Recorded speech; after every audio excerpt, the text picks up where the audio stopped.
The boy played games since childhood, as he was very sick and spent a lot of time in the hospital. It was boring to just lie down, and this became an important part of his life. And this time the hero was playing a mobile game, but suddenly he was defeated and began to complain about the NPC artificial intelligence. But if you do something for a long time, you get tired of it, and one day it just becomes uninteresting to play. Neither puzzles, nor RPGs, nor first-person shooters, nothing could interest the young man. The story and lore were simple and stereotypical, the system had no depth, and there were no unique games. But suddenly he found an RPG indie game with 2D pixel graphics, which had long been unpopular. It was called Dungeon and Stone. The game was only in English, and in general the hero didn't really like such games. But it was free, so despite everything, the guy, out of boredom, decided to download and install it. There were many types and classes here, but the young man didn't have much hope for the game and didn't plan to spend much time in it, so he chose at random. He noticed that he hadn't played a vertical scrolling game in a long time and began to take his first steps in and get used to the mechanics. So, without even noticing it, the hero spent the whole day in the game, and the room began to be illuminated by the setting sun. Only by looking at his watch did the guy realize how late it was. The game seemed incredibly interesting and exciting to him, despite its graphics. Dungeon and Stone had a few mechanics that could be called either interesting or shitty, the first being that you absolutely needed an NPC ally, and the second one implies that after death, the player has to start the whole passage from the beginning, and at first, everything seemed very funny, but with each death, the guy became more and more angry and could no longer contain his anger and began to scream loudly, but the doctor quickly calmed him down. The hero apologized for his behavior and, despite the negative emotions, continued to play because he was so stubborn that he decided to complete the game at any cost. Dungeon and Stone was so unpopular and a failure that there were no tutorials for it in either Korean or English, and so the young man decided that he would complete the game on his own. Time flew by quickly, and the hero continued to play and work in the civil service at the same time, despite the lack of time. He entered university, graduated, got a job, and was already working full-time. Life went on as usual. And all this time the hero continued to play Dungeon and Stone, but he could not complete it, and kept dying and starting over, dying and starting over. But then 9 long years passed, and finally the guy was close to the end he had been striving for so long. He reached the final boss room of the entire Dungeon and Stone game, and was incredibly happy about this event. He was so overwhelmed with emotion from this simple picture of a door on the screen that he couldn't hold back his voice. Filled with joy and pride, he wasn't sure that anyone had made it here. The hero shed tears of joy because he had been working towards this for 9 years, but he gathered his courage and agreed with all the pop-up notifications when entering the room. Among them was a strange window with information that he might never return, and the guy decided that it was just because it was the final boss. While waiting for the loading, the young man thought that he would hardly pass the first time, and now he needed to collect as much information about the enemy as possible. He also assumed about his features, ultimate attacks, and so on. The hero also allowed himself to dream that thanks to all his experience and preparation, he would be able to defeat the main boss the first time.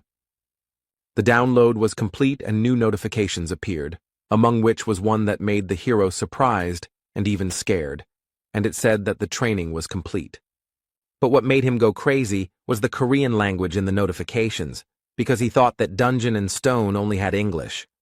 And he spent almost 10 years racking his brains trying to get through tons of dialogue and descriptions in English, which made him very frustrated. Suddenly, a bright light began to shine from the monitors, which blinded the hero. He did not understand what the hell was going on here. Suddenly, this light burst out from the monitors and swirled around the guy like a beam, causing hellish pain throughout his body. A moment later, the hero's body disappeared without a trace, and the rays rushed back to where they came from, into the monitors. The guy lost consciousness, but through his oblivion, he heard a voice congratulating the young fighters and saying that they would soon become real warriors, and when he opened his eyes, a crowd of savages appeared before his eyes. The hero found himself in an unimaginable situation. The darkness was illuminated everywhere, not by the usual LEDs, but by real, smoking torches. There was a crowd of wild, pumped-up barbarians standing around, wearing a variety of very primitive clothes and covered in tattoos. And some strange and no longer young, judging by his gray hair, man reads out an equally strange speech, and now he called for choosing a suitable weapon for himself. The hero was completely confused. He did not understand what kind of weapon was being talked about. He did not understand where he knew the language that the leader apparently spoke, and why the young man was here at all. The guy quickly pulled himself together and decided to sort out the situation and gather information, and the first thing he noticed, remembering the recent terrible pain, was his body. And I couldn't help but be surprised again. Rough hands, powerful muscles, tattoos, all this was extremely strange. The guy couldn't believe all this, but he couldn't think forever, because the situation continued to develop, and the leader shouted out to those who would be called to come out. Despite the complete confusion and lack of understanding of what was happening, the young man began to observe the situation because a cry was heard calling a certain third son of Vanon, Karak, and the barbarian standing in front of the young man walked forward. Standing in front of the gray-haired man, he began to quickly look around, as if searching for something. It soon became clear that the young barbarian was choosing a weapon, for he picked up a double axe and raised it upward, to which the chieftain praised his choice. And with all the power of his mighty lungs he declared him a warrior, after which he shouted the next name in the same style, only now it was Fenelon's second daughter, Einar. And then a strange thought came into the hero's head. Because he remembers something like that, this is a familiar situation for him. The young fighters choose their weapons and are recognized as warriors, the boy thought as the ceremony continued. And with the leader's words about blessing Raphonia, it was as if a city from his fantasies and memories appeared before his eyes. An incredible guess pierced the guy's head, his pupils narrowed, his breathing became intermittent, and cold sweat appeared. This is the world of the game dungeon in stone. He chose a barbarian as a starting character, and just played for this class. The hero simply couldn't comprehend how this was even possible. Heavy thoughts occupied his head. Completely focused on his thoughts, he didn't even notice how the rest of the sounds of the ceremony seemed to be muffled. But suddenly, the hero heard the barbarian standing nearby say the name of the game, which aroused serious interest in the young man. He was different from other barbarians, because he had horror on his face, his eyes were darting, and he was afraid of everything. The guy realized that he was not the only one who got into the game, and that this barbarian was the same player as he was. Suddenly, a threatening voice was heard very close by, asking who dared to open their mouth. Raising their heads, the two young barbarians saw the figure of the leader towering over them. He had a threatening look, and his very appearance inspired terror. The hero was feverishly thinking about how the chief had ended up here so quickly and unnoticed, but his occupation was interrupted by the chief's question, asking if it was he who had done it.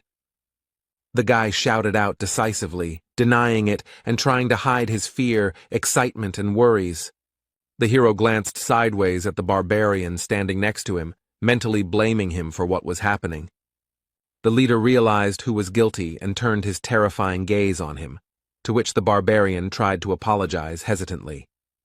And he asked if this was all really dungeon and stone, and there was horror in his eyes, cold sweat running down his forehead. But the young barbarian's words were interrupted by the chieftain, who simply swung his fearsome axe without the slightest mercy. The hero looked in horror at the place where the head of someone as unfortunate as he had recently been, and could not move from the fear that gripped him. Despite the emotions that overwhelmed him, the guy stood straight and tried not to show anything on his face because he could become the second victim. Without taking his eyes off the hero, the chieftain reported that Kadua's son, Orm, had been captured by an evil spirit. Seemingly satisfied that the second barbarian was okay, the chief turned around and walked back, ordering everyone to forget the evil spirit's words along the way. The ceremony continued, and the hero thought hard and realized several things, namely that people like him are called evil spirits. If someone finds out about them, they kill them, and that his head could be lying on the ground. The following names of the barbarians were heard, and the guy realized that he had one small problem. He didn't know his new name. There was no character screen, but the hero was able to figure out what to do. He would just wait 2 seconds after each name and then go. Of course, it could be the name of another evil spirit, but he would have to take a risk with that. After some tense anticipation, the next name was called Jandel's son, Björn. The hero quickly glanced at the crowd of barbarians, but none of them moved, which meant it was time to take a risk. 2 seconds passed, but no one came out, and if so, it was time to cast aside fear and doubt and go to the merciless leader. Gathering all his will into a fist and not showing a single emotion on his face, the hero confidently stepped towards fate, hoping that this was truly his name. The guy crossed the distance between him and the leader and stopped. Now he would decide whether to live or die. The man's menacing eyes, as if glowing with a golden color, carefully examined the guy in front of him, eventually meeting his gaze. The hero looked firmly, without showing a single emotion. This continued for some time until the leader decided something for himself. He smiled, turned to the young warrior, and with a wave of his hand ordered him to choose a weapon for himself. The hero expressed his emotions with a small grin and thought about the fact that Jandel's son, Bjorn, was now his name. But now the guy was faced with a second important decision, so he tried to calm down and pull himself together. Bjorn looked at the racks of weapons, thinking along the way that barbarians had no talent for magic, but they had outstanding physical abilities. He's going to pick something that will help him as a beginner, so the weapon he chose is this. The shield, and the boy was sure that this was the best choice. The cry of the chieftain sounded, declaring Bjorn a warrior. Meanwhile, the guy's computer continued to work in the house, but not as usual, and by itself, it acquired the status of Björn Yandel. The hero went into recollections of how, during his first game as a barbarian, he chose a two-handed sword because it looked cool. But he died too much and too often, and could do almost nothing to the monsters he fought against. He couldn't figure out how to play a barbarian at all and increase his survivability because he died over and over again. Then he tried out a variety of weapons that would be suitable for a barbarian. These were double axes, huge hammers, a flail, and many others. It was a very unstable build, because every fight was like the last, and he barely survived, leaving the fight on his last breath. But one day, while browsing through the wares in a gun shop, he noticed a simple shield and an interesting idea came to his mind. And the barbarian should definitely be a damage dealer, because they are tenacious and strong, and although dwarves are better suited as tanks, his class also has everything needed for this role. The hero didn't like this fighting style because it required training, but he didn't want to waste time, so he decided to try it. And surprisingly, with such a strange build as a barbarian with a shield, the guy managed to fully implement this playstyle in a serious fight with one of the bosses, a basilisk, and defeat him. And although in reality the graphics and dry lines of what was happening on the screen were not at all impressive, in the player's head all this turned into an epic battle with a huge monster. The player realized that this was complete MBA, but in reality he summed up his thoughts and memories by saying that this was the most rational decision he could make now, and he would not regret it. Björn was brought out of his thoughts by the loud voice of the chieftain, who ordered the gates to be opened, which the adult barbarians immediately began to obey. Today, young fighters who are going through the coming-of-age ceremony are sent to the labyrinth, and among them is the hero himself. Their destination was just beyond the gates, in the city of Rafdonia, and the leader ordered the warriors to go forward, for in this city their fate would be determined. After these words, the crowd of barbarians ran in disorganization through the gate, and with them ran the son of Jandel. The hero decided to run with them for now so as not to stand out, although he was not sure if they even knew where to run. After running around the city for some time, the barbarian who ran first reported that they were lost. At this, the rest of the crowd began to resent, and it was necessary to choose a new leader, and Bjorn thought to himself that they were no better than this leader. To which the ashamed leader lowered his shoulders calmed everyone down and was about to say that he was handing over his position. But in the middle of his speech, he was interrupted by a barbarian girl. And she said that she would be the leader, to which the others supported her, and shouted the name of Einar, the second daughter of Fenelon, and also that she was wise. The hero remembered her name and they continued their search, but very soon the girl reported that she was lost. The barbarians were outraged and began to quarrel with each other for the right to the place of the new leader, and Bjorn thought that at this rate they would never reach the labyrinth.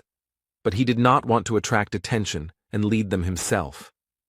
Then the hero turned to the former leader girl, Einar, to which she decided that he had come to condemn her. But Jandel's son explained that he wanted to tell her how to get to the labyrinth, to which the surprised girl asked how to achieve this.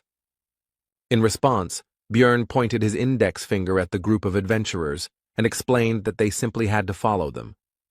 The adventurers looked at the group of barbarians with disdain and mocked them, and they were also sure that they would not find the way. The pair of barbarians paid no attention to this, and Einar exclaimed that she would try to do just that. The girl exclaimed that she had found the way to the labyrinth, to which the naive barbarians immediately believed and returned her role as leader, and also began to praise her wisdom, while the hero wondered if they were really that brainless. Soon, following Bjorn's advice, the group actually reached the entrance to the labyrinth, and a huge crowd of various intelligent beings had already gathered there. The hero was overcome with doubts about the advisability of sending him to the labyrinth, because in this chaos no one would notice his disappearance, and he himself had been an ordinary person all his life. He had never even fought with anyone in his entire life, and would he be able to defeat the monsters? Would he not find another way to pay Rafdonia's taxes? Taxes are one of the strange systems of Dungeon and Stone, the essence of which is that upon reaching 20 years of age, each resident must pay money to the state. But the peculiarity is that if you do not pay, you will be executed. There are several ways to earn money. The first is by fighting various monsters in the labyrinth. The second is to go to work in the most ordinary positions, for example in bars or somewhere else, but the hero will have certain problems with this. He is a barbarian, and in this world, barbarians are not preferred for employment and are generally viewed extremely negatively. Because of this limitation, at the beginning of the game the barbarian, unlike other classes, immediately receives a weapon. If not for this, Bjorn would not have to fight monsters. The entrance to the labyrinth is closing soon, and you need to think faster, because you can only get inside once a month, and if you don't go now, you'll have to survive here for another month, which, given the difficulties with earning money, will be difficult. Even if he survives this month, he will be in terrible condition, so he needs to leave right now, but his legs won't budge, because this is not a game, and his life is at stake. Suddenly the same Einar turned to Bjorn. The guy greeted her, but made a mistake in calling her the third daughter. She corrected him, saying that she was the second, and said that the others had already entered, and they needed to hurry. The last adventurers, except for a couple of barbarians, were already running through the portal, and the man next to him said that it would close in 5 minutes, while the guy noticed that the passage was getting smaller. Bjorn told Einar to go ahead, and he followed her, but she stopped to thank him for his help. The girl also wanted to ask what she needed to do to become as wise as he was, because she had never seen such wise barbarians and wanted to become the same. Bjorn thought that she would have to be reborn for this, but decided to give a vague answer and said that before doing something, you need to think first. In response, Einar said that if she returned from the labyrinth, she would thank him, but the hero seized on this reservation and realized that, unlike in the game, barbarians are also people and can be afraid of death. Putting on a serious face, Bjorn asked the girl if she was afraid of death, to which he received a rhetorical question about whether this was abnormal. Einar immediately continued that she was afraid, but she was born a warrior and would die if she did not fight, and the hero realized that he was in the same situation and would have to fight to live. The girl decided to say goodbye with words about how they needed to survive and meet again, and the guy thought that this is why barbarians learn to overcome their fear, and they are incredible. He took his shield in his hands and began to gather his courage, and also mentally shouted that he was now also a barbarian. A warning sounded that there was 1 minute left before the labyrinth closed, and the hero immediately took off at an impressive speed. Bjorn is afraid, but he has no other choice. He has not only the body of a barbarian, but also the mind of a dungeon and stone player who has raised thousands of characters, and with this knowledge he will definitely survive, he thought, running into the labyrinth. Having run into the ever-shrinking passage, the hero found himself in a place completely devoid of light, and did not understand where he was at all. Standing in the darkness, Bjorn reflected that he was an expert in the world of dungeon and stone, and he came to this conclusion for a simple reason. Because the body of a mighty barbarian was combined into it, with his strength, durability, and so on, he has a good advantage, and knowledge of 9 whole years of playing for different classes and builds, which gives simply a huge amount of information. Bjorn tried to make out at least something in the pitch darkness. He hoped that his eyes would soon get used to it, and at least something would be visible. But no. In the game, on the first level, in the crystal cave, there were crystals on the walls that gave off enough light that torches were not needed. Suddenly the hero remembered that on the first level there was a location with no light called the Dark Region. But in the game, this is not the starting location. But since this is the real world, then nothing can be guaranteed. And even in such places, you can end up at the very beginning. In the meantime, you can finally try to call up the characteristics window or something similar, which is what Bjorn did, starting to pronounce various terms, from inventory to daily log. But, as expected, nothing came of it, which did not stop the hero from beginning to resent the injustice of life. There was no point in standing, the barbarian decided, and began to move, but due to the darkness, progress was extremely slow.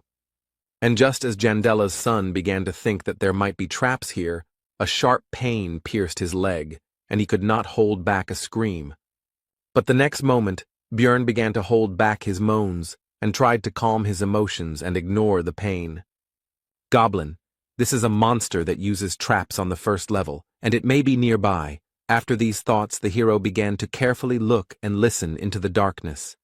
He could have gone somewhere, and the barbarian would have been lucky, but such thoughts are extremely dangerous, and if he is not sure of the situation, then he needs to assume the worst possible outcome. If his trap is here, then its owner is nearby, and if he hears my scream and sees that I am caught in the trap, he will wait until I weaken from blood loss. Since this is the situation, then you need to do what is necessary, Bjorn thought, and began to remove the trap from his leg.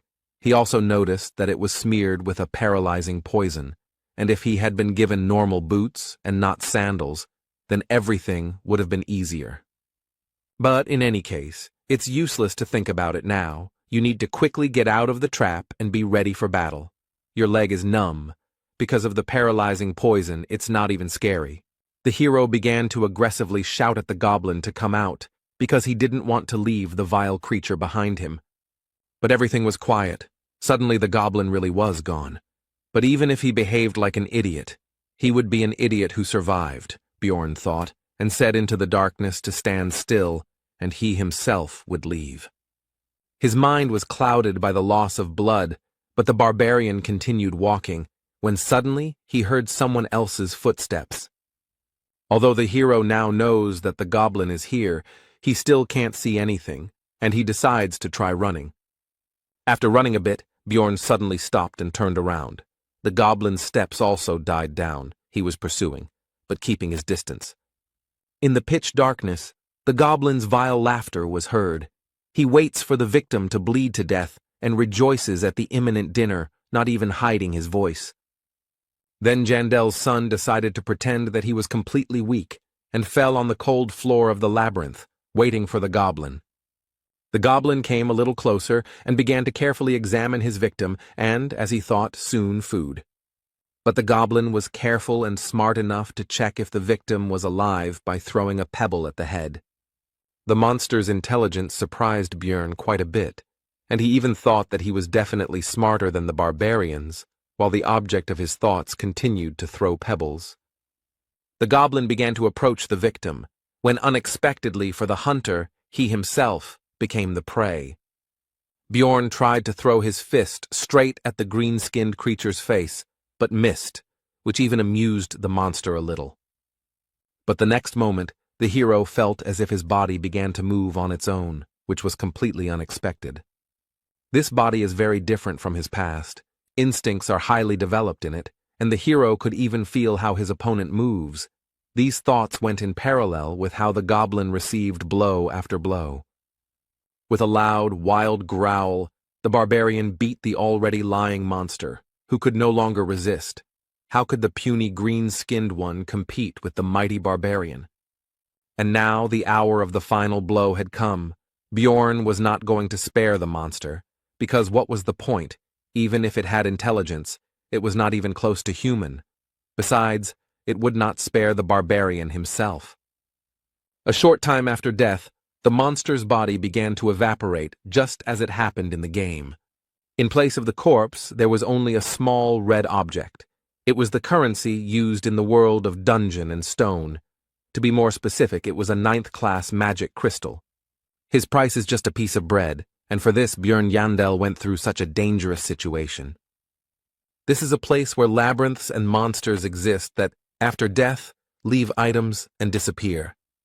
And outside the city, there are other places familiar to the guy from the game, where life goes on as usual and other races coexist. This is definitely the game world that the hero knows about, but he can never consider this reality a game, and with these thoughts, the barbarian continued to move through the labyrinth. The barbarian has been crawling in complete darkness for a long time now, but the bleeding still refuses to stop. The rejection of the human method of movement begins to bear fruit, because this way the guy does not use his injured leg, and he moves faster than you might think.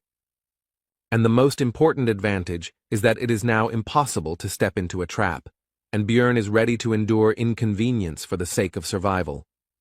Continuing to move, the hero thought that bleeding was very dangerous, and he couldn't stop because he needed to find someone who would help him with the wound. In such a dangerous situation, Bjorn remembered a guy like him, who was killed by the leader at the very beginning, and began to wonder if he died or woke up in his world. And he also realized that it is in such cases that faith helps. It seemed to the hero that he was coping, because light was already visible in the distance. After all, the entrance to the first floor should not be covered in darkness. The guy is sure that someone will help him there. Suddenly, Bjorn saw himself, but different.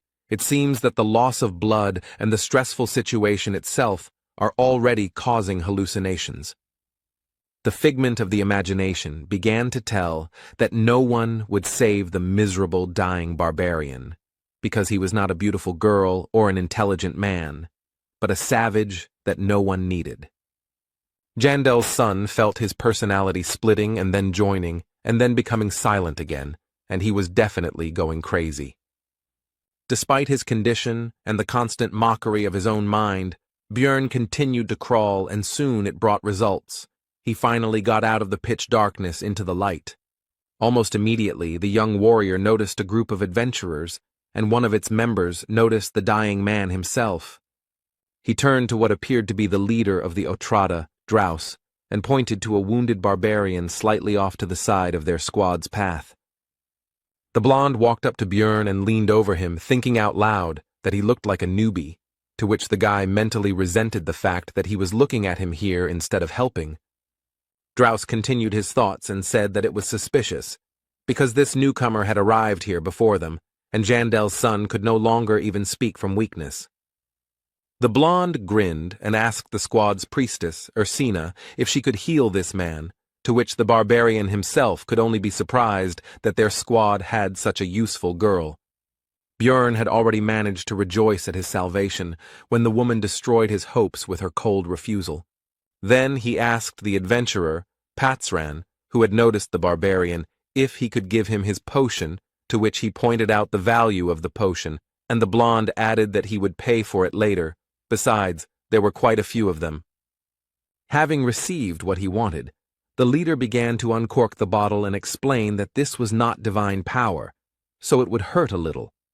After the potion hit the wound, Björn's body was pierced by such intense pain that it felt like his body itself was melting. After some time, the pain went away, and the wound on his leg was gone, the weakness almost receded, and the hero began to rise from the floor. As soon as Björn recovered, Draus began to ask about how the newcomer got here before their group, and also whether there was a secret passage, to which the barbarian explained how everything happened. The blonde began to think out loud about the fact that once every few hundred years, due to spatial instability, there is a chance to end up in the dark region. Bjorn began to rise from the ground as the adventurers passed by, and Draus informed him that he should not worry about the price of the potion. As the barbarian watched the group move away, he reflected that time in the labyrinth was extremely valuable, and it was a miracle that they had spent so much time on it. Bjorn should have been glad that he had survived, but he hated feeling sorry for himself. Meanwhile, the group continued on their way, and its members talked about the unexpected meeting, in particular arguing about his luck or bad luck, because on the one hand he got into an unpleasant situation, and on the other, he met them. The archer noted that his luck was to meet Draus, and not him, Patsran, because he was sorry to even give his potion. To this, the adventurer replied that there were many such worthless ones, and did not the priestess agree with him? To this, the archer said that if it were not for the rules of the temple, the barbarian could have been cured without any problems. Continuing the argument, pointing out the kindness of Draus, because he gave the dying man the opportunity to pay for help with information, and barbarians do not like to accept help from others, they also noticed that the bloody trail had been going on for a long time. The priestess noted that it was convenient to have a guide, who was the blonde man, to which the archer noted that he had memorized the map of the entire first level, which was an extreme rarity. But when the group finally reached their destination, they noticed that they were the first to arrive, and Draus came closer. And he activated the portal that leads to the second level of the labyrinth, and the adventurers began to move to the next location. But the archer made everyone pay attention to the sandals of their recent acquaintance and the trap nearby. The magician illuminated the cave, and everyone saw that the bloody trail stretched all the way from here, which surprised everyone, because they had lost him. The magician asked Draus how long it was to walk from here to the place where they met the barbarian, to which he received the answer that it was about 15 kilometers if you didn't take a shortcut. Patsran, having learned that he had crawled for so long in pitch darkness, wondered whether he could repeat it. He also remembered that the barbarian had then pulled his magic crystal towards them, which he carried with him all the time, no matter what. He simply had nothing more to thank them with, and after these thoughts he informed the group that he took back all his unflattering words about this guy. He realized that people like this barbarian never give in, no matter what, and never escape from problems through death. After his recovery, Bjorn continued to encounter green-skinned goblins in fairly large numbers. The first time, the barbarian was in pitch darkness and was also nervous, but now these monsters pose practically no threat. The traps are set randomly, and not even camouflaged in any way, making it almost impossible to get caught. Their attack directions and ambush sites are extremely predictable, and they cannot pose a serious threat. But a new problem has appeared, and it is extremely simple. It is hunger, because enough time has passed, and the energy has gone to recovery and physical activity. Suddenly I remembered that they were given provisions at the very beginning, but while crawling the bag got damaged and a fair amount of food was lost. There was only enough for 2 days left from the 7-day ration, which meant he would have to economize, Bjorn thought, eating the bread, which seemed quite tasty to him. Only the first problem, the need for food, was more or less solved, as I wanted to drink, but this will be more difficult. Dungeon and Stone only had a hunger system, which worked in the labyrinth, and it had no information about water. But this is not a game, but the real world, and since they were not given water to take with them, it means that there must be natural springs somewhere, and the hero went in search of them. After some time, Bjorn heard the sound of water and went there, where he met a lonely adventurer resting. It was the first time he had met anyone outside of that blonde guy's group, but in the labyrinth there was an unspoken rule not to interact with others unless absolutely necessary. Having quenched his thirst, Björn decided to count the crystals he had obtained from the goblins, of which there were 44, which turned out to be quite a good haul for him. And now, the third problem has arrived, also connected with the needs of the body, namely, the need for sleep. And there are two ways to rest in the labyrinth. The first is to simply go to bed and hope for luck. The second is to find people who can protect you in your sleep. In other words, temporarily unite with someone. But here too the hero was in for a failure, because some were openly afraid of the barbarian covered in blood, some did not trust him, and some simply did not like people like him. This whole situation was extremely irritating to Björn, but he couldn't do anything about it, and he just wanted to sleep. But suddenly, some lonely adventurer approached him with an offer to become night companions, which at first angered Björn, but he explained that he had nothing reprehensible in mind. The barbarian agreed with the proposal, and also remembered that a night companion is an in-game term, although in real life it sounds strange. After that they introduced themselves to each other. The new acquaintance was called Hans. The adventurer said that it was pointless to look for another comrade, and that they would spend that night just the two of them, which made Björn tense up because of the ambiguity of the phrase and the manner of speech of his new acquaintance.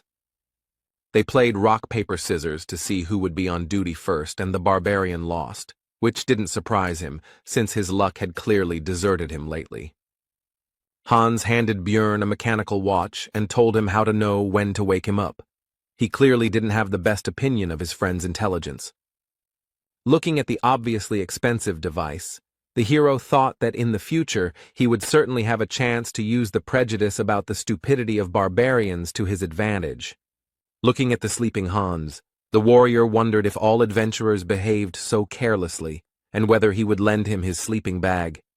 And so when the right time came, Björn woke up his temporary comrade so that he could take up his post. Hans replied that it was now the barbarian's turn to sleep, and then he realized that he wouldn't be able to sleep, because he didn't trust his friend at all. The hero decided to just pretend to be asleep, simulating a loud snore, but in reality he listened attentively to the actions of his temporary comrade. But during the entire dream, Hans did nothing, despite all of Björn's expectations and suspicions. Looking at the carefree sleeping man, the barbarian doubted whether it was all justified, or whether he was just winding himself up in vain. So, while thinking, the hero began to feel sleepy, because recently he had had very intense adventures, an injury, and the very fact of getting into this world. Björn was brought out of his sleep by a sharp cry of his name. It was Hans. After all, 2 hours had already passed, and now it was his turn to be on duty again, and he did not argue with his night companion since nothing had happened, and sent him to sleep. And although intuition told me not to trust this man, the facts said otherwise. Because he was the first to turn to him when the barbarian was in a difficult situation, he didn't scold him for his mistake, so he could sleep. But suddenly Björn woke up and saw Hans hanging over him with his huge hammer, who was surprised at his light sleep and said that he should sleep a little longer. The next moment, the adventurer's weapon rushed straight at the barbarian's head with impressive speed. But not enough, because Björn had good enough speed and reaction to dodge and jump away from the opponent. Hans clearly did not expect such agility from the barbarian, and now he was confused and did not know what to do next. Björn was furious about the attempted murder, and Hans began to try to justify himself, which only made the big guy even more angry because he thought his people were so stupid. Quickly closing in on the enemy, the barbarian delivered a blow similar to an uppercut, but with his metal shield right at the man's chin. Hans' jaw was strong enough to continue his excuses. He tried to stop Björn, saying that he had an explanation. The hero didn't even listen to him. He was thinking that, unlike the goblin, he didn't die from the first blow, which meant that he needed to hit again. The barbarian immediately put his thoughts into action, delivering a direct attack with his shield right into Hans's face, likely knocking out a couple of his teeth. He flew away from the force of the blow, but before he could recover, the terrifying figure of Björn appeared in front of him, the mere sight of which made him lose all will to fight. Hans began to beg for mercy, but the hero was not concerned with these screams. He was interested in the reasons for this vile attack in his sleep. The man began to explain that he needed magic crystals, and the hero could not believe that they tried to kill him for this. Seeing the distrust in Björn's eyes, Hans continued that he also wanted to take the shield, since the barbarian's equipment was considered to be of very high quality and was quite expensive. The hero decided that this man was hiding something else, and decided to loosen his tongue by kicking him in the head. Putting his foot on Hans's body, Björn threatened that this was the last chance to tell the truth, but he decided that this was not all, because in the world of Dungeon and Stone, killing an adventurer is a serious crime. Then the would-be assassin confessed that he also needed his heart, the barbarian's heart.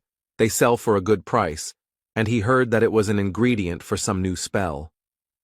Then Björn realized that for this man he was like a goblin, just a very difficult but also valuable prey. The barbarian also learned that Hans had not attacked the first time only because he also wanted to sleep, and the former knight companion asked that since he had told everything, would they forgive him. At first there was a few seconds of silence, and then Björn explained that he would probably meet more people like him later, and he was not going to forgive anyone. These were the last words that this man heard. 2 days had passed since entering the game. Despite his first kill, the hero tried to find some positives. Among them was that he received new equipment. These were shoulder pads, a backpack, a hammer, and leather boots. In his backpack he now carried a flask of water, a compass, that same watch, bandages, and potions, and he got all of this by killing a man, which did not improve his mood, but he himself was to blame. With the new weapons, it became much easier to kill goblins, and during the fight, the instincts of the body took over, which on the one hand felt like being in someone else's body. On the other hand, it made it easier to fight. It's already the second day of the labyrinth's life, so the goblins began to appear in pairs, but the hero also became stronger thanks to equipment and some experience. Also, the young warrior's progress became much faster than before, which could not but please. But there was one serious problem among this news, because he had not slept for a long time, and this threatened significant problems, and remembering the previous experience of searching for a comrade, the hero decided to sleep alone. But as soon as Björn began to fall asleep, these green-skinned people appeared, which irritated him greatly, as a result of which they lost their lives. Then the barbarian tried to kill all the goblins in the area, hoping that they would not appear again, and fell asleep. He was awakened by a sharp pain in his chest, and opening his eyes he saw a monster in front of him who plunged a dagger straight into his body. But the green-skinned man did not rejoice for long, because he received a fist in the face and died instantly. His friend, seeing the fate of his comrade, hastened to flee, and the barbarian did not even have the strength to pursue the fugitive. Reflecting on the fact that due to overwork, he did not notice the danger at all, the hero decided to use a healing potion, which brought even more suffering than the injury itself. It's been 14 hours since the meeting with Hans. At this time, the adventurers begin to look for companions for the night, which Björn decided to do, but now he decided to look for a fellow barbarian, because only he can be trusted. This time, other groups of adventurers also invited him to join their company, and at first, the hero, due to exhaustion, did not understand why. He refused everyone and explained that he was looking for a relative, and he also understood the reason for such hospitality, simply and trivially. With new equipment he looks not like a tramp without one sandal, but like a completely reliable comrade. One of the people I met explained that it would be difficult to find a barbarian on the first level of the labyrinth, because all of them, 3 to 4 months after the ceremony, go to the second or higher levels, and it is difficult to meet young ones. Then the hero decided that since he couldn't find his relatives, he would look for representatives of other races. For example, elves who kept their promises, or dwarves who were as lively as he was, but not people. They wouldn't attack other adventurers, blinded by the thirst for profit, Björn thought, and after an hour of searching, he was lucky enough to find the elf sitting right on the floor of the cave, with a bow and quiver lying nearby. The barbarian asked the elf if she was alone, to which he received a tense silence, She was clearly afraid of the big guy who had suddenly appeared. Björn also noticed that the girl was wounded in the stomach, and it did not look like the damage was caused by goblins, so he asked if a human did it. The elf suddenly fell to her knees and asked for mercy, which greatly stunned the hero. Her eyes began to water, and she continued to beg for him to let her go, and also said that she had a little brother at home. Björn just stood there the whole time, thinking that in the game all the elves were very cold and very different from this representative. In order to calm the elf down, the hero tried to smile kindly, which clearly didn't work out, and on the contrary, he scared her even more, and even added that he didn't plan to kill her, as if an even worse fate awaited her. The next moment, the girl burst into tears and began to say that she knew that the warrior opposite her was a barbarian, but he did not have to kill her. At this sight, the hero could only marvel at the bad reputation his fellow humans had, and he could only guess how they had earned it. Bjorn decided to throw the elf some bandages and some herbs that he didn't know, but the pointy-eared one recognized them. They were the healing leaves of Liko. When the girl asked why he was giving it to her, he replied that there did not necessarily have to be a reason for helping, although in fact he wanted to make as positive an impression as possible. When the elf finished bandaging the wounds, the couple decided to introduce themselves to each other. The possible friend's name was Erwin. Sitting down opposite, Björn asked the reason for her fear of him, to which she simply replied that it was because she was an elf, and he was a barbarian. And she explained in detail that their races had fought with each other about 10 years ago, which made the hero surprised and made him think about how much time had passed since the situation that was presented in the game. But then Erwin said that enough time had passed, and now there was peace between them, and she did not hate his people, and also did not want to fight with them. In response, Björn said that he also held no grudge, which made the elf happy, and then asked her if she would like to be his companion for the night. Erwin was wary of the barbarian, but remembering that people like him value their military honor, she asked him to swear by it that he would not harm her, and seeing the displeasure on the big guy's face, she assured him that she would swear by her tribe. Bjorn agreed with this, but decided to first deal with the fact that the girl constantly calls him Mr., which makes him feel old, and once again reminded him of his name. When this question was decided, the barbarian and the elf began to pronounce mutual oaths, and the full name of the pointy-eared one turned out to be Erwin Fornaci de Tercia. Björn decided that he would sleep first, and gave the girl the watch that he had gotten during his last attempt to spend the night. Lying in the sleeping bag that used to belong to Hans, the hero thought that he would never have thought that it would be so difficult to get the opportunity to sleep, and also that he needed to pretend to sleep a little. But he didn't succeed, and soon Erwin woke him up, because 2 hours had already passed, and he decided that it was the power of the pillow and the backpack as a pillow. And he decided to let the elf use these things for sleeping, because this way she would also certainly not be able to pretend and would fall asleep, and she, it seems, was no less tired than he was. This made Erwin extremely happy. She could not even imagine that such a barbarian as Björn would take care of her. As soon as the elf laid her head on the backpack, she immediately fell asleep, and the hero began to guard the sleep of his night companion. Bored, Björn sank into his thoughts. Memories of his past life began to penetrate his head, and as a result of his reflections, he came to the conclusion that even if he could return, there was nothing to do there anyway. The barbarian and the elf swapped places a few more times, and soon it would be time to go their own way. But looking at the sleeping Erwin, the hero thought that he could unite with her in a group, but would have to share the crystals. Suddenly, his thoughts were interrupted by a pair of adventurers who came out from around the corner of the cave, preventing him from seeing them in advance. As they approached, Bjorn immediately took a fighting stance, and one of the unexpected guests asked about his relationship with the elf. The barbarian replied that they were companions for the night.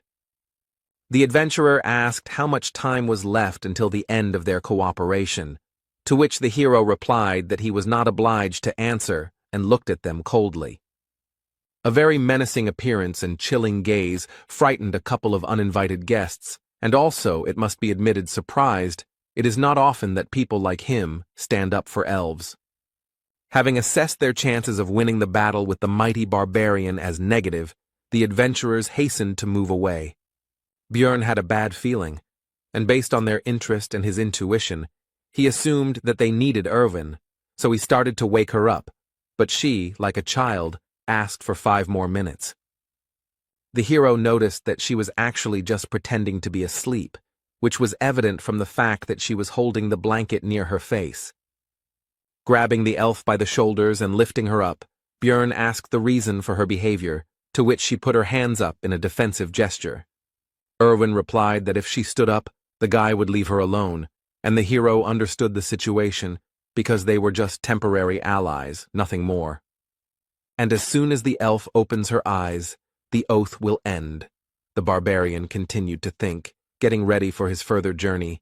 He also asked about what connects her with those 2 recent guests.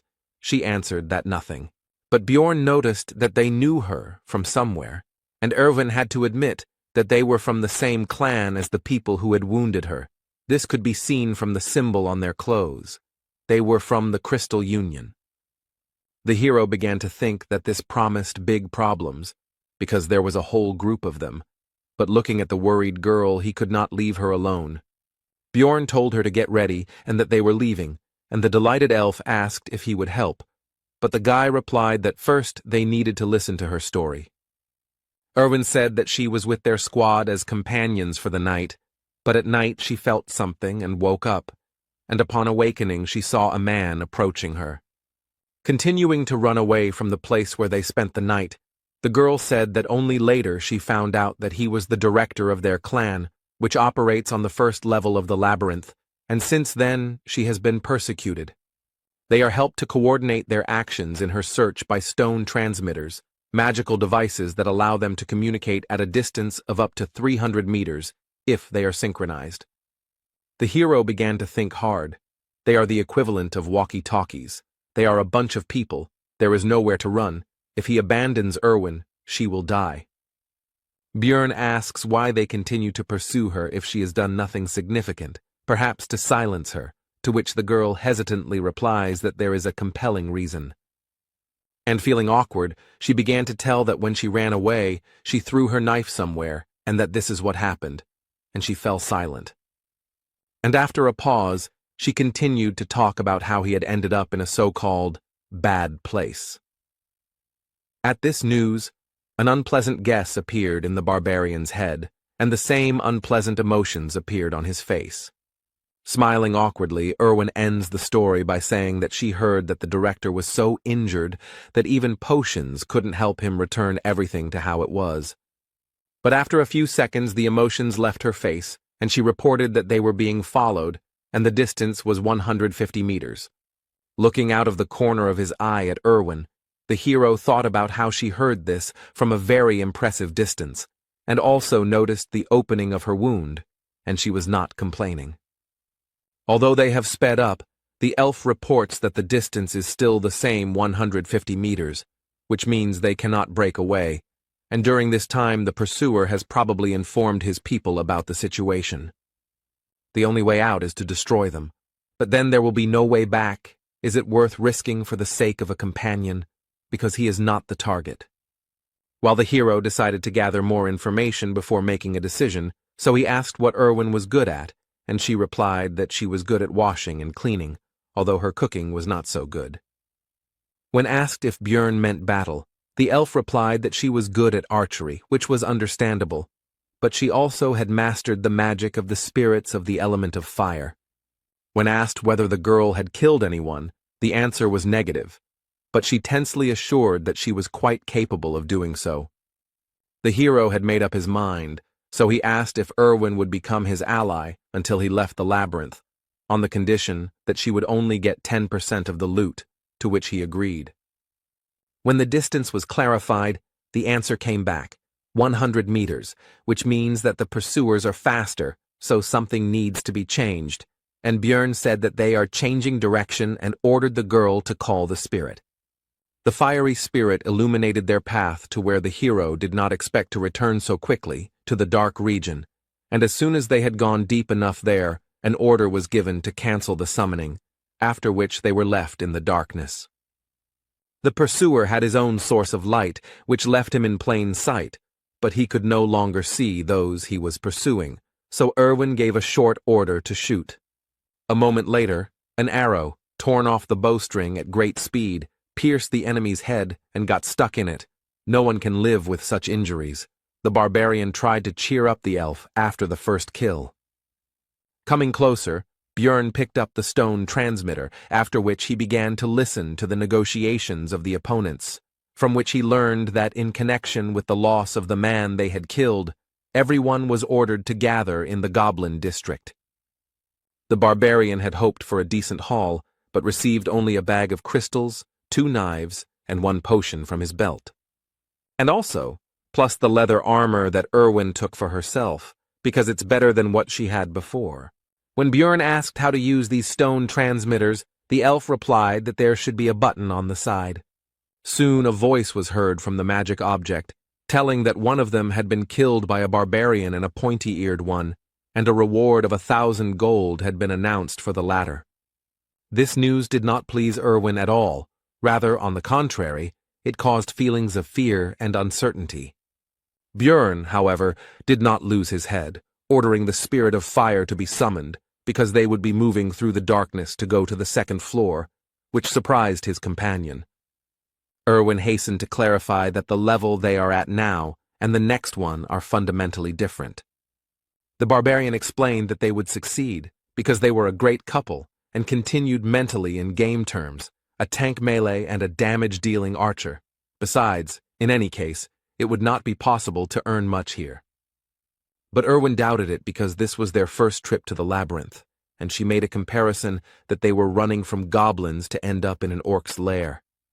But the conversations coming from the stone transmitter about what the clan fighters would do to the elf if she was captured made the girl decide that it would be better to go to the 2nd floor than to stay here.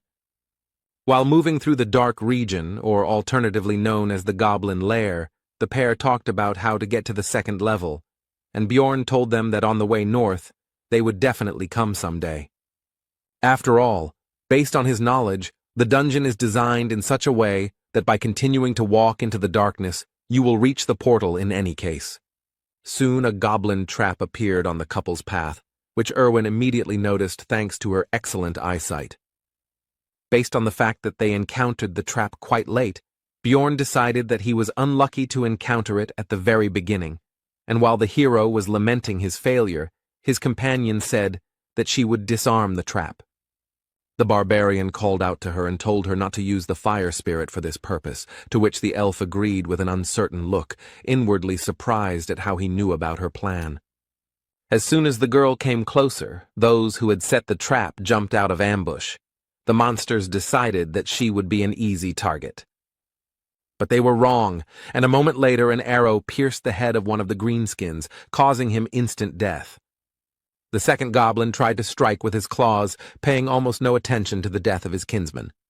But the attack was unsuccessful. The elf turned out to be too fast and agile, and before the monster had time to understand what was happening, his, as he thought, victim was already behind him, with a drawn bowstring. A moment later, Erwin was already relaxing, and the bodies of the goblins evaporated around her, leaving behind their prey. The elf asked the barbarian if she had done well, to which she received well-deserved praise, which made her seem to glow with joy. Erwin handed over 2 magic crystals to Björn, after which she said with shining eyes that at this rate she too could earn something. From the stone transmitter came information about the update of data regarding the elf. Now the reward had increased to 2,000, and alive or dead, and the barbarian tried to console his companion. Suddenly, Erwin noticed a new danger in the darkness ahead, ghouls, which surprised the hero, because according to his information, such monsters should live in the south, not the north. The meeting made the guy think about the strange experience system in Dungeon and Stone, which consisted in the fact that EXP is given only when a representative of a new species is defeated, and there is no reward for a repeat kill. After closing the distance, the ghouls turned their ugly heads towards the living, and in their eyes one could see only hunger and no glimmer of reason. These monsters are faster and stronger than goblins, but they are still only rank 9 monsters, so they don't pose much of a threat. Plus, he's not fighting alone now, which makes the battle even easier when you have a comrade covering you. The pair walked north until their 3rd day ended, and soon they came across a long trail of blood and a piece of bread. At first, Björn had an unpleasant guess that he did not want to believe, but soon it was confirmed, because they found the very same trap, next to which lay one sandal. And very close by there was an already open portal. Remembering what the hero went through when he could have simply crawled back a dozen meters, he was overwhelmed with emotions. Soon, all other feelings were driven out by the barbarian's rage, and Bjorn gave vent to it by hitting the floor, which frightened his companion. The girl took the guy's anger personally, so she asked what she did wrong, and moisture began to gather in the corners of her eyes. But the hero calmed her down, saying that it was not because of her. Erwin then put all the factors together in her head, including the bloody trail, the pieces of bread, the sandal, and her companion's reaction. And she said in a mournful voice that he had been through so much, which made the barbarian wonder if she had really guessed what had happened. But it soon became clear that Erwin had come to the wrong conclusions. She thought that the hero had lost a precious comrade here, and uttered a phrase about the certainty that he had gone to paradise. Having gathered their courage, the pair of the elf archer and the barbarian tank went through the portal straight to the 2nd level, which is called the Goblin Forest. The next moment they were transported to a new area, but no one could have expected that they would appear not on solid ground, but above it. Upon landing, the hero noticed that he felt as if he had been chewed and spat out by a giant frog. Erwin also said that she was surprised herself, because she had never heard of such a thing before and her friends had not told her about it. While scouting the area, Björn came to the conclusion that the lighting from the stars was so-so, but there was no point in waiting for dawn because they were in the labyrinth, and also decided that in case of a threat, they could return to the 1st floor. Erwin asked if this was really the 2nd floor, since she had never heard of this forest, to which the hero explained that from the 1st level you can go through different portals and end up in other locations. And he continued, besides the Goblin Forest, there is also the Beast's Lair, the lands of the dead, and the dark rocky mountains, and when his companion asked about their next steps, the barbarian asked if she knew how to get back. When told that they would simply be thrown out when the labyrinth closed, Björn confirmed, but added that the 1st level would close in 168 hours, and the 2nd in 240. And most likely the Crystal Union will not go to this floor, so they will wait until the 1st one is about to close, and will be transferred there through their portal, and then they will be spat out into the outside world. But the hero decided not to sit around doing nothing all this time, and the couple set off to explore the surrounding area. Erwin, walking through the forest, felt nostalgic, and also reported that this place felt just like the abode of fairies, one of the species of which she is in the world of dungeon and stone. While scouting the surroundings, the elf noticed traps everywhere, although the barbarian was unable to notice their presence. So the girl decided to show their location and threw a stone straight into the trap, causing it to go off. Unlike the previous floor, here they were camouflaged. After that, Erwin started begging for praise, but Björn decided not to overdo it and simply said that she was throwing stones well.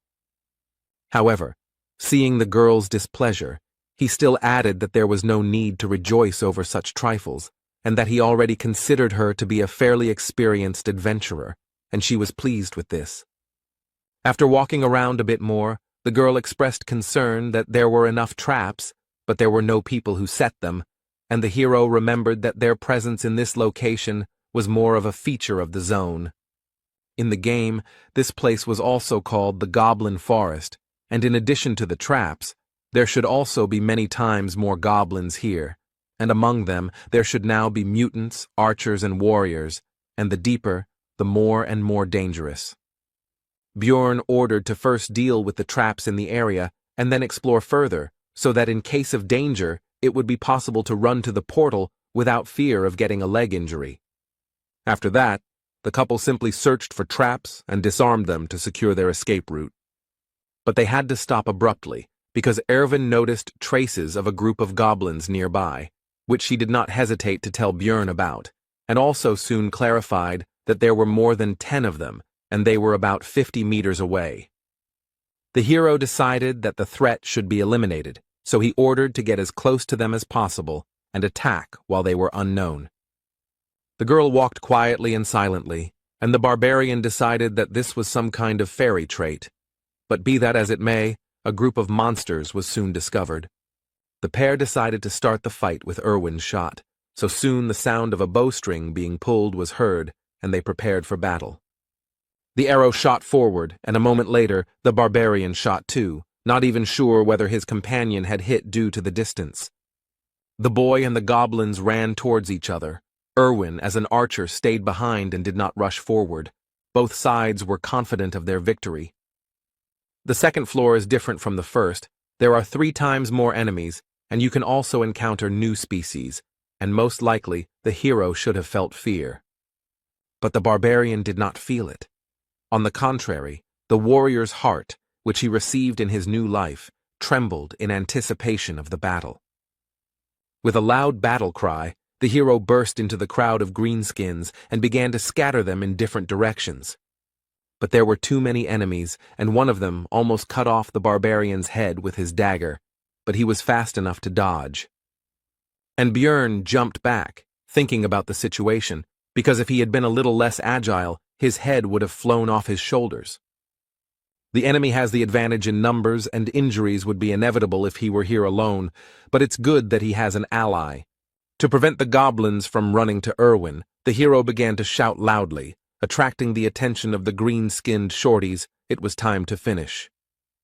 From defeating the group of goblins, 11 magic crystals were obtained, which was quite good compared to the first floor. After all, Björn earned about 44 in a whole day, and although he wanted to take the armor or weapons, they dissolve along with their bodies. The barbarian decided to give Erwin 2 crystals, because those that fell from the goblin warriors were more valuable, which made the girl happy. After which he ordered them to move on, because he was impatient to see the results of the whole day's monster hunt. As the pair went 3 kilometers into the floor, groups of goblins began to appear every 5 minutes. This time they had a new type of enemy with them, a goblin archer, whose specialty, among other things, was camouflage, with the help of which he could disappear right before your eyes. The barbarian and the greenskins rushed towards each other, because even though the shooter would make things more difficult, he would not lose. While the battle was going on, the archer took an advantageous position in the bushes and began to aim at the hero, and now the right moment for the shot arrived. But thanks to the excellent reaction of the new body, the guy managed to notice the arrow flying straight to the target. At the last moment, Björn was able to dodge the dangerous projectile without receiving any injuries, after which he began to search for the shooter's location. The goblin realized his mistake too late and could no longer hide, so he was killed with one powerful blow of the hammer. After 15 hours of continuous fighting, both were very tired, so they finally decided to rest. This time Björn was the first to take up duty, because despite the fact that they were very well prepared, the elf could not boast of the barbarian's endurance. It seems that it has already become a tradition to reflect on duty, and this time the hero did not break it. They hunted for 15 hours and earned more than they could have dreamed of on the first floor. But the further they went, the more often they encountered other adventurers, who not only often had numerical superiority, but also included different races. Adventurers are much more dangerous than goblins, especially now that the guy has someone to worry about. Björn said out loud his thoughts that the biggest problem was that he was very beautiful, which embarrassed, in fact, only the girl who was falling asleep. In the following days, the couple actively hunted goblins to earn crystals and gain experience. Together they rested from physical activities and protected each other's sleep from monsters and other possible dangers. So the 6th day of their stay in the labyrinth passed, and the 7th came. The couple decided to get out of here because there were only 2.5 hours left before the first floor closed. They were both very tired these days, but it affected Irwin especially strongly. She already dreamed of going to bed immediately after returning. Soon they came across a group of goblins on their way, and despite their fatigue, the adventurers decided to fight their opponents. The mere sight of the stern barbarian already instilled in the green-skinned monsters a feeling of insecurity in their own strength. While scattering the enemies, Björn decided to deal with the warriors first, and Erwin would deal with the archers. After so many battles during these days, the hero became a master of such battles and gained enough experience. And Erwin also didn't stand still and now always knows exactly who and when to shoot so as not to interfere with the guy. Although there were 2 archers among the goblins, not a single arrow flew towards the barbarian, and the enemies were already defeated. The pair had already worked together perfectly. The time it took to kill goblins had been significantly reduced, and looking at Erwin and noticing how much she had grown in recent times, Björn even began to feel proud of her. Suddenly, among the evaporating corpses and magic crystals, the elf noticed something unusual, something they had never seen before. It was an essence, part of the dungeon and stone skill system. It gives passive or active skills. You can only absorb 1 per level. Skills vary greatly depending on who dropped the item. For example, the guy who chased the couple downstairs most likely had the essence of a razor wolf, which enhanced his sense of smell. When asked if the elf wanted to take the essence for herself, she answered positively, since he didn't need it anyway. But then, suddenly, a group of aggressively minded adventurers emerged from behind the trees onto the recent battlefield and began to accuse the couple of something. Erwin tried to justify herself, but Björn took her by the shoulders and told her to stop, because he had already guessed why they were here and what they wanted. After which, he simply threw the girl's light body into the essence that rose into the air, because that was exactly what these people had come for. A bright light flashed and blinded the adventurers, who realized what had happened and were extremely outraged that the valuable prey had slipped out of their hands. Bjorn Yandel decided to try to intimidate the adventurers by making a brutal face and saying that he was ready to fight right now. After some time, the couple was already running through the forest towards the portal to the first floor. The guy ordered his companion not to slow down until the portal itself. The 4 adventurers still did not risk encountering them, but Erwin asked if they would pursue them, to which she received the answer that they were hanging around near the portal, which meant they were going to leave this place. And also, there are only 4 of them. They have the same tactics as their couple, to which Erwin praised the guy's intelligence. Soon the girl reported that there was a group of goblins ahead, and they were running straight towards them. Björn realized that he would not be able to simply get around them. This was suspicious, because goblins usually don't behave like this, and they didn't want to run into them now, when the pair's goal was the portal, so the barbarian ordered to change direction. But before the girl could answer, a projectile flew towards her, and Björn pulled her out of the way by the collar. Rubbing her injured neck, Erwin noted that she herself would have dodged the goblin's arrow, to which the hero responded that it was a crossbow bolt, which meant it was those adventurers. Most likely it was they who lured the greenskins, and they themselves are sitting in ambush on the other side, wanting to exhaust them. Bjorn decided that there was no other way out. They would have to fight, but they had an advantage, the power of the essence. The goblin archer's essence, based on game knowledge, should increase stats and give 1 passive and 1 active skill. The first is arrow poisoning, and the second is camouflage. When Erwin remarked that she didn't know how to use them, Björn pointed out that she was already using them, and it seemed to be done simply by the power of thought. The hero handed over the backpack and sleeping bag to his companion and said that he would deal with the goblins himself, and her task was to find the enemy crossbowmen. When asked about the danger of separation, the guy replied that they didn't have time. She needed to keep her head down and shoot her target after the signal. And he rushed at full speed towards the goblins, no longer hearing the question coming from behind him about what kind of signal this would be. The hero decided that if those adventurers did not show up after the shot, they would show up when he defeated the greenskins and entered the fight. There were more than 10 of them. 2 of them were warriors. It was more difficult to fight without support. There were no archers in sight. But suddenly one of the shooters showed himself by shooting at the shield, which means you also need to watch the arrows. Taking advantage of the hero's distraction, one of the goblins snuck up behind him and plunged a dagger into his body. Without Erwin's help, alone against a group of enemies, needing to watch out for goblin arrows and not forgetting about the crossbowmen, the situation is extremely lousy. More and more wounds appeared on the warrior's body, although none of them were serious, but there were more and more of them.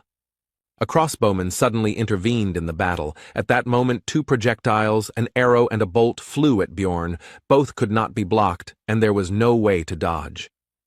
The hero decided to defend himself from a more powerful crossbow shot, and he will have to take the goblin gift on his body. The arrow pierced right into the elbow, and it also turned out to be poisoned. Now one arm is not working, which means I will have to choose what to throw. The hero decided to leave the shield, because although it would be easier to kill goblins with a hammer, the real threat comes from the crossbowmen, and without a shield it will not be possible to defend against a bolt. The battle with the greenskins became even more ferocious and difficult, but despite the advantage they had gained, the monsters could not win. Very soon there were only a few goblins left, and they decided to run away. This man had instilled fear in their little hearts. As soon as the battle was over, how did the adventurers who had been watching the hero's battle all this time show themselves? The crossbowman was not with them, the barbarian noticed, and their leader began to ask about Erwin's whereabouts.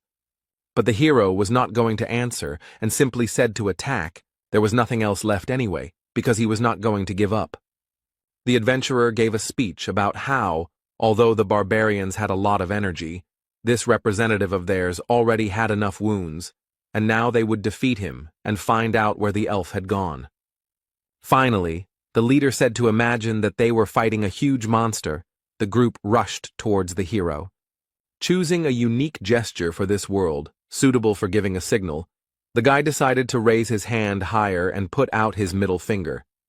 Seeing the suspicious movements, the adventurers became wary and stopped, and the hero wondered whether Erwin had understood the signal. But in any case, it doesn't depend on him, and all that remains is to trust his companion, thought Bjorn, making a dash towards the enemy. He met his onslaught and blocked the blow, but realizing that he would not be able to compete in strength with the barbarian for long, he called his comrade for help. An elderly man with a katana named Elias intervened. He drove the hero away with a blow from which he had to move away and break the force contact. But despite the less than ideal situation, Bjorn could not retreat, because in order to help Erwin, the enemies needed to be distracted, so the son of Yandel entered the battle against the 3. But everyone had to turn away from the battle because some kind of projectile was flying towards them, and no one knew whether it would be a crossbowman's bolt or an elf's arrow. The above-mentioned projectile would have hit one of the adventurers, if not for the shieldman, from which it was concluded that it was Erwin. The warrior with the shield shouted to his comrades to focus on the barbarian, and he himself would protect them from the arrows, and the hero realized that this was his original plan, and that was why he almost did not interfere in the battle. And since you can no longer count on help from Erwin, it's enough that she practically took one of the 3 enemies out of the battle. You need to win yourself. But despite the barbarian's strength, the battle was not in his favor. His opponents were noticeably stronger, more skilled, and more cunning than some goblins. The hero decided that in order to win, he would have to sacrifice something, and perhaps by exposing his non-working hand to the blow, he would be able to incapacitate the red-haired leader of the squad. He succeeded. Elias's blow failed to penetrate deeply into the barbarian's muscles, but the guy's target received a powerful blow to the face from the shield.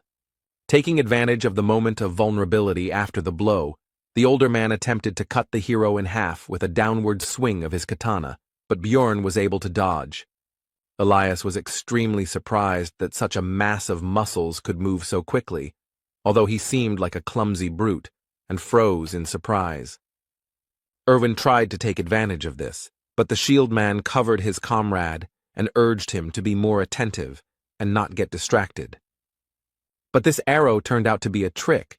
The elf was counting on the warrior taking the shot, because this arrow carried fire magic, and now the wooden means of protection would soon burn out. Erwin's next attack pierced the shoulder of his opponent, who was now unable to hide behind his shield, while Bjorn was thinking about how extremely skilled his archer was. The situation on the battlefield changed dramatically, and now the scales tipped in favor of the hero, although victory was still far away, because the red-haired man was already recovering from the blow to the face. The adventurer decided to deal with the elf first, and the barbarian could not stop him, so he only believed in his companion. The fight continued, and in an instant Elias opened himself up for a strike, which Bjorn couldn't help but take advantage of and tried to strike. But the elderly warrior managed to dodge, but the barbarian saw an opportunity in the fact that a former shield wielder was running behind the warrior with a katana who could no longer boast such dexterity, and the blow landed right on his skull. Now they were left alone. The other driver was unlikely to get up. Bjorn was thinking about the fact that Elias was very strong, and it was unclear how he ended up on this team.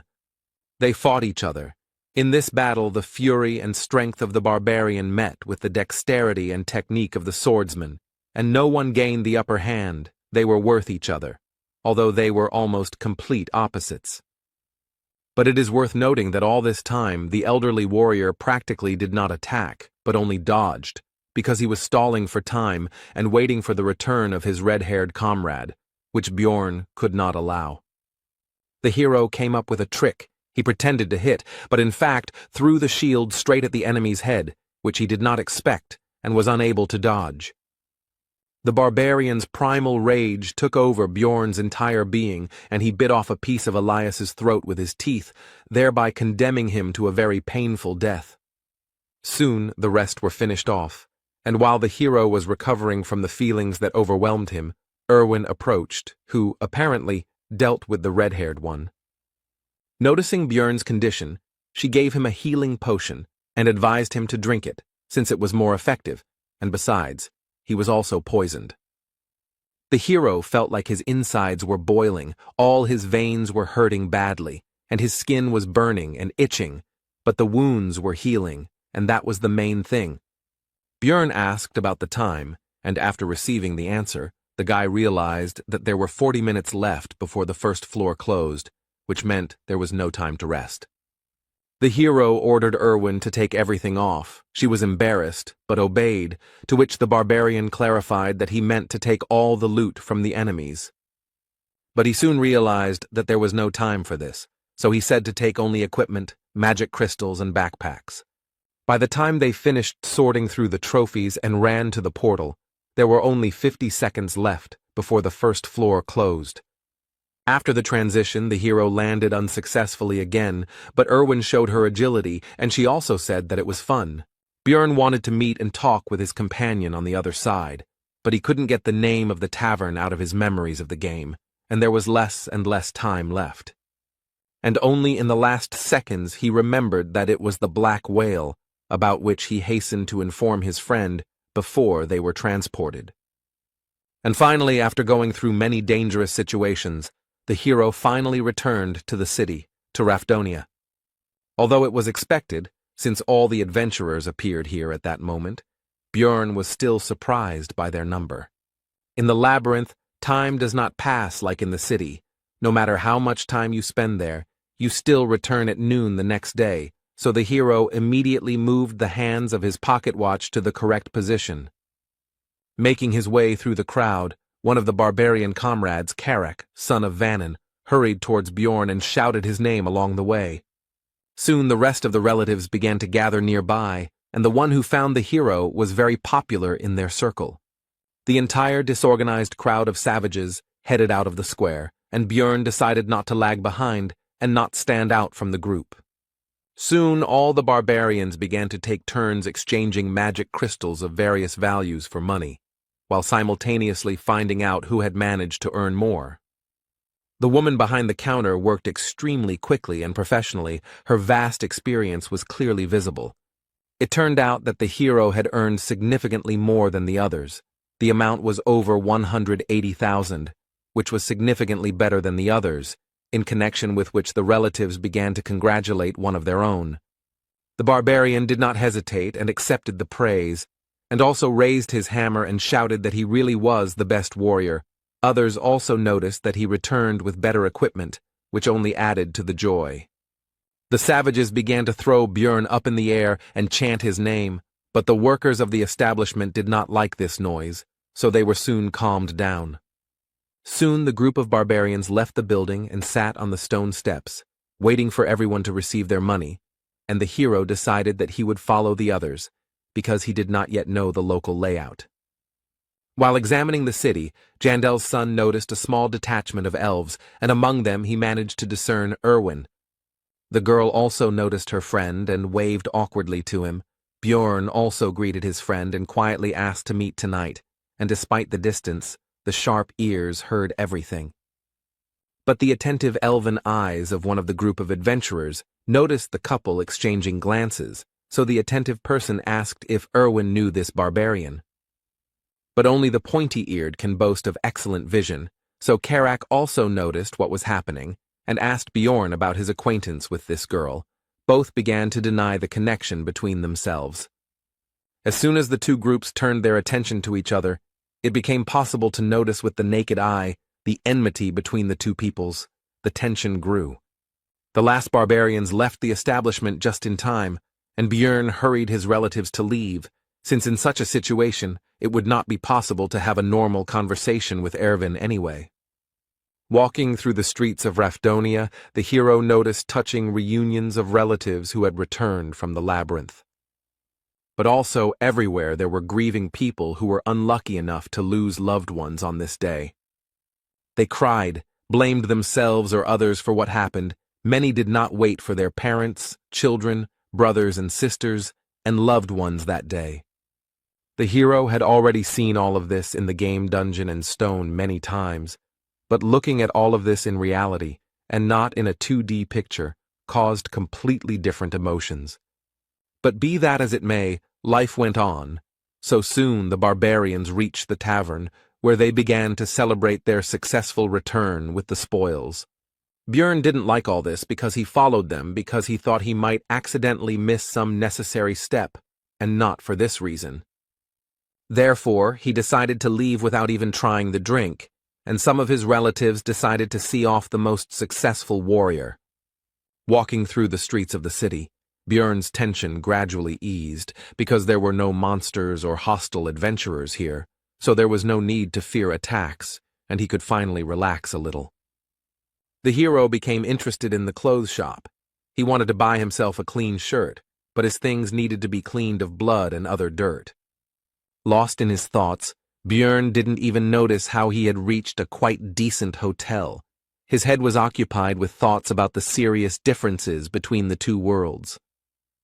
Having paid for the room, the guy went to the shower to finally wash properly after so many days in the labyrinth, and also thought that living in this city might not be so bad. But lying in bed, the hero admitted that he was deceiving himself, and had done the same thing before, because in fact he wanted to go home, even though no one was waiting for him there, and with these heavy thoughts, he fell asleep. Björn woke up already at night and decided that now was the time to go meet Erwin, so he started getting ready. Having asked a local resident about the Black Whale Tavern, the hero received the answer that this place had had a different name for 10 years already. Finally, Björn became convinced that the game world was lagging behind this in time, and having learned about the current name of the tavern, he went there. Nowadays it was called Python's Paths, and the hero noticed that he could read the local language because he understood what was written on the sign, which meant that he should visit the library soon, but now he needed to go inside. The tavern had a good atmosphere, there were many customers, and finding Erwin here would certainly not be an easy task. But the hero was lucky. The girl was the first to notice and call the guy, but there was another elf sitting next to her. He had seen her during the day. She was clearly in a negative mood, and when asked who she was, the answer was that the pointy-eared one was Erwin's older sister. When the guy asked if she had a name, He answered Tessia, which was part of his girlfriend's full name, from which it was concluded that she simply did not want to introduce herself normally. The hero asked why she was here, to which the girl flared up and said that it was because the barbarian invited such a young elf to such a tavern. And she continued that the meeting was scheduled for last night, but the guy never showed up. He's just an insensitive barbarian. The hero was surprised why it was last night, and Tessia thought that he was just making a fool of himself. Björn decided to make sure, so he asked Erwin how many hours had passed since leaving the labyrinth and received the answer 30 hours.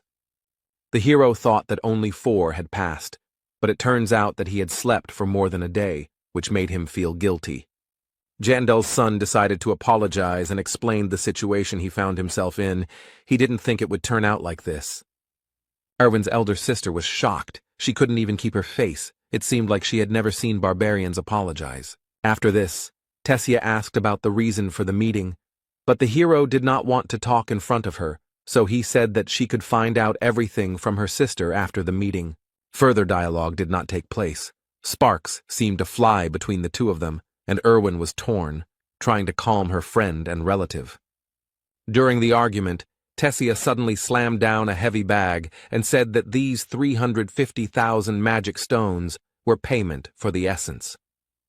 Björn began to explain that he would like to continue hunting in the labyrinth with Erwin, and she could earn the necessary amount with him, and they would divide the spoils in half. At first the girl was happy about this, but a moment later she became gloomy and refused, and the hero could not understand the reason because they made a good team. Tessia explained that now Erwin would be on the same team with her, and before that he was alone due to the tradition that the first entrance to the labyrinth should be solo. The hero realized that now his girlfriend had people who would take care of her and decided to take the money, but noticed that based on the agreement he had made with his girlfriend about dividing the spoils 1 to 9, there was still 280,000 missing. To this Tessia responded with a bag she had prepared in advance, and Björn realized that she was simply trying to trick him, but he kept it all to himself and asked her to leave, because he still wanted to talk about something with his friend. But she didn't want to leave her little sister here, and was about to start objecting when Erwin herself intervened. She really appreciates her sister's concern and is glad that she came here with her, but she needs to thank Björn and say goodbye to him. Tessia agreed, but only on the condition that the barbarian swear that he would not sleep with Erwin, which embarrassed her sister. Björn calmly swore an oath on his military honor, because he didn't give a damn about it anyway, just like he didn't give a damn about the oath itself in principle. Tessia was satisfied with this and was already heading for the exit, but halfway there she turned around and thanked the hero for saving Erwin's life. Left alone, the friend said that she had never contradicted her sister before and asked if she would be angry about this. The hero calmed Erwin down because Tessia didn't look angry when she left and even thanked him with a smile. The girl tried to apologize for having already decided to be on a team with her sister, but Björn stopped her, and also thought that he himself would not have refused if a high-level elf had invited him. After that, Erwin handed the hero a bag with the red-haired man's and the crossbowman's magic crystals, and she had already taken her share. She also left the rest of the equipment in her house, and tomorrow they should sort it out and decide what to do with it. Erwin said that she wanted to somehow thank Björn for saving her, and he realized that this was precisely why Tessia had demanded an oath, but nothing had come to his mind yet, and the guy suggested ordering something. The girl's eyes lit up, and she said that she had deliberately not drunk anything yesterday so that she could share her first return drink with the hero. It is a special drinking tradition that involves having something to drink upon returning from the labyrinth, and for young elves it is quite important. Erwin was a little worried that this wouldn't be Bjorn's first return drink, but the hero said that this would actually be his first as well. The girl was very surprised by this, to which the hero replied that he had already said that he was only 20, and she thought it was a joke. Soon the table was covered with all sorts of dishes, because Björn had slept all day and was terribly hungry. The couple spent their time culturally drinking the first return drink, and it didn't take long before the table was almost down. Björn decided it was time to take a break, and announced that he had come up with a way for Erwin to repay him for saving him. The elf decided that she already guessed what the guy would ask for, so she suggested going to his room. But what awaited her was not at all what she thought. The barbarian decided to check how the essence affected the girl's characteristics. And in real life, an increase in the flexibility parameter by +4 is not particularly noticeable, the hero thought, watching the elf check her hand. Erwin asked if he really thought she came to the room to check her stats, to which the guy replied that you can't check your skills in the city, and some people were clearly disappointed with this development. Although the game Dungeon in Stone had only 3 main characteristics, these are strength, spirit, and abilities, but each of them had hundreds of other parameters. The guy spent thousands of hours studying them, but still couldn't understand the effects of some parameters. Looking closely at Erwin, the hero thought that the goblin essence should have increased her obsession parameter, and he didn't know what it was doing. When asked whether she had felt any obsessive thoughts or lack of restraint, the girl replied that she suddenly really wanted cookies, although she had never liked them before. The hero concluded that this characteristic strengthens desires, and in the future some other unknown effects may appear, but his thoughts were interrupted by Erwin, who said that she wanted to lie down. Soon Björn woke up and thought about the oath he had made to Tessia not to sleep with her sister. And then I decided that it didn't matter, because you meant a completely different dream, and I continued sleeping. The next morning, the pair decided to sort out the equipment of the dead adventurers. Erwin asked if the barbarian was going to sell everything, to which he agreed, but specified that he would leave a couple of things. The elf then asked if she could keep the leather suit and belt, to which she was granted, but it would be deducted from her share. After this, the couple began to go to various shops and stores, and in order to sell all their loot, they had to go around a lot of places. The total came to 1,450,000 stones, but taking into account the equipment, 50,000 is Erwin's share, which does not change the impressiveness of the remaining amount. This would be a great start, Björn thought, since even in the game he hadn't managed to get that much on his first outing. When the girl heard that it was time for them to say goodbye, she was upset, because she wanted to spend more time with the guy, and to console her a little, the barbarian suggested that they go to the central square together, since they were on the same path. Upon arrival, the couple noticed that a crowd of onlookers had gathered in the square, and a guillotine had been erected in the center. When the girl asked what was going on, the guy replied that it looked like the execution was beginning, while looking at the condemned man. There were other unfortunates nearby, whose only guilt was non-payment of taxes. People have no other choice, because the rest of the world was destroyed by the witch's curse, and only here, thanks to the labyrinth, there are resources. But they are limited, and in such a cruel way one has to control the number of hungry mouths, the hero thought, watching the locals dip bread in blood and eat it. When the girl asked about the reason for their actions, the guy explained that there is a belief that the blood of the executed brings financial luck, and then asked about the amount of crystals for the first year's tax. To which I received the answer that the amount is 700,000 for non-humans, but in the second year it is already 800,000, and a commission appears upon exchange, which is slightly different from the game, but close. Taxes are growing every year, which means he can't stop training, otherwise his blood will end up on someone else's bread. You need to save up as much money as possible so you don't have to worry about it, so you need to get to at least the 6th floor in order to avoid execution and survive. After saying goodbye to Erwin, the hero went to the library, where he continued to collect surprised glances from other visitors, since barbarians are rare guests in such a place. Walking through the reading rooms, the hero suddenly noticed a familiar girl. It was Einar, the second or third daughter of someone there, he didn't remember, who seemed to have fallen asleep right on the book. Björn decided to wake up the blonde, because he was curious what she was doing there. She woke up easily. The girl was glad to see her son Jandel, which she announced very loudly to all the visitors of the library. When asked to be quieter, she justified herself by saying that she did not expect to see a fellow barbarian in this place.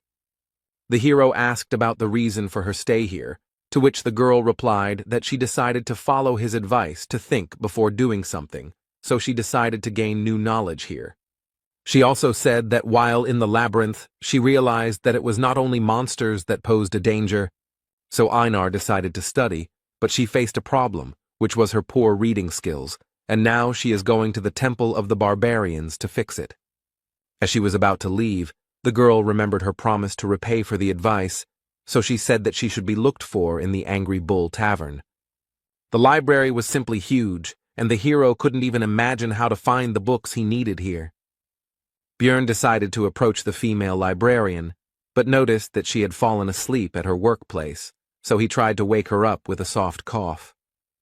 She immediately opened her eyes and began to find out what was required of her, to which she heard about the need to help in the search for books. But before the hero could explain the details, the librarian cast some kind of spell and cast some kind of effect on the barbarian. And yawning, she explained that he would find the book he needed if he simply wandered around. Taking them with him was forbidden. He had to read them in the library. Before Björn could find out exactly how it worked, the girl closed her eyes and fell asleep again. He quickly understood how magic works.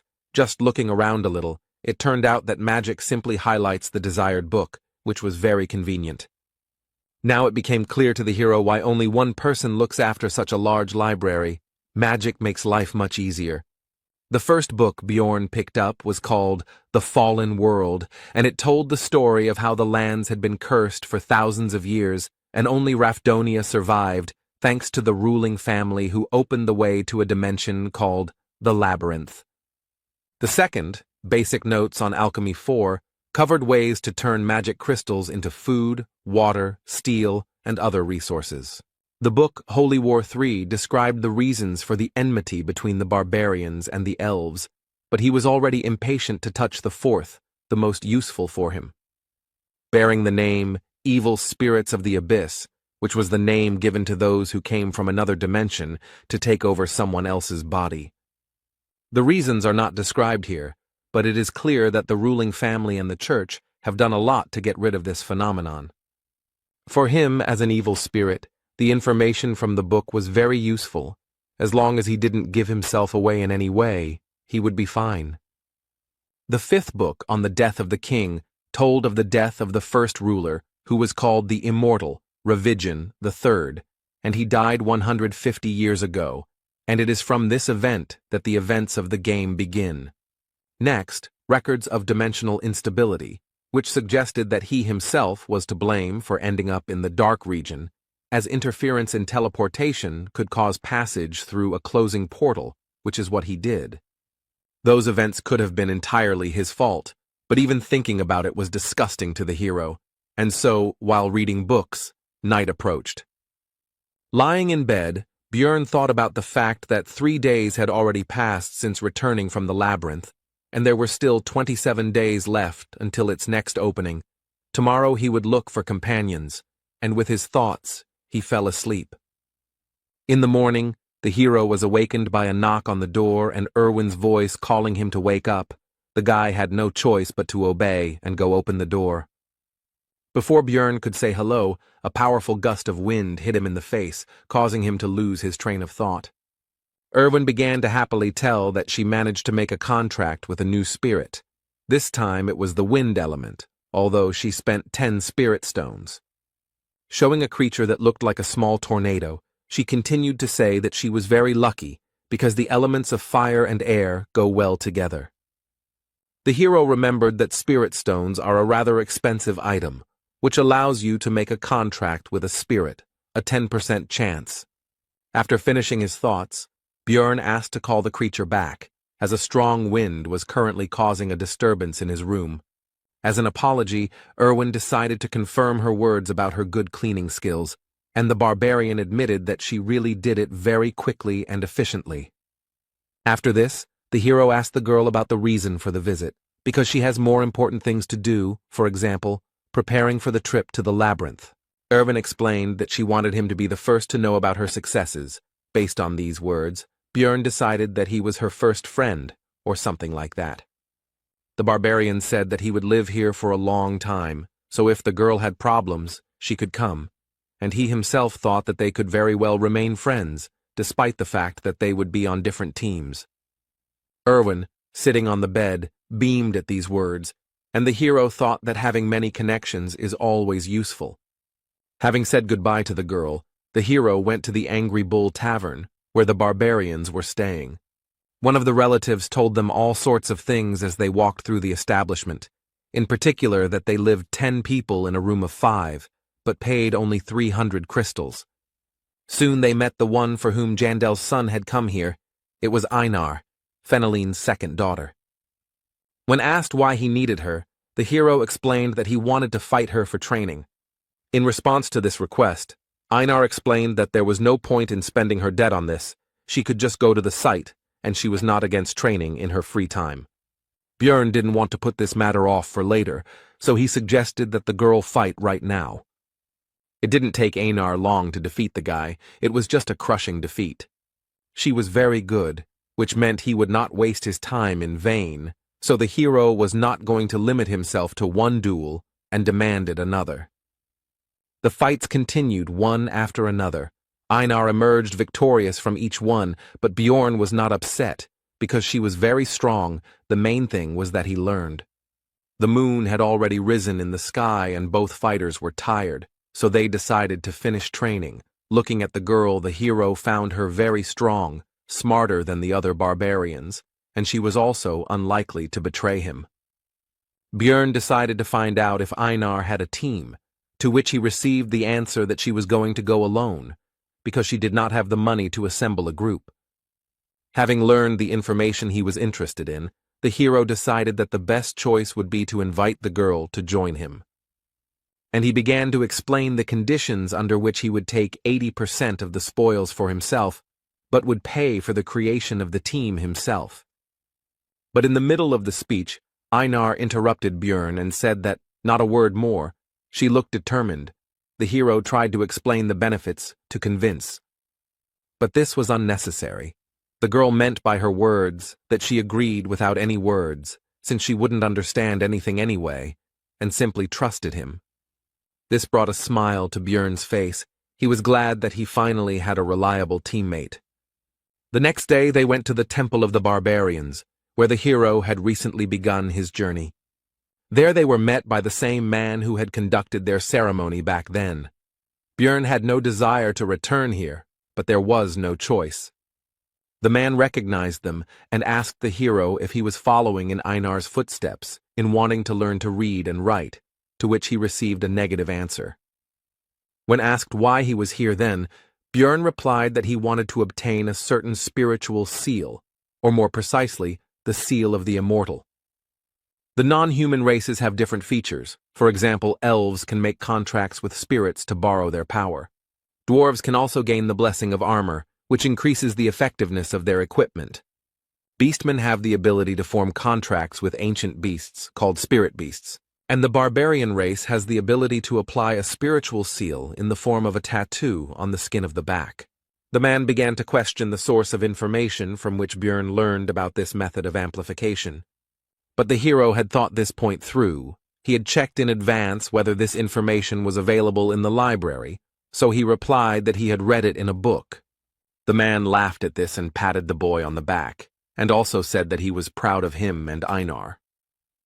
The chief noted that he had no reason to refuse, but the cost of this service was 800,000 stones. To the rhetorical question of whether the newcomer could handle such a sum, the hero answered in the affirmative, which surprised both his companion and the man opposite him. The chief became serious and asked where the young warrior got so much money. It was very suspicious. But the hero thought this through too and began to talk about how he was lucky to meet a wounded elf in the labyrinth.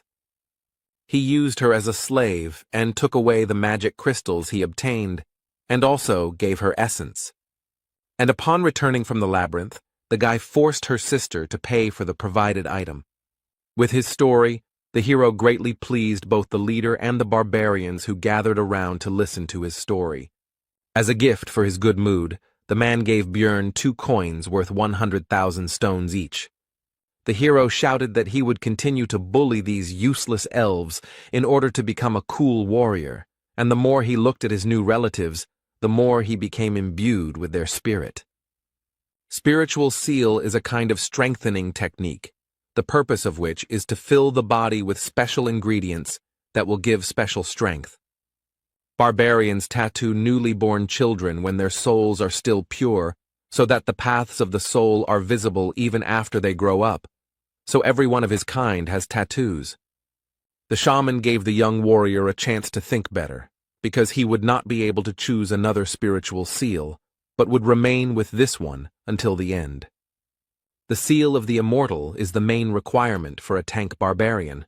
Other seals are also very useful, but the hero has already made his decision. Getting the tattoo was excruciatingly painful, and Björn was already shuddering at the thought of having to go through that again in the future to level it up. Its effect was a significant increase in natural regeneration and physical characteristics. At parting, the guy thanked the shaman, which surprised the latter because for the first time he saw a warrior who thanks people like him. At this news, Björn hurried away as quickly as possible, hoping that his unusual behavior would not reveal his nature. The next morning, the hero went to the shopping district to buy the necessary equipment, thinking along the way that thanks to training with Einar, it became clear that the sword would not suit him.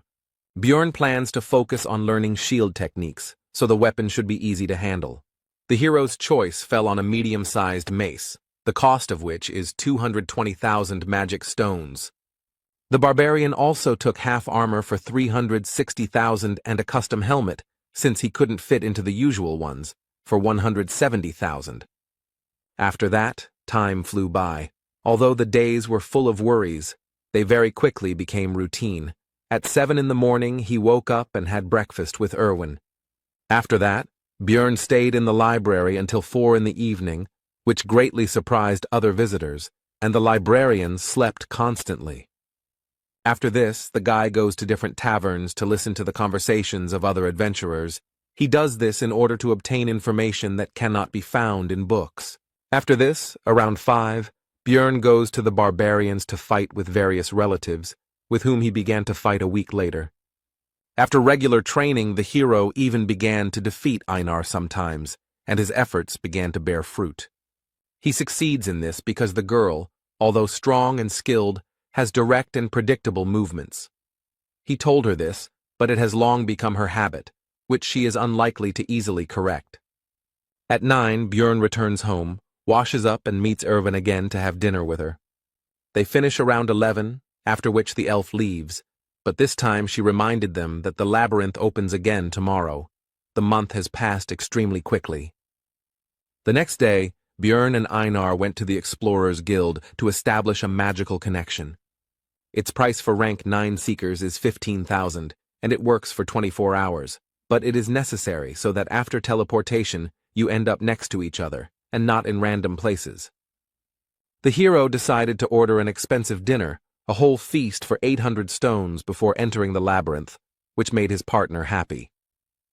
Having finished with the last things to do, the couple headed towards the square, where the rest of the researchers were already waiting for the portal to open. Suddenly, a group of barbarians burst in here. They were newcomers who had just come from the coming-of-age ceremony. Their appearance brought a pleasant nostalgia to Einar, even though only a month had passed since she had been in their place, and Björn thought about how they managed to find their way every time in an unfamiliar city. Soon, it was possible to enter the portal, but the hero stopped his companion and said that he wanted to check one of his guesses. The portal became smaller and smaller. Einar began to worry, but Björn was still waiting for the right moment. And so, when the security guard at the entrance shouted that it would soon close, the guy rushed forward and shouted for the girl to do the same. The next moment, the hero's guess was confirmed. They found themselves in the dark region, as he thought. To his companion's concern about what was happening, Björn explained where they were and said that this time he had torches, and the last reservation surprised the girl a little. Right in front of them was a passage to the second floor, and thoughts flashed through the hero's head that every gamer should know how to use bugs to their advantage. Without delay, the portal was opened, and the first person to do so also received some experience as a reward. This time the location was different, the dark ground, The remains of stone structures and heartbreaking screams indicated that this was the land of the dead. But unfamiliar feelings distracted Björn from examining the area. He felt as if something was moving through his veins and filling his body. The barbarian shared this with his companion, to which she replied that according to the description, it looked like an increase in the level of the soul, that is, an increase in the level of the character, as it was in the game. He now has more energy to use skills and can also have 2 essences. Einar congratulated the hero on this, but noticed something strange because he did not kill the monsters, and the hero told about the reward for opening the portal first. In this world, experience can only be gained the first time you kill a certain type or subtype of monster, so the further you go, the harder it is to level up. Opening the portal first is a stable and relatively easy way to earn EXP, so many people try to get to the transition as quickly as possible. Björn told Einar that this would be their secret, and if anyone asked, it took them 2 days to get here. Sooner or later other explorers will get here, so you need to get away, because they will wonder how the newcomers got here faster than them. The hero tied a torch to his helmet, and the steel did not heat up due to its magical nature. Although this method has long been used by adventurers, the guy still felt a little ashamed. The land of the dead contains various types of strong, undead-type monsters, unlike the goblin forest. But there are no traps here, so it's a bit easier, in other words, an ideal place for 2 barbarians. The first enemies the team encountered along the way turned out to be a trio of ghouls, but this is only because it is only the first day. On the 3rd, their number will triple. These enemies did not pose any threat, so they served only as a light warm-up for Einar, and the hunt began. After some time, a terrible scream was heard nearby, and the companion, although a barbarian, was also a lefty, so she pressed herself against the guy in fear and asked what it was. Bjorn explained that these were banshees, and they should not attack these monsters, because their physical attacks would not damage the ghost's body, and the curse could easily be obtained. The next monsters that appeared on the barbarian's path were skeletons, on which Einar could just vent her fear. Björn tried to advise the girl that monsters had a vulnerable core between their ribs, but it soon became clear that she didn't need that. She could just smash the bones with brute force. They walked through the lands of the dead for another 7 hours, and encountered various monsters, such as elder ghouls that were twice the size of normal ones, or mutants that turned into skeleton warriors and skeleton archers, and all the new species brought the desired experience. They did not pose a danger, both because of their small numbers, and because of the hero's increased combat capabilities.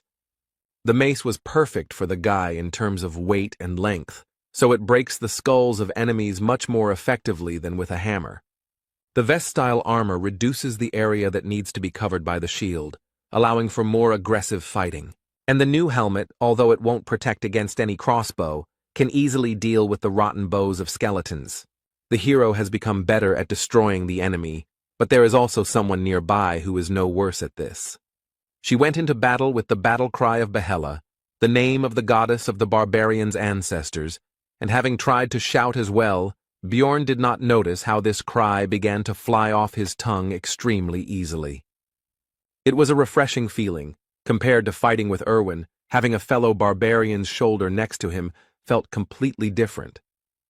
During the fight, Bjorn received a small wound on his arm, but it closed very quickly, causing delight in Einar. The seal of the immortal improves natural regeneration. Healing a wound half a centimeter deep takes only a minute, and stamina is restored faster, although the pain is terrible. Soon the earth became dry, the soil changed, and the banshee's cry became much louder. All this meant only one thing: monsters of the 8th rank would appear soon. And he didn't keep us waiting long. It was the demon of death, who somehow miraculously managed to quietly approach the couple almost right next to each other. The monster looked more terrible than Bjorn had imagined, but fear did not stop the barbarians, and they rushed into battle. Einar attacked first, and while the monster blocked the blow, the hero slipped past and found himself behind the enemy. But the maneuver was useless, because the creature's body was so hard that the blow felt as if it were a stone and not the flesh of a living creature. Despite the lack of visible damage, the demon still tried to kill the impudent barbarian, but the latter was fast enough to dodge. But we shouldn't forget about Einar, who decided to take advantage of the monster's distraction and struck the creature with her huge sword. But the weapon was unable to enter the monster's body, and the young warrior was thrown further away by the attack. The death demon in the game had high defense, but the guy didn't think that in reality it would be such a difficult opponent, and even small scratches on it healed extremely quickly due to the body preservation skill. But soon, the situation worsened even more, because the monster used its active skill for summoning ghouls, which was called the Call of Death. Björn ordered Einar to deal with the dead first, while he would distract the monster. Weaker attacks could be easily taken on the shield, especially with the physical stats boost from the Seal of the Immortal. More powerful attacks had to be dodged, using all possible agility from one's body. Bjorn was quite successful in distracting the death demon, although he was unable to land any blows, but that was not necessary. Soon Einar was able to deal with all the ghouls and immediately went to help her partner. She slipped behind the monster's back and prepared to deliver a devastating attack with her monstrous weapon. The next moment, the warrior struck the death demon with her sword, but the strong skin withstood it.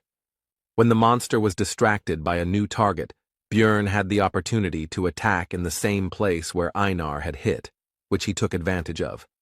Finally, the battle began to turn in favor of the barbarians, and they finally managed to inflict serious damage. But, not paying attention to the pain or possible problems from a head injury, the demon drove his opponents away from himself. The team couldn't keep up with the monster's regeneration. It recovers too quickly thanks to its passive skill of body preservation. Already thinking that they wouldn't be able to cope with the demon and would have to return to hunting 9th-rank monsters, the hero saw that Einar had grabbed the enemy's leg in an attempt to upset his balance. This seemed like a great idea to Björn, and he hastened to support his companion in the attack on the monster. And in the end, the barbarians managed to drop the monster on its back. Now it's time to quickly take advantage of this. But it turned out that there was no hurry, because nature, or whoever created the demon of death, did not think of a way for him to get back on his feet after falling. Now the barbarians can take advantage of their advantage, and the monster began to feel like a victim. The pair of researchers began to joyfully beat and cut the helpless enemy, who not long ago seemed to them, if not invincible, then at least an extremely difficult opponent. After defeating the demon, a very large magic crystal remained in its place, which made Einar happy. But Bjorn hastened to explain to her that the cost of extraction was actually only 100 stones. But it turned out that for the girl, this sum was quite good, because for this price she would be able to buy the delicious bread that she ate at the feast before leaving for the labyrinth. The hero decided that it was not right to limit himself to one demon, so it was time to go and continue hunting, and also realized that hunting with barbarians was quite good, and Erwin was a little passive. In this battle they managed to find an excellent tactic, so the barbarians first threw the monster on its back as soon as they discovered it, after which they joyfully beat him on the head until he died, and as a result, they finished off 70 of these big guys. It was time to set up camp, and the hero again fell into thoughtfulness. He thought about the fact that it was extremely profitable for him to hunt death demons, because there was, albeit a low chance, but a chance to get an essence that would suit him very well. The next day, the number of monsters doubled, but this caused practically no problems. The barbarians simply felled them one by one, and then finished them off. True, if the demons could not be neutralized before they used the Call of Death, then they had to run away, because the creatures do not pursue prey outside their territory. After midday, the monsters began to appear in threes, which was already too difficult, so the barbarians wisely decided to give up the hunt and not take such risks. Soon the couple began to look for a place to stop, but when they had already succeeded, they met a group of searchers. With a threatening expression on her face, Einar informed the uninvited guests that since they had no business here, they should get lost.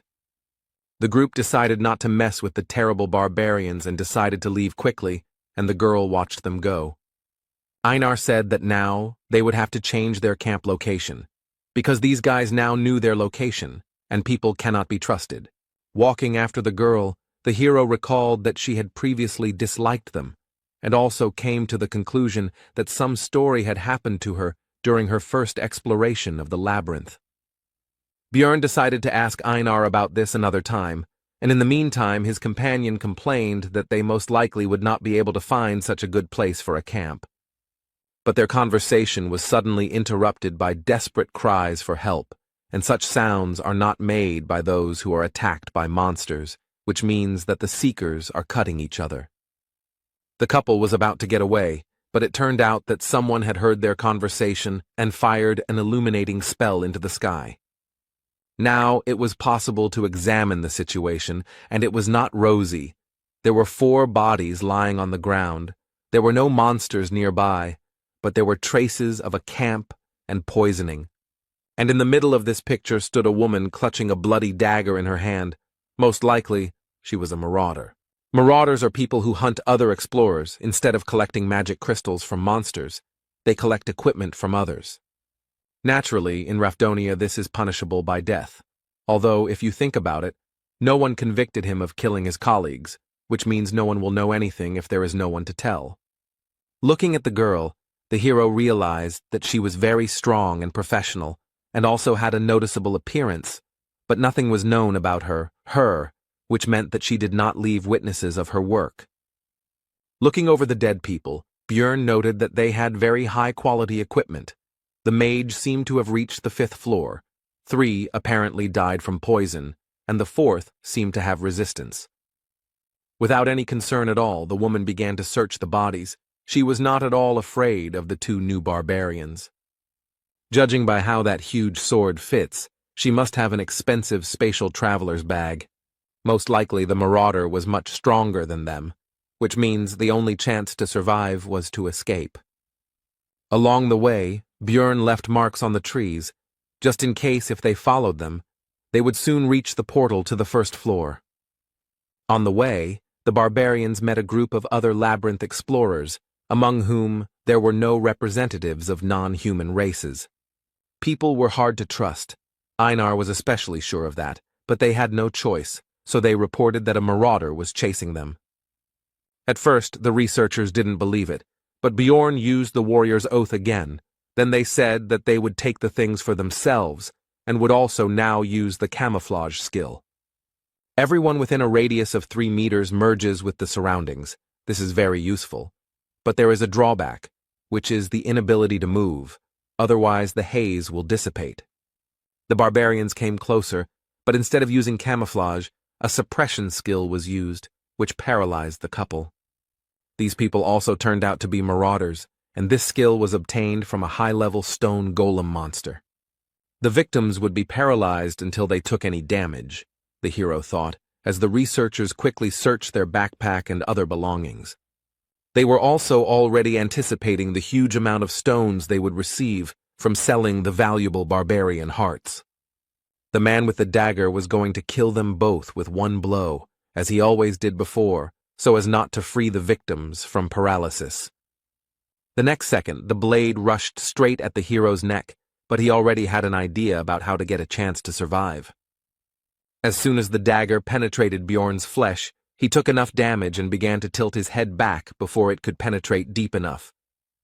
Now the paralysis had lifted from the barbarian, allowing him to grab his mace and kill the man who had just recently been about to take his own life. The searchers were shocked and even slightly horrified. They had never encountered such an extraordinary situation before. Taking advantage of the confusion of his opponents, Björn pulled the dagger from his neck and threw it straight at Einar in order to bring her out of her paralysis as well.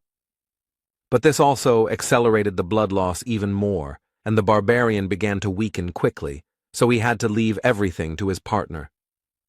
The warrior took full advantage of the opportunity and immediately released her anger on the people, instantly cutting one of them in half. Soon the rest of the enemies lost their lives, except for one, who, seeing the quick reprisal against his comrades, decided to escape. Einar was about to chase after him, but she heard Björn's request for help, so she hurried to use the healing potion. The hero was able to survive thanks to the seal of the immortal, but now there will be a scar on his neck that is unlikely to heal. His partner was only happy because he would be the only barbarian with such a mark, which could be considered an excellent reason for pride. Soon the barbarians caught the escaped enemy. Einar held him tightly, and they were already about to interrogate him. But suddenly, from behind their backs, a small dart flew at the man, which killed the man almost instantly. All this time the female marauder followed and watched them. They were never able to break away, which is an extremely bad sign. If they couldn't escape, then the only way out was to fight, so the barbarians rushed towards their new enemy. Even though they are newcomers, and this woman looks very experienced, they have the advantage in numbers and should have a chance to win. The next moment, the marauder dodged the young warrior's blow without any noticeable difficulty. And then she took on the dagger and attack of Bjorn, who, although he expected something like this, hoped for the best. Since she can compete with him in strength, it means she has probably absorbed more than one essence, and this once again confirms how high a level it is. Since the barbarian cannot overcome her in a normal confrontation with force, he will use his superior mass and start pushing. But the marauder did not expect that the enemy would pierce his armor with a simple, albeit poisonous dagger, which indicates that the woman knows how to use aura, which means there was no chance from the very beginning. Einar tried to correct the situation. She tried to stab him in the back with her huge sword. But the enemy flew past at lightning speed, inflicting serious wounds on the warrior, much worse than those received by Bjorn. Throwing a dagger into the air, the marauder addressed the hero with the words that the basilisk's paralyzing poison had already spread throughout the body, which meant it was time to surrender. The hero feverishly thought about the fact that the enemy was superior to them in strength, speed, and in everything. So would they really die here? The woman interrupted these thoughts by putting a dagger to the guy's neck and saying that if they swear not to say anything, then she will spare their lives. The marauder continued by saying that she had intended to suggest this from the very beginning. She didn't want to kill the barbarians, because she was indebted to them. Now it became clear to the hero why she simply watched their fight. She wouldn't have had to kill them personally if those researchers had succeeded. The wounded Einar extended her hand and said that they couldn't trust this woman, because she would definitely deceive them. When asked about the consequences of refusal, the marauder replied that in this case they would die, so there was no choice. The hero once again took advantage of the oath of military honor, and now it was Einar's turn to have her say. But the girl did not want to do this. It seemed that her dislike for people was extremely strong, as was the pride of wine, and even in such a situation she could not agree with this. Since Einar has spoken her word, it means the woman has no other choice, and today the warrior will leave this world. But Bjorn categorically disagreed with this, so he began to persuade the girl to take the oath anyway. He desperately reminded her that Einar had said earlier that she would follow all his orders. She just needed to trust him. The warrior did not want to swear by her military honor, but still gave in to her partner's persuasion. The marauder was satisfied with this and was about to leave, but the hero finally asked what floor she had reached, to which he received the answer that she had reached the 8th, which meant that there was no hope of victory. Soon the pair of barbarians returned to the first floor, and the guy noticed that Einar took it all much worse than he thought. It seemed that for his kind to beg for mercy, with the honor of warriors, was extremely shameful. Bjorn tried to console the warrior with the words that they survived, and that was the main thing. And in the future they would still have a chance to defeat that woman in the future. Einar responded to this by saying that she would endure the shame and the desire to kill herself in order to become as strong a warrior as the hero. Seeing his partner's attitude towards this situation, the hero understood that he would hardly ever understand her feelings, and the reason for this is simple. He is not a real barbarian. They began to rest, and Bjorn again plunged into thought. After these events he was morally destroyed, although Einar was even worse. The guy felt about the same as he did on his first trip to the labyrinth when he hoped for help from that blonde guy's group. When the priestess refused to heal him, and the swordsman threw the potion as if his life was worth nothing, as if he were a wounded dog, although he was happy to survive, he cannot forget that feeling. Björn believed he was making the best choices in the situations he faced, focusing on survival, and he didn't understand what he could have done wrong. As soon as the hero got into this world, a man was beheaded before his eyes, and then unpleasant things continued to happen, and the barbarian decided that something needed to be changed. He had a new plan. Björn woke up Einar and asked her if she would agree to try to become stronger if it involved great risk. The warrior agreed, because if they didn't achieve this, they would most likely die anyway. This life will always be filled with chaos, no matter which path you choose, so it is better to attack first, Björn thought, and told his companion that they would go into the rift. The team headed to an area that was also shrouded in darkness, but there were 4 types of monsters there. In addition to the goblins and ghouls they had already encountered, there were gnomes and razor-maned wolves.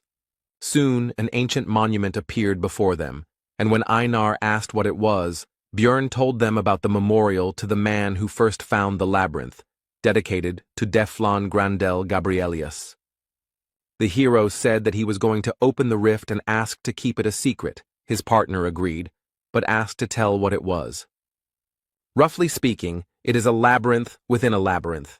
In the game it was called an instanced dungeon, which was cleared by a selected number of characters.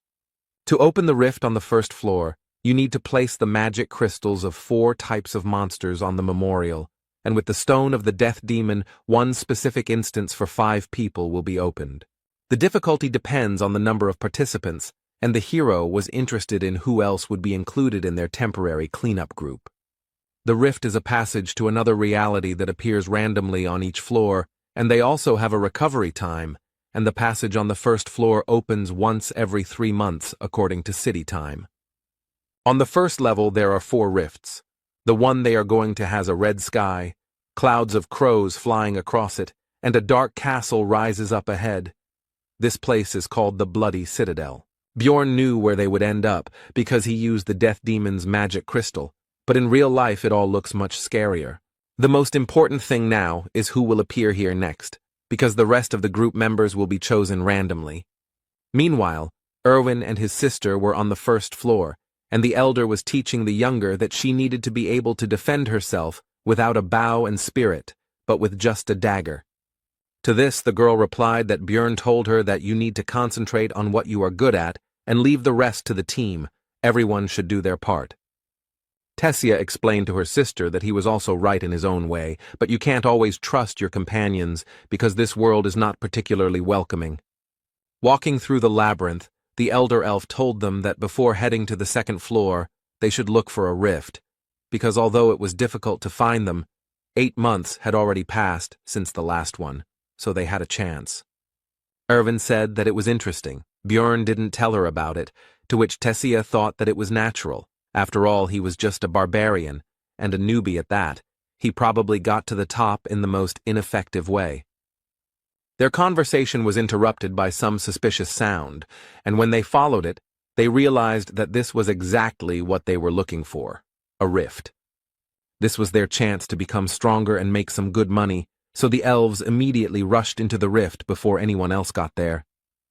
The girls had almost reached it when the entrance to the rift closed right in front of their noses. It looked like some researchers in other places had managed to get into other entrances earlier. Meanwhile, in the Bloody Citadel, the barbarians waited for the first comrade to appear.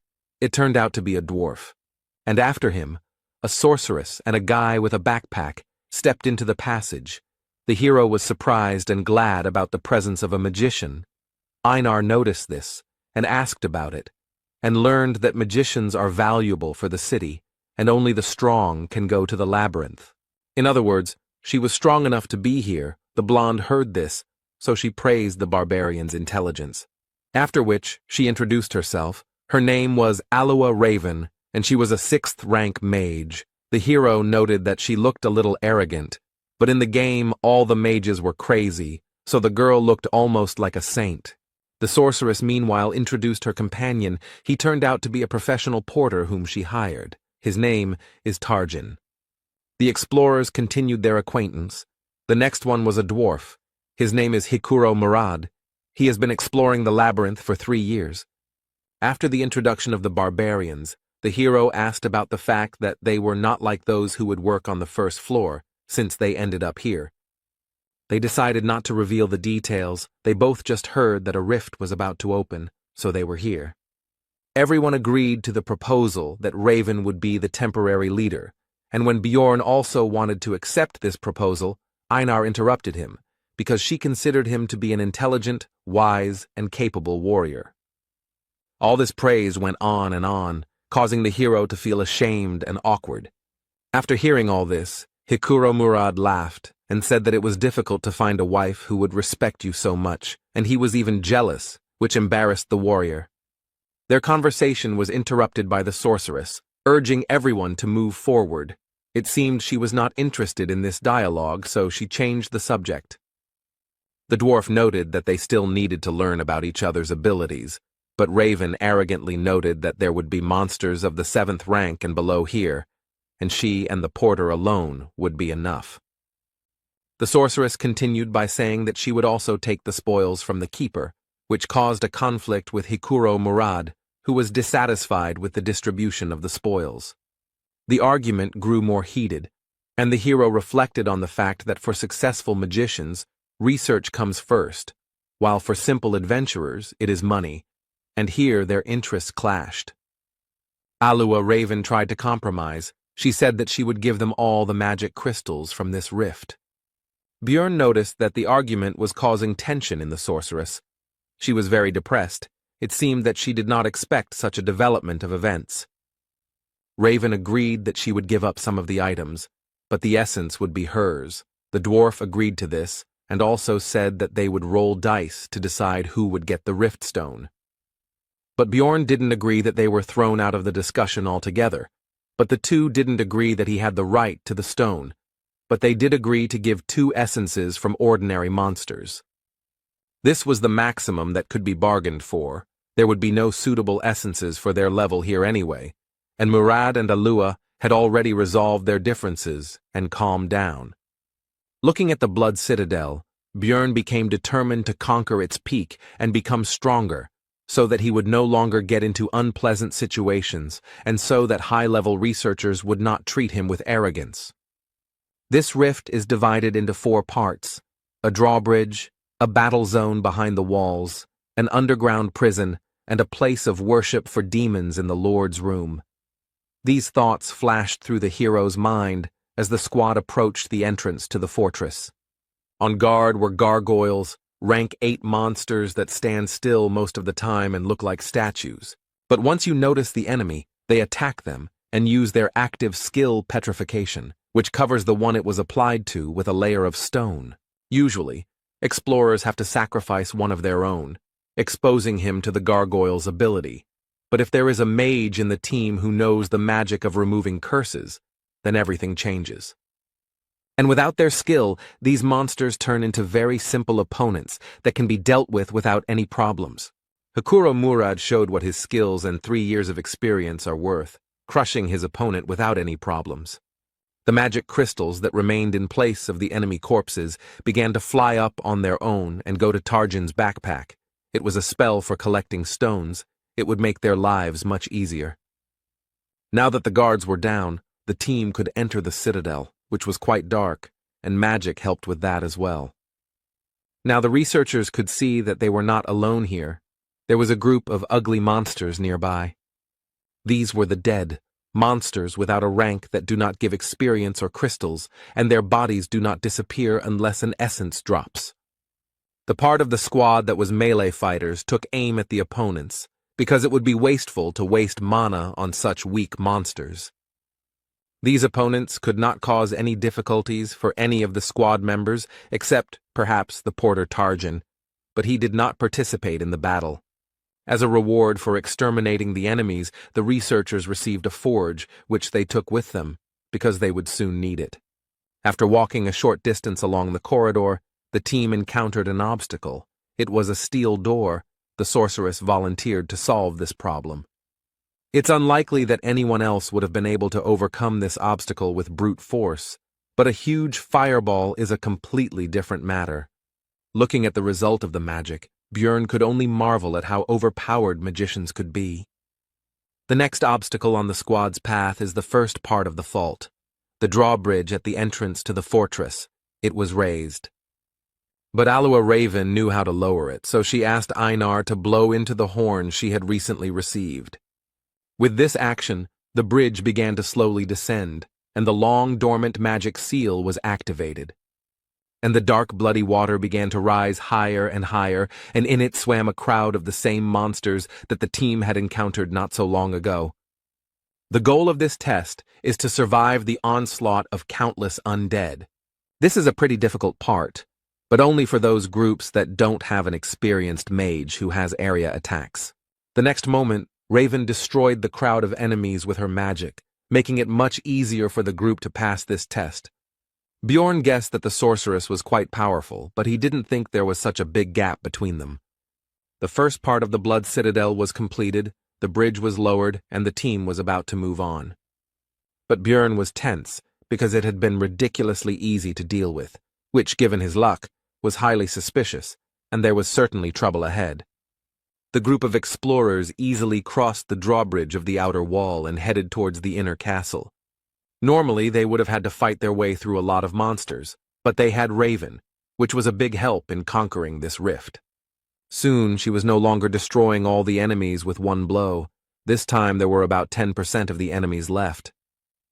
Among them, the most dangerous were the death demons, who survived thanks to their durability and regeneration.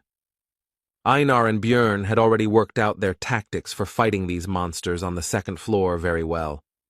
This sight greatly surprised and discouraged Hikuro Murata, but the barbarians seemed to be having fun. Raven also decided to contribute to the victory over the monsters by hitting them with the spell Worsening Wounds, which negated the monsters' regeneration. Without one of their greatest strengths, the death demons have been reduced from fearsome foes to mere lumps of meat. Having seen the possibilities of magic, Einar understood why wizards are treated specially, which she told Bjorn. The dwarf supported her in this matter. Hearing the praise directed at her, Raven simply beamed and said that they study hard for this, but talent is also essential. Now the hero began to better understand her character. She pretends to be modest, but loves to brag and conduct research. The sorceress asked for help in collecting some materials, which no one refused her, and soon Targan's backpack became almost full. Björn noticed that she had examined the entire area, but had not paid attention to the statue. Did she really not know about it? Some gamers have a habit of pressing the interaction button when they see a unique object or a suspicious wall, and the hero was one of them, so he discovered a lot during 9 years of playing Dungeon and Stone.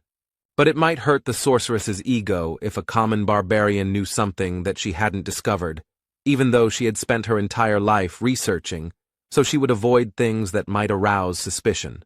Soon, the group of adventurers entered the inner castle, which lay in ruins, and there were no monsters or possible prey nearby.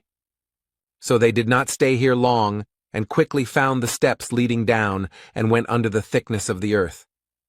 The group fearlessly entered the first floor of the underground prison, the third part of the Blood Citadel, and began to explore it.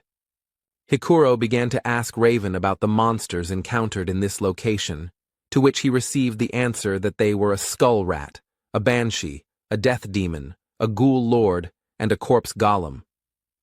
To this, the dwarf noted that he had fought with all of these species except the last one, since it was found only here in the Bloody Citadel, after which the sorceress began to talk about its features. Soon the terrifying cry of a banshee echoed through the dungeon, and Einar again showed that she was not only a barbarian, but also a girl. She was afraid of these ghosts, and pressed herself against Bjorn. Raven couldn't help but scare the warrior, and began to ominously talk about how meeting these monsters would be terrible and indescribable. But Bjorn reassured his friend that magicians actually have ways to fight banshees, so there is nothing to be afraid of. The sorceress was surprised out loud at the barbarian's knowledge, after which she decided to stop joking and lured a group of ghostly monsters with her spell. And as soon as all the banshees gathered next to her, Raven used fire magic and incinerated all the opponents. Even their intangibility did not help them. and standing right in the middle of a branch of the fiery hell, she invited her companions to follow her, as if she did this every day.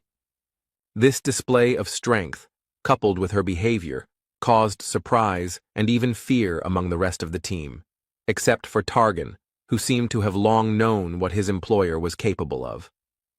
Soon, the researchers found themselves on the second floor of the underground prison, where they encountered new monsters, such as a chimera wolf, or the Lord of Ghouls, and the interior of the environment began to resemble the laboratory of an evil scientist, since there were ugly monsters and objects everywhere. The sorceress did not feel fear, because she herself carried out autopsies.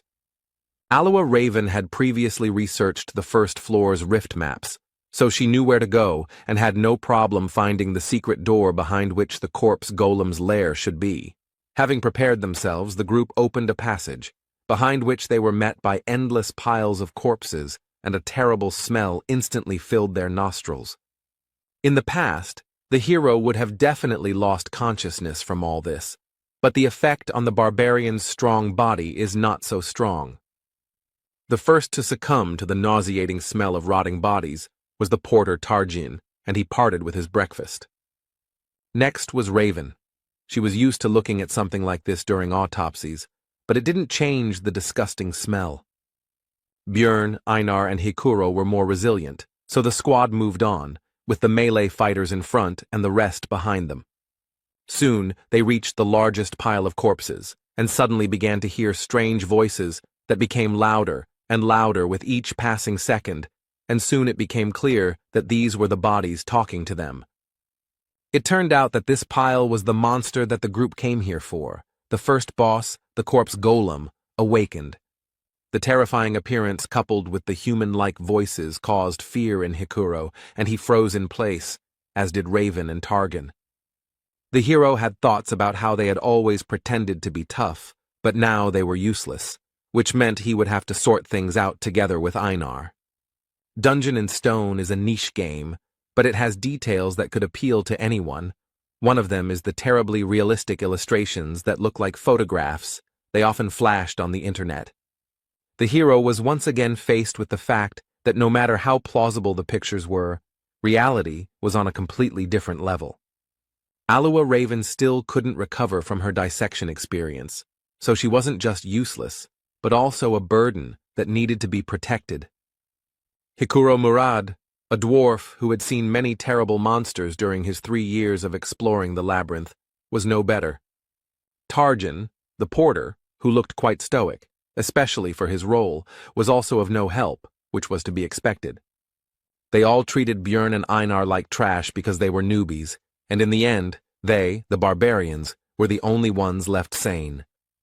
And the corpse golem was not going to wait for the researchers to come to their senses, so it attacked them, releasing acid mixed with corpse poison from its body, from which the warrior protected herself with a broad sword.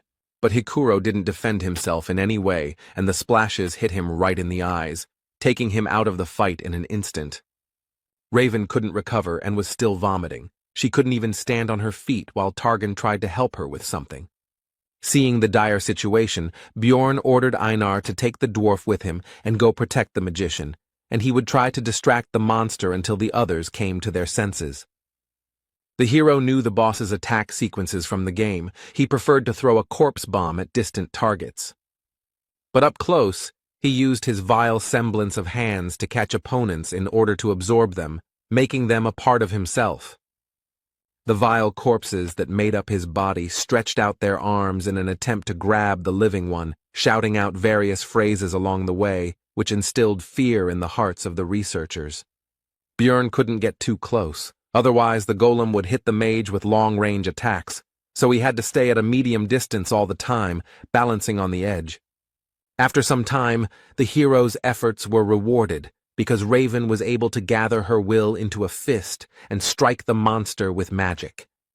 Watching the huge wall of flames, from behind which came the screams of the undead bodies being burned, Björn was impressed by the power of the spell, as it alone ended the first phase of the boss fight. The outer body of the corpse golem was destroyed, and the second phase, the skeleton golem, had arrived. this was not the end yet. Einar and Bjorn rushed forward, because now the monster had no long-range poison attacks, and the two barbarians had every chance of destroying it. With their brute force, they would crush its bones. It wasn't long before they managed to break through his chestbone plates and reach the golem's vulnerable core in the center, and the monster was defeated. At the sight of his death, as a reward, a beautiful ball of energy quickly formed. This was his essence. Elite monsters that do not appear in the regular labyrinth are highly valued by explorers, as they can be used to obtain valuable experience, which is very difficult to earn. Various magic rings, amulets, earrings, and other things that can be obtained from the Rift Keepers are also very good loot. But still, the main value of these instances is that the chance of essences dropping increases several times. After finishing his thoughts, Bjorn informed Einar that it should go to them, since they had contributed the most to defeating the boss. He himself wanted to get 2 essences, from the Death Demon, which gives powerful regeneration, and from the Wolf Chimera, which gives strength. Corpse Golem Essence is also good for a tank. It slightly dulls perception, but increases bone density by 55, as well as weight, which helps to knock down the enemy and reduces damage from enemy weapons by 21. The pain resistance is also useful, and the extra strength and poison resistance are a nice bonus. But the main problem is the essence skills. The active skill Flesh Explosion deals a lot of damage, but the price is your health points. The passive skill, Acidic Bodily Fluid, turns blood into acid, and with each injury will damage equipment, reducing its durability. The essence is good, but you'll have to spend a lot on potions and equipment, Bjorn concluded his thoughts, and told his partner that the loot wouldn't dissolve for another 30 minutes, and for now, they needed to help the dwarf with healing. Soon Hikuro was as healthy as before. He felt shame and regret for his behavior, and only thanks to Einar he saved his life. But it seemed to him that he had already seen all sorts of monsters, but the hero was irritated, because due to mental problems they almost died from a monster, with which otherwise they would have dealt without problems. Alua Raven had more or less recovered, so it was time to discuss payment. He said that it was thanks to him that their group survived this fight. So as a token of gratitude, he demanded that they take the Rift Stone for themselves, since if it weren't for it, everyone would have died, after which a tense silence ensued. The silence was broken by Hikuro Murad. He supported Bjorn, because he was in great debt to his partner Einar, and also, in principle, to him himself. Raven was against it, but decided that if they came across a Rift Stone, the barbarian would have a chance to get it, and he decided that he shouldn't count on more.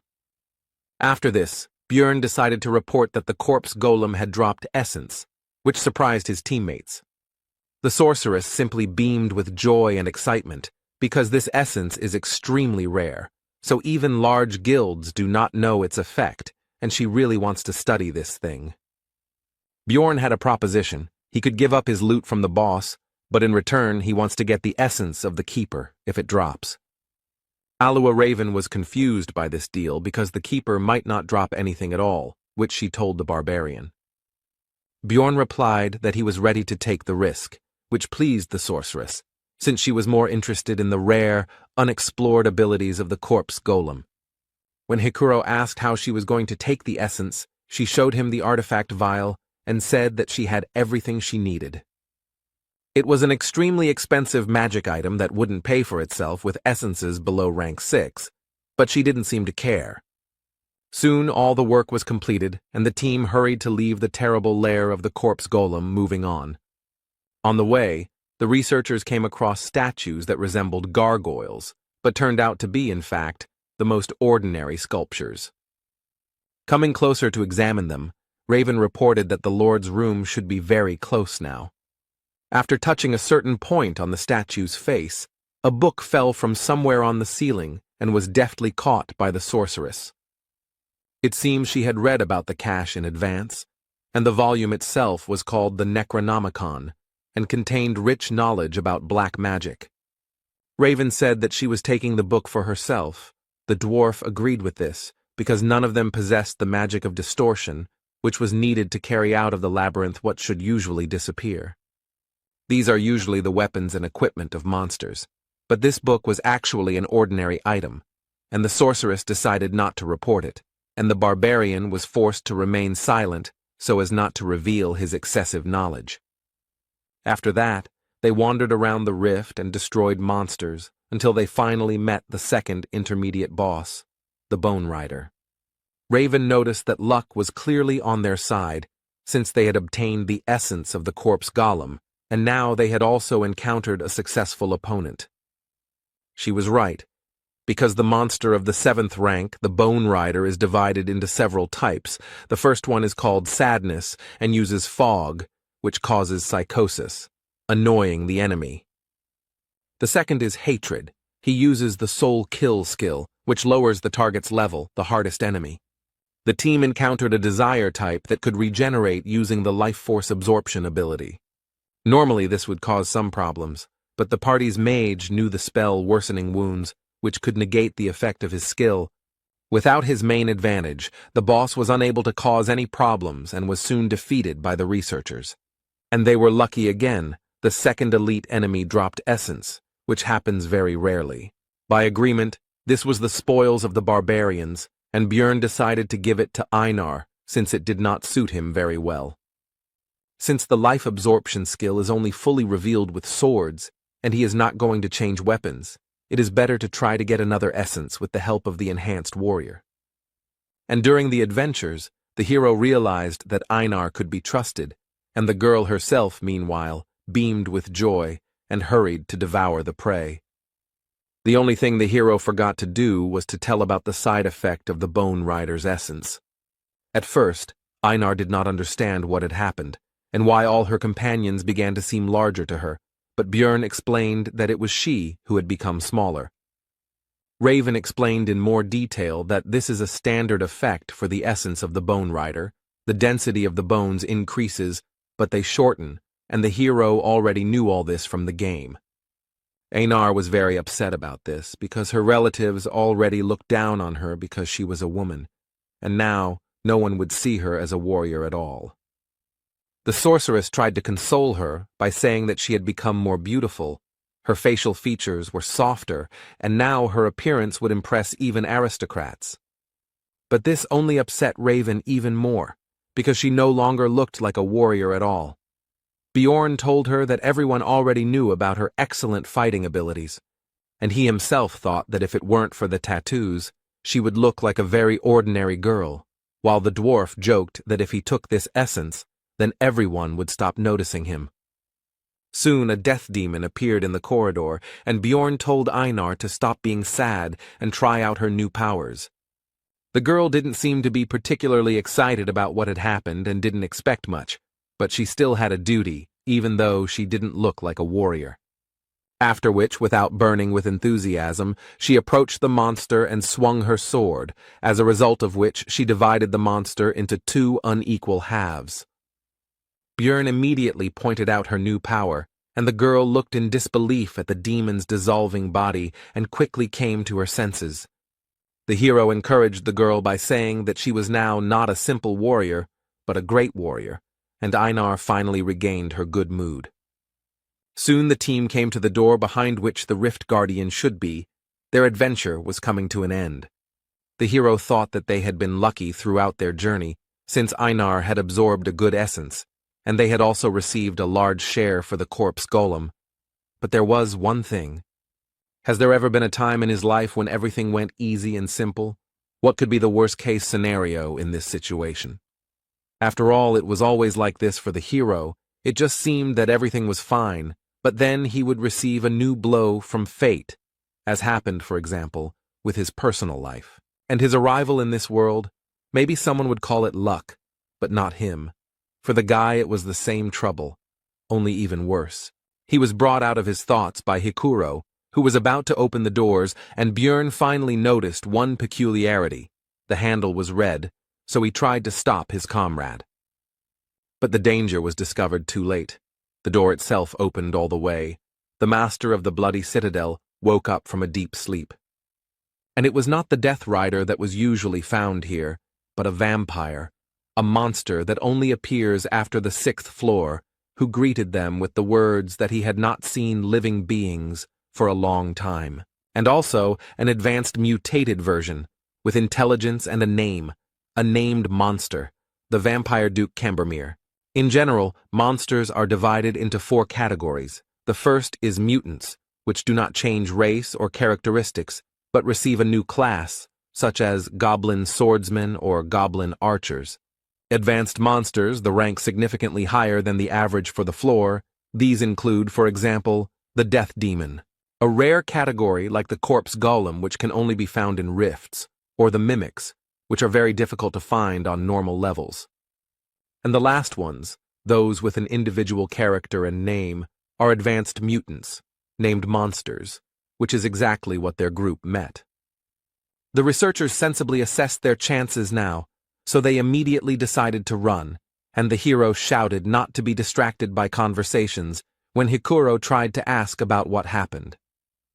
While running, the hero thought about the essence of the monster. This is a 5th-rank boss that can act in an unconventional way. He is strong both in close combat and in black magic. The conversation was brought up again by Raven, who was surprised that the Guardian had become an advanced mutant, since this had never happened before, and the hero could understand her surprise. After all, even he, having spent thousands of hours in the game, had never met the Vampire Duke, and only knew about him because he saw him on the stream. Even in such a situation, the sorceress could not suppress her curiosity, so she asked how he guessed about the trouble, because he said to close the door in advance. Björn couldn't come up with an explanation for his gaming knowledge, so he blamed it all on his well-developed intuition. And he understood everything thanks to the red pen, because he had tried many times to find the Vampire Duke himself, and when he watched the recording of his appearance again, he was able to notice this small difference from the usual rifts. Björn partly blamed himself, because if he hadn't been distracted by his own thoughts, he could have noticed this in advance and changed something, but now it was useless to think about it. Hikuro noted that they wouldn't be able to leave without finishing off the Guardian anyway, so shouldn't they turn around and fight, to which he responded that they needed to get to a place with sunlight. But their conversation was suddenly interrupted by the voice of the vampire in front, who said a phrase about ill-mannered guests. It was one of the spells of black magic, spiritual form. A frightened Raven began to prepare some kind of spell, and before using it, she called on everyone to close their eyes. After using magic, the vampire disappeared, which surprised Einar greatly, but it was clear to everyone that everything could not end so simply. Spiritual form is one of the spells available to vampires. It allows them to move quickly, but their real body remains in place. Only with the help of release he can switch the real and spiritual bodies, and they would have been in huge trouble if Raven hadn't reacted in time, but they gained about 3 minutes. But it seems that the meeting with Cambermere did not pass without a trace for the group. He somehow managed to cause internal bleeding to the sorceress, which surprised the hero because vampires do not have such an ability. This means that the boss has the essence of another monster, which the hero does not know about, because in the video, the player did not have time to not only win, but even do anything, so he could not show his techniques. Bjorn interrupted his thoughts and urged everyone to continue running towards the exit, to which the dwarf noted that only Raven knew where to go, as she was studying the map of the Blood Citadel. The hero shouted that he also knew, which surprised Hikuro, and the latter asked how he knew this, since this was the barbarian's first trip to this rift. Björn replied that he had simply memorized the route, thinking to himself that he did not want to seem like a suspicious barbarian, but right now survival came first.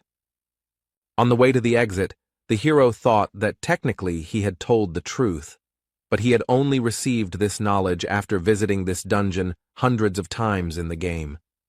Soon the exit was already visible ahead, but the Vampire Duke was also already close and, if such words are appropriate to apply to the undead, was practically breathing down their necks. But the researchers still managed to run out into the street, and the boss's spiritual body still caught up with them a little, but quickly dissipated.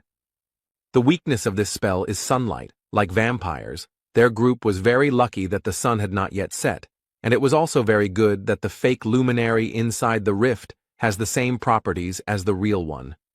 Now that they were temporarily safe, Hikuro noticed that Björn had indeed remembered the entire route the first time, and asked if he had really completed the ceremony just a month ago, causing the barbarian to tense up.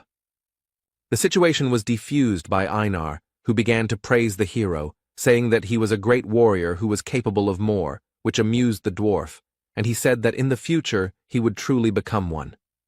Putting aside idle talk, the group began to think about further actions, because the sun would soon set and the monster would emerge from the dungeon in search of prey.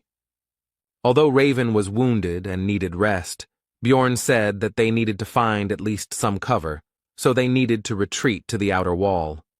Soon a place for a camp was found, and the hero decided to temporarily leave his companions to take something that could help in their situation.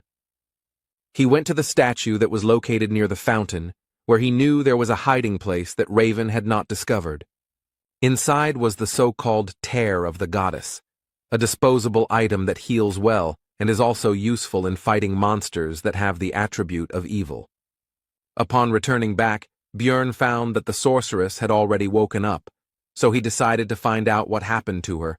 She replied that the vampire's attack was similar to the skill pain sharing, a low-level skill. The hero asked how much time she needed to heal, and received an answer about 20 minutes, after which she would be able to use a 7th rank spell 5 times, which was not enough to fight the boss. Then Björn asked about the presence of solar-type magic, and although in this world it was rude to ask a mage about his arsenal of spells, he took advantage of the reputation of barbarians. Raven accepted the uncouth savage's behavior and replied that she knew the Sunspot Sphere spell. This is a 6th tier magic that is similar to a normal fire sphere, but instead of fire, it has a solar attribute. When asked if she could use the attribute strengthening spell at the same time, the hero received the answer that only if she had enough mana, which needed to be pumped up for 10 minutes. Bjorn interrupted her explanation, telling her to prepare for 30 minutes to increase the power, and he would try to delay the monster for that period while she should not interfere and save mana.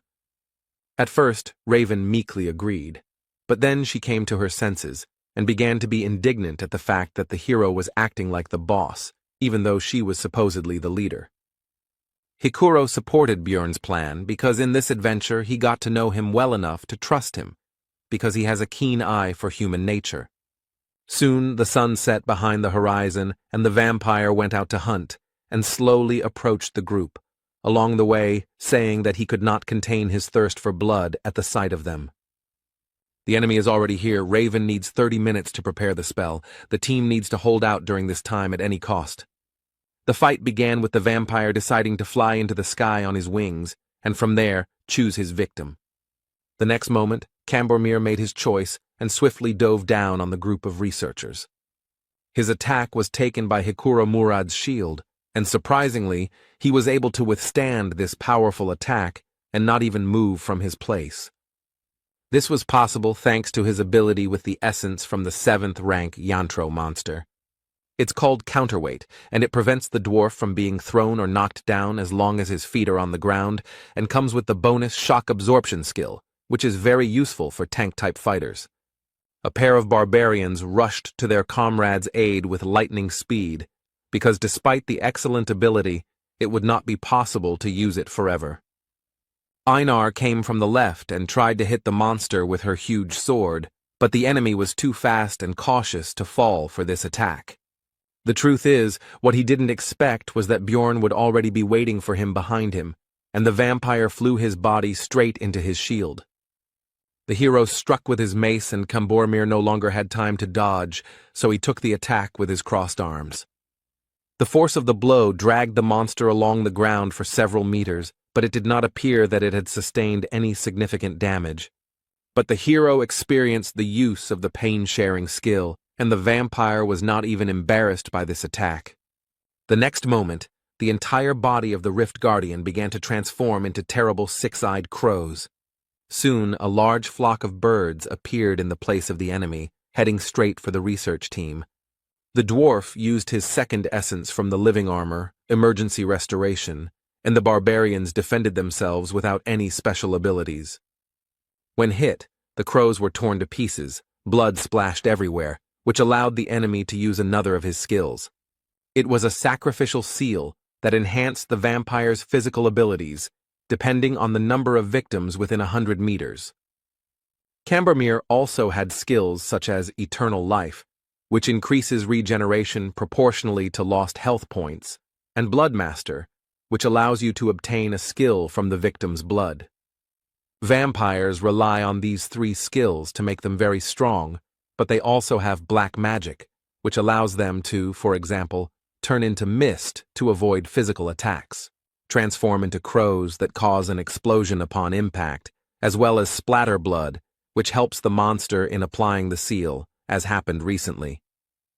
They can also use blood to summon various disgusting creatures to help them. In short, a vampire is a high-ranking monster with frightening characteristics and abilities. While the hero was thinking, the world did not stop in place. The battle continued all this time, and now Hikuro missed the monster's blow. And he immediately tried to develop his success by attacking Bjorn, but he managed to put his trusty shield under attack, and looking at the enemy's strength, the hero remembered that this was exactly why everyone abandoned the game when they reached the 6th floor. There were still 5 minutes to wait, and the dwarf, who was the main force in the battle, was defeated. Einar and he himself were exhausted. Then a plan appeared in Bjorn's head, and he immediately ordered his partner to take Hikuro and retreat back, and he would hold off the vampire.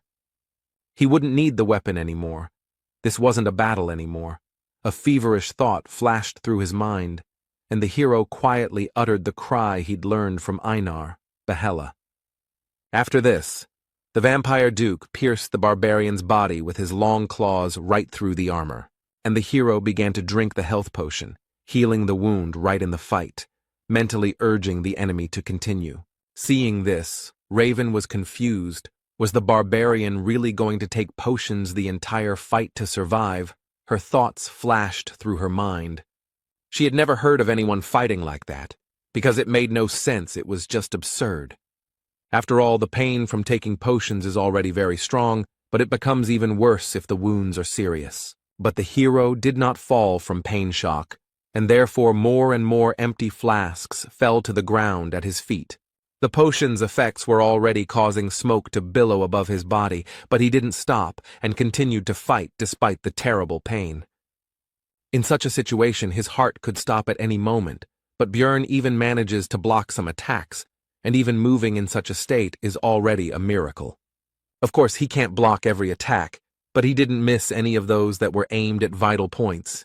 It was now, looking at what was happening, that Raven understood the expression she had once read in a book about how the real value of a barbarian was not in his physical strength, but in his strong mind. Tarjin said that the situation was becoming too dangerous, so it made sense to get out of here, but the sorceress responded sharply negatively, because there was nowhere to run. They were locked here until they killed the monster. Raven wondered what she was doing. Even a young barbarian could think rationally and make rational decisions. But what was she, a wise sorceress, doing? She made a decision, so she sent Tarjin to help Einar with healing the dwarf, so that the warrior could quickly return to the battle. As Raven rummaged through her backpack, she thought about how mages weren't just about firing spells from afar. They were also supposed to analyze the situation based on their knowledge and choose the best path for the team. She found what she was looking for, that very test tube, and made the best decision in this situation, in her opinion, because she wants to live. Raven conjured a number of magic circles that increased accuracy, helped with range projection, and performed automatic targeting. And when everything was completed, she threw a vessel with essence at Bjorn with magical telekinesis. This should help in defeating the Keeper. The test tube shattered on the barbarian's armor, and he instantly absorbed the loot from the corpse golem, which instantly increased many of his stats. When fighting the vampire, the hero's head became empty and his vision became clouded. He had to choose what to sacrifice and what to save. He forcibly threw away his weak heart and fought with all his might. He had to ignore such insignificant things as his arms and legs and protect only his vital points. But suddenly something changed. The picture of the battle changed. The vampire duke's claws couldn't cut through the bones. Could it be that he was fed essence? The hero thought. It was painful for Björn to think about how he would have to change his training and development plan because of this, but if we look at the current situation, it is a very fortunate development. After all, the doll that was beaten one-sidedly can now move, and even such a small thing increased the guy's chances of survival by an order of magnitude. The thought flashed through the barbarian's mind that he couldn't just keep taking damage, and suddenly someone seemed to hear it, and a restoration potion hit him in the back, increasing his regeneration. It was Raven, who had already come to her senses and seemed determined to use up her potion reserves in this life-or-death battle. If he can regenerate at the same level, then there is still a chance. The immortal barbarian mode is activated. Björn no longer cared how his muscles were being cut, because the main thing was that his acidic blood from the essence of the corpse golem would cause damage to the vampire. And the damage will be immediately healed with the help of Raven's potions, so he doesn't care about his own wounds, he just needs to keep fighting. Finally, Einar was freed and immediately rushed to help her relative, which distracted the monster's attention. Björn dropped his weapon when the enemy began to hold him back, so now he had to attack the enemy with just his bare hands. The fight went on, and for the two barbarians the battle lasted for hours, although in reality it had not even lasted 5 minutes. And then Raven's voice was heard, saying that the spell was ready, and the hero realized that the time had come. The barbarian lunged at the vampire and grabbed him, briefly stunning him, and then tensed his entire body. And with a cry, Yahello threw the body of the monster high into the sky. Although Cambormir had enormous strength, he was still quite light. After this, Björn shouted at the liked Murad to use another of his skills to hit the vampire. The dwarf began to charge the lightning. Discharges gathered around him, hitting his shield, and the power grew. To strike the airborne Rift Guardian with full force in the next instant, inflicting a stun effect on him. After this, Björn decided to use his trump card. These were the very tears of the goddess that he pulled out of the statue. In the confusion of the battle, he was able to save this item no matter what. Running up to the vampire, the barbarian shoved the flask into his mouth without even opening it. But that was not necessary. After all, immediately after this, the hero delivered a powerful uppercut to the monster's jaw, which damaged the flask, and the liquid was released. At the place where the item was destroyed, grace was formed, which temporarily sealed all of Duke Cambormir's resistances and increased the damage dealt to him. The monster's intense shock changed its stunned status to paralysis, leaving it temporarily defenseless. Raven finished preparing the 6th tier Sunspot Sphere spell, so she shouted at Björn to get away from the Guardian. But it was too late. The hero should have run away earlier, and now he would fall under the influence of magic along with his enemy. Soon everything was engulfed in flames, but Björn, despite his terrible wounds, did not lose consciousness, and also noticed that it was too quiet around. He did not realize that the vampire had used pain sharing. It was necessary to make sure that the keeper was defeated, so, overcoming the weakness in his body, the hero began to rise. What he saw did not leave him indifferent, because the vampire was still alive, despite the terrible wounds and the fact that most of his bones could be easily seen, which began to quickly grow flesh thanks to the eternal life skill, and the hero remembered another skill of his, Source of Darkness, which allowed him to live until the heart was destroyed. The rest of the team passed out from the pain, and only the barbarian could do something until the keeper woke up. Overcoming the pain throughout his body, the hero slowly walked towards the boss to finally finish this fight. The weapon was lost long ago, and now there is no time to look for it. But after absorbing the essence of the corpse golem, the guy has a new ability that can help. This is Flesh Explosion, which allows you to exchange your health for damage to the enemy. The skill brought incredible pain, but this is the only chance for survival. His instincts screamed at him that he was already at his limit, but the hero would still die if he did not continue to fight. So he continued and continued, It was impossible to stop for a second, because then the monster's regeneration would turn all efforts into dust, and Björn, meanwhile, held on solely by the strength of his spirit. Soon, overuse of flesh explosion meant there were no more arms left, but he had to keep dealing damage. The hero then decided to use the rest of his body, so he leaned on the monster with all his weight and used his skill again. The creature died. It was not in vain that he fought to the end. The level also increased, but in this game there is no healing from this event. The only thing that can save him now is the loss of essence, which is possible, since the chance is 33%. And the hero was lucky. The essence was immediately absorbed, thanks to which death did not overtake him today. And in the meantime, a line about an abnormal growth rate appeared on the guy's monitor in his world. The manager is watching him. The first thing Björn saw when he woke up was Einar's face, and he also realized that his head was lying on her lap.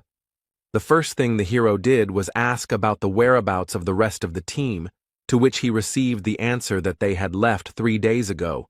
But now it was more important whether he himself was okay, since the barbarian had been unconscious for 4 days. Björn immediately rose to his feet with alarm, because it turned out that this was already the 7th day in the labyrinth. And only after that did he pay attention to his body, surprised that he did not feel any changes or injuries. He also noticed that something was missing, so he asked Einar where his pants were, to which he received the answer that they were too damaged and had to be torn off. And his partner also encouraged the barbarian by saying that he had nothing to be embarrassed about, because she already knew that Björn was a great warrior, and he himself mentally asked her to stop. The hero cast aside his embarrassment and asked about what had happened during these days. Einar replied that Hikuro Murad had taken the numbered item, and Raven Alua had taken the rift stone.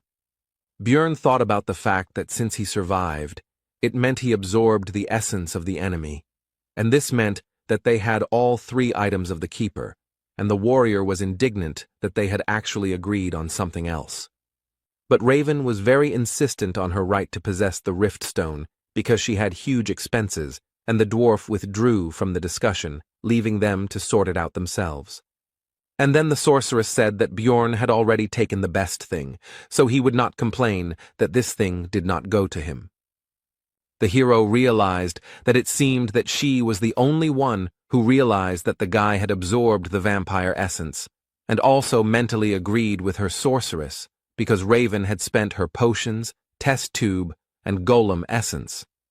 Einar continued the story by saying that the sorceress then walked along the rift and collected various items and then simply walked through the portal without even waiting for the barbarian to wake up. After that, Björn thanked the girl, saying that he was glad to rely on her, and she replied that they were partners, so it was natural. The hero decided that even if Raven had gutted the place, some items should still have remained, but before starting the search, he decided to dress up, so he asked the warrior if she had any extra clothes. Soon all the business was completed and the barbarians returned to the city. There were a lot of problems this time, and the guy hoped that at least the profit would balance it out. This time, a little more than 230,000 stones were earned, but the hero did not complain, because he was able to absorb 2 essences.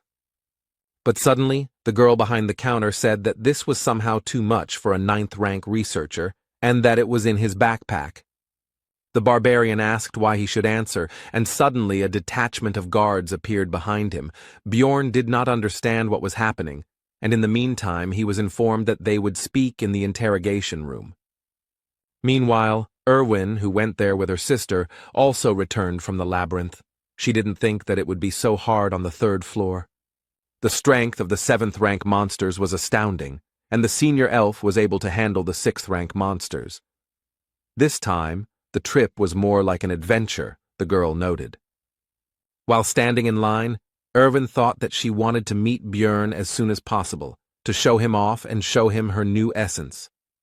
She managed to earn 184,000 stones, and the guy behind the counter remarked that it was a bit too much for a researcher of her rank, to which he received the answer that she went to the labyrinth with her sister. When the clerk asked about the relative's name, Erwin replied that her name was Daria Wittenberg de Tercia, and after checking the list, the man concluded that she was already an experienced researcher, so everything was in order. Once at home, the girl was thinking about when Björn would return, because she definitely needed to treat him to dinner for the stones she had earned and listen to him about his adventures. But upon arrival at the hotel where the barbarian was staying, news awaited her that he had not yet returned, so the girl decided to wait, because what could have happened to him? He was strong. The girl visited there every day, and a week later she witnessed the owner of the establishment taking Björn's things somewhere, so she went to sort things out. The man said that he had already waited longer than he should have for the client. The labyrinth had closed a long time ago, and he had not returned, so everything was obvious. Erwin had been trying her best to push these thoughts away from herself all this time, but the innkeeper himself voiced what should have been obvious anyway. He had died during the investigation. Daria found her sister sitting in the rain near the same building she had just left, and said that the situation had already been explained to her, but that sitting there was not right. Erwin said gloomily that she had to become much stronger, so much so that she could protect everyone she cared about. Meanwhile, Björn has been sitting in a cold and cramped cell for a whole week, accused of being a looter. During the first interrogation, he was asked where he got the crossbow in his backpack, since barbarians don't use such things, to which he received the answer that this is a weapon of real marauders. But the investigator said that first, they still needed to find out who actually attacked first, to which the hero asked if they were really going to keep him here for such a stupid reason.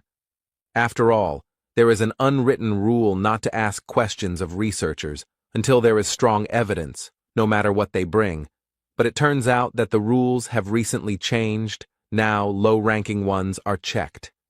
This is done to reduce the number of looters, the man opposite finished, and the hero realized that they decided to pick on everyone who has no connections, but a lot of loot, but his thoughts were interrupted by the continuation of the interrogation.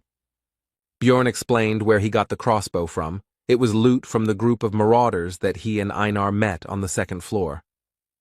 But he did not mention that girl, because she might understand that he was possessed by an evil spirit if he broke the barbaric oath.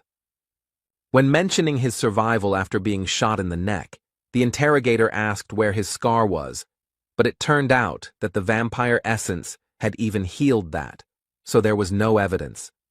The hero tried to talk about the rift to explain that the neck simply regenerated, but he was laughed at, because everyone knows that vampires are never found there.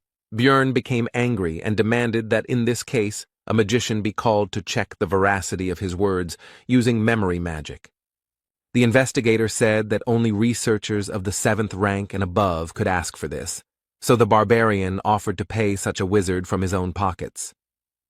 The man replied that they would take the money after his death anyway, so spending it on something so useless was pointless, but he still deigned to call a low-ranking mage from the guild. 2 days later, the wizard arrived, but was unable to pass through the hero's powerful mental barrier, so he said that a more powerful colleague from the tower needed to be summoned. The investigator said that he couldn't call such important people for such a trivial matter, and when Björn mentioned Hikuro and Raven, he didn't even listen. The man offered to surrender and then continued to pressure him to confess. The next morning, the 7th interrogation took place, to which the interrogator brought an object that was immediately identified by the hero, and the man reported that they had received significant evidence. It was the same communication stone that the barbarian had taken during his first campaign, when he was with Erwin, and they were being pursued by a certain clan. The investigator said they checked the unique number to determine its ownership and received evidence from the Crystal Union. With this irrefutable evidence, the barbarian's guilt is now proven, so the execution will begin in 3 hours. The point of no return has been passed. Words can no longer solve this matter, but if Björn simply breaks down the bars, he will still be wanted as an escaped bandit. Then there is only one way left to prove his innocence. He will definitely find a way to survive. Everything was decided. The next moment, the hero activated his flesh explosion skill, which destroyed the grid holding him back. The young guard didn't expect this from a 9th-rank researcher, and he himself was only a newbie, so he was at a loss. Bjorn simply knocked the man out with a kick to the head. Now it's time to get out of here. Right on the guard's belt was a bunch of keys to the cells of this prison. These could be used.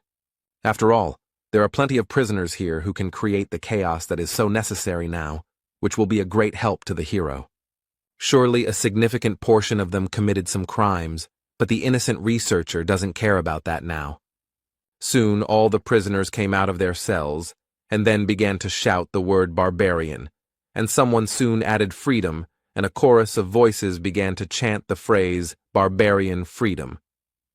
Directly above them, the usual life of the Explorers Guild continued, visitors and employees not yet even suspecting what had happened on the floor below. Their peace was suddenly disturbed by a crowd of prisoners who broke down the doors and began to wreak havoc. One of the guild workers called on the researchers to help subdue the criminals, for which there will also be a reward.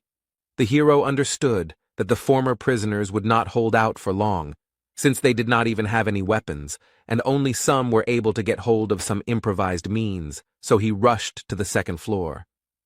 Bjorn had a plan.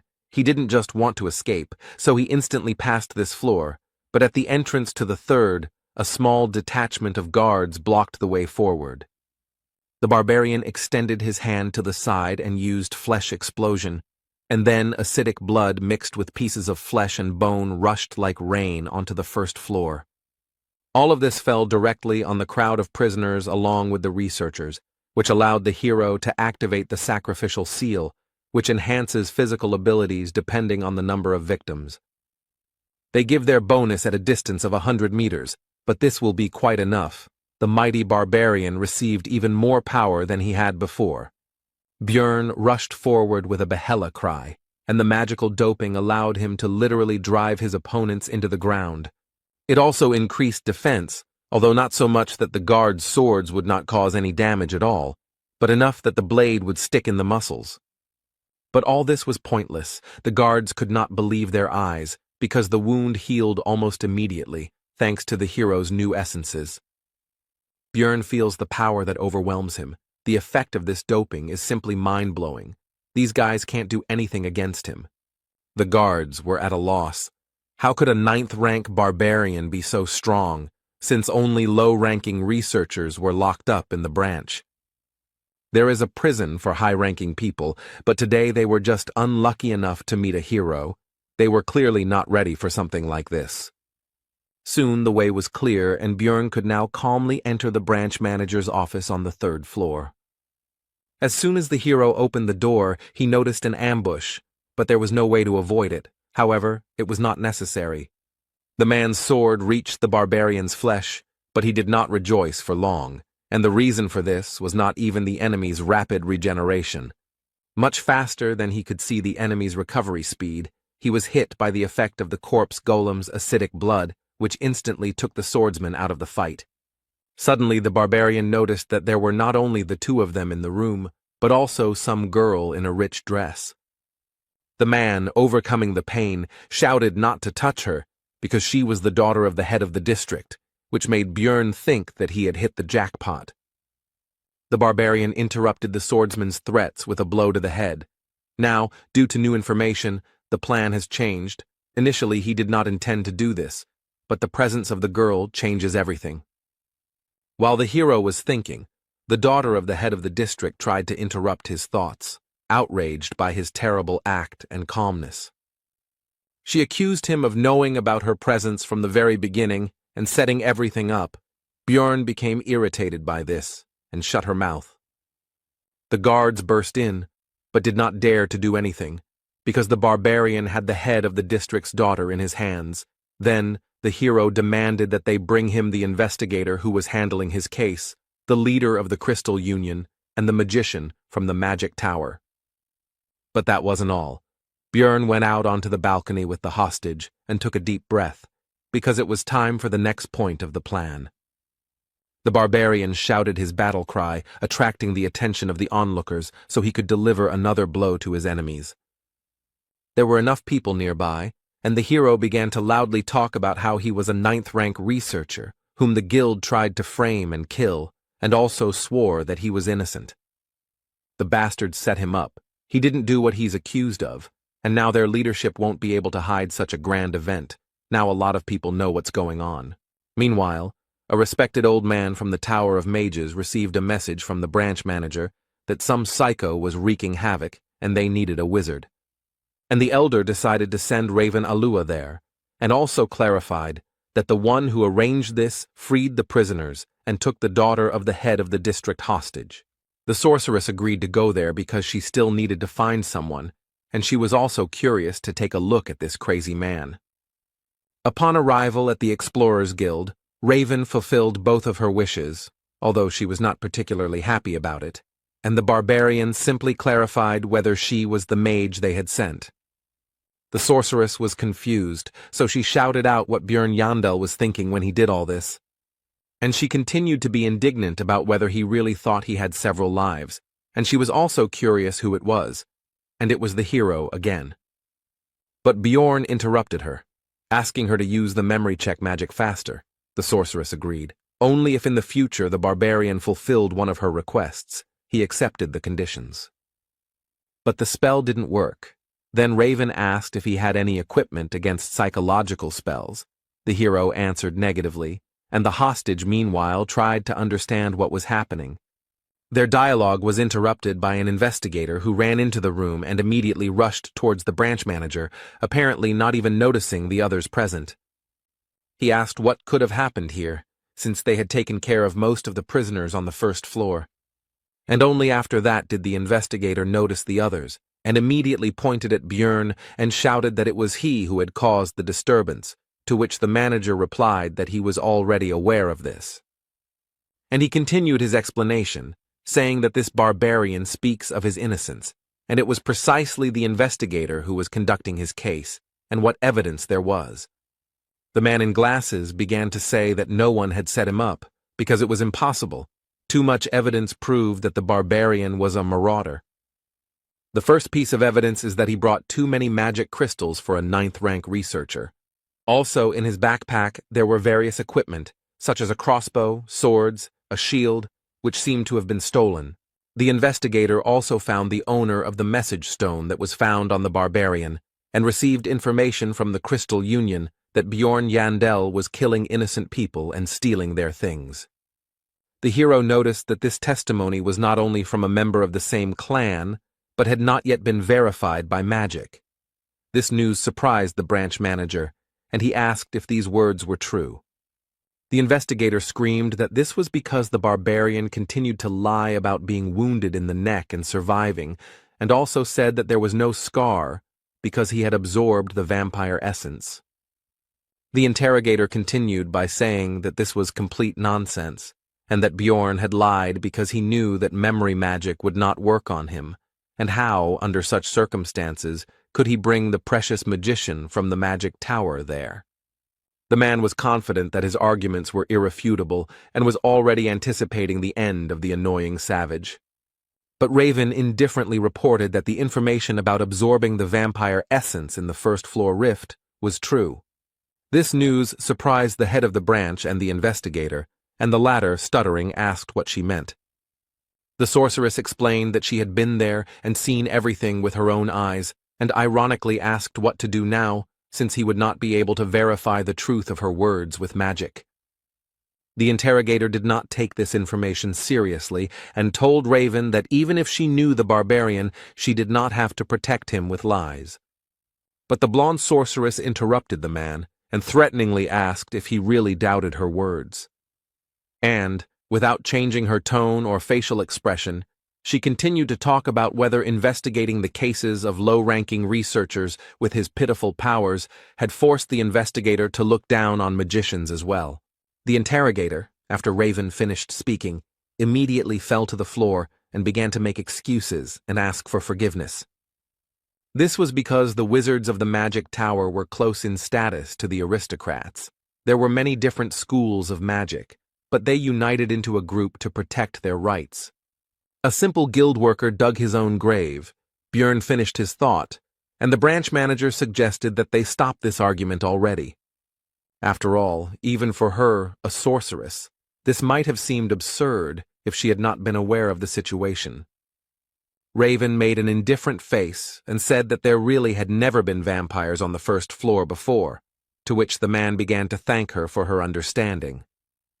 As a loud no came out of her mouth, this was not something that the manager of the branch of the Explorers Guild should say, placing special emphasis on the last word.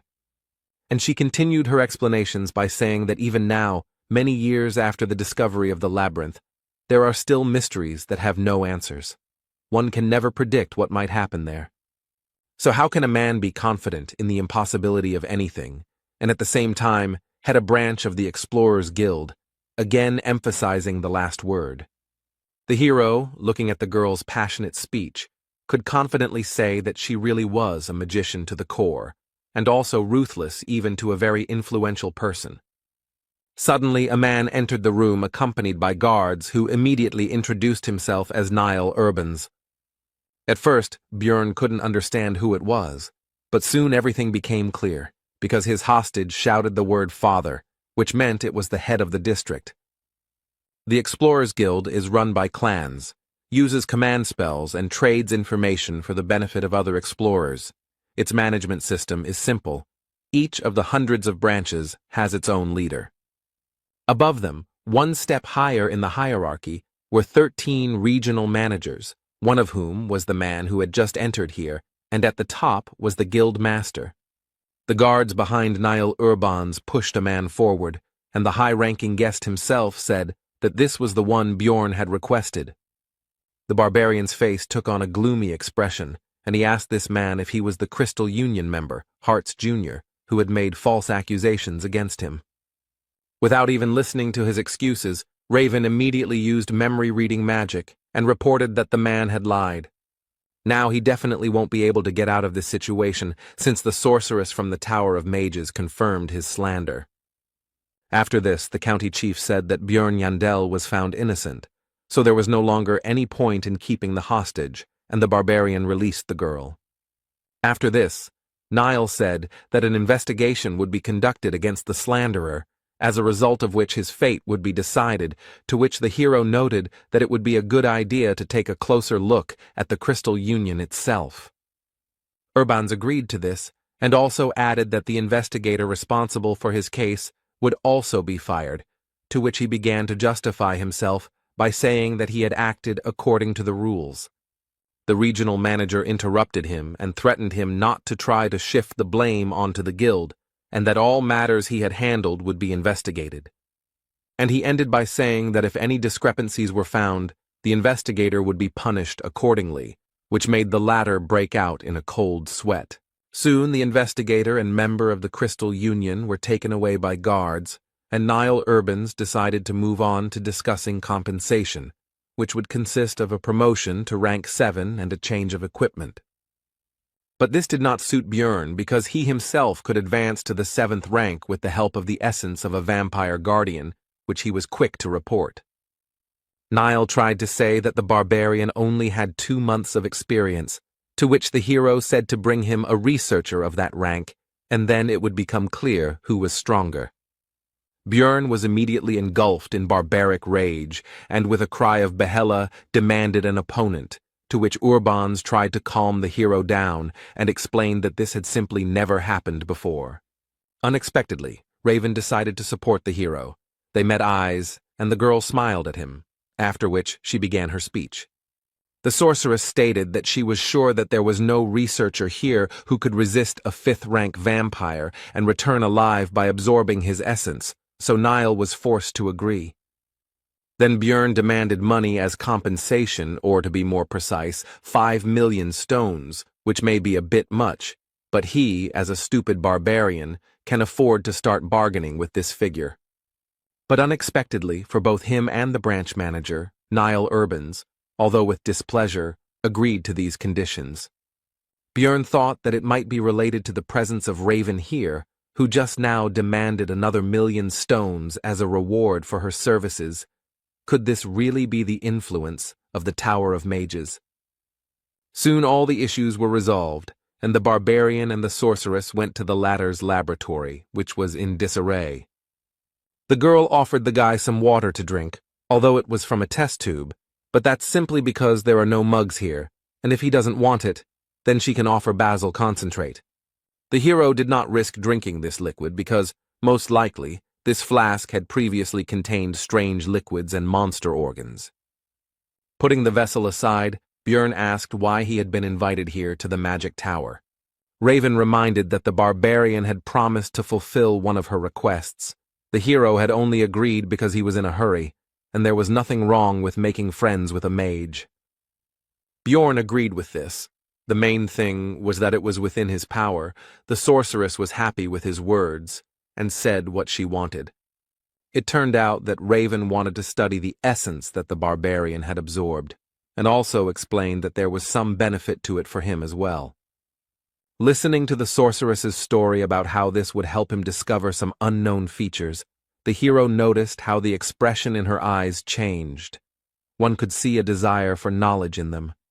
The corpse golem she wanted to study was indeed rare, but it was nothing compared to the vampire essence, since it had never appeared before, or there was no one to tell about it. And then the hero guessed something, so he asked if her words when signing the agreement were true, and were precisely because of this. We are talking about the moment when Raven studied the agreement between the Explorers Guild and Bjorn, which contained a clause about the secrecy of everything that happened. The sorceress then demanded that a clause be added about not revealing that the barbarian had absorbed the essence of a fifth-rank vampire, and he was grateful for her attentiveness. The hero was right, and the girl said that in any case, now let him come once a week and help for about 3 hours for 6 months. Bjorn said that he agreed to 3 months and to share the results of Raven's research with him, to which she said that he survived thanks to her, and therefore he should be grateful. Looking at her, the hero thought that in principle this is true, but this is a separate topic, because in order for the cooperation not to end in a short time, the guy must show the girl what kind of person he really is. Bjorn stood up and told Raven that she was the one who should pay the money, which confused the sorceress. Thinking that anyone who doesn't stand up for their position is just an idiot, the barbarian loomed over the girl and said that she actually fed him the essence of a corpse golem. Raven tried to push the hero away from her and asked how that could be a problem since she gave him his powers for free. Bjorn said that she fed the essence for her own survival, to which the girl replied that she saved him as well.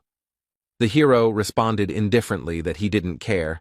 Raven had to pay 10 million, because that was exactly the amount needed to remove the essence in the temple.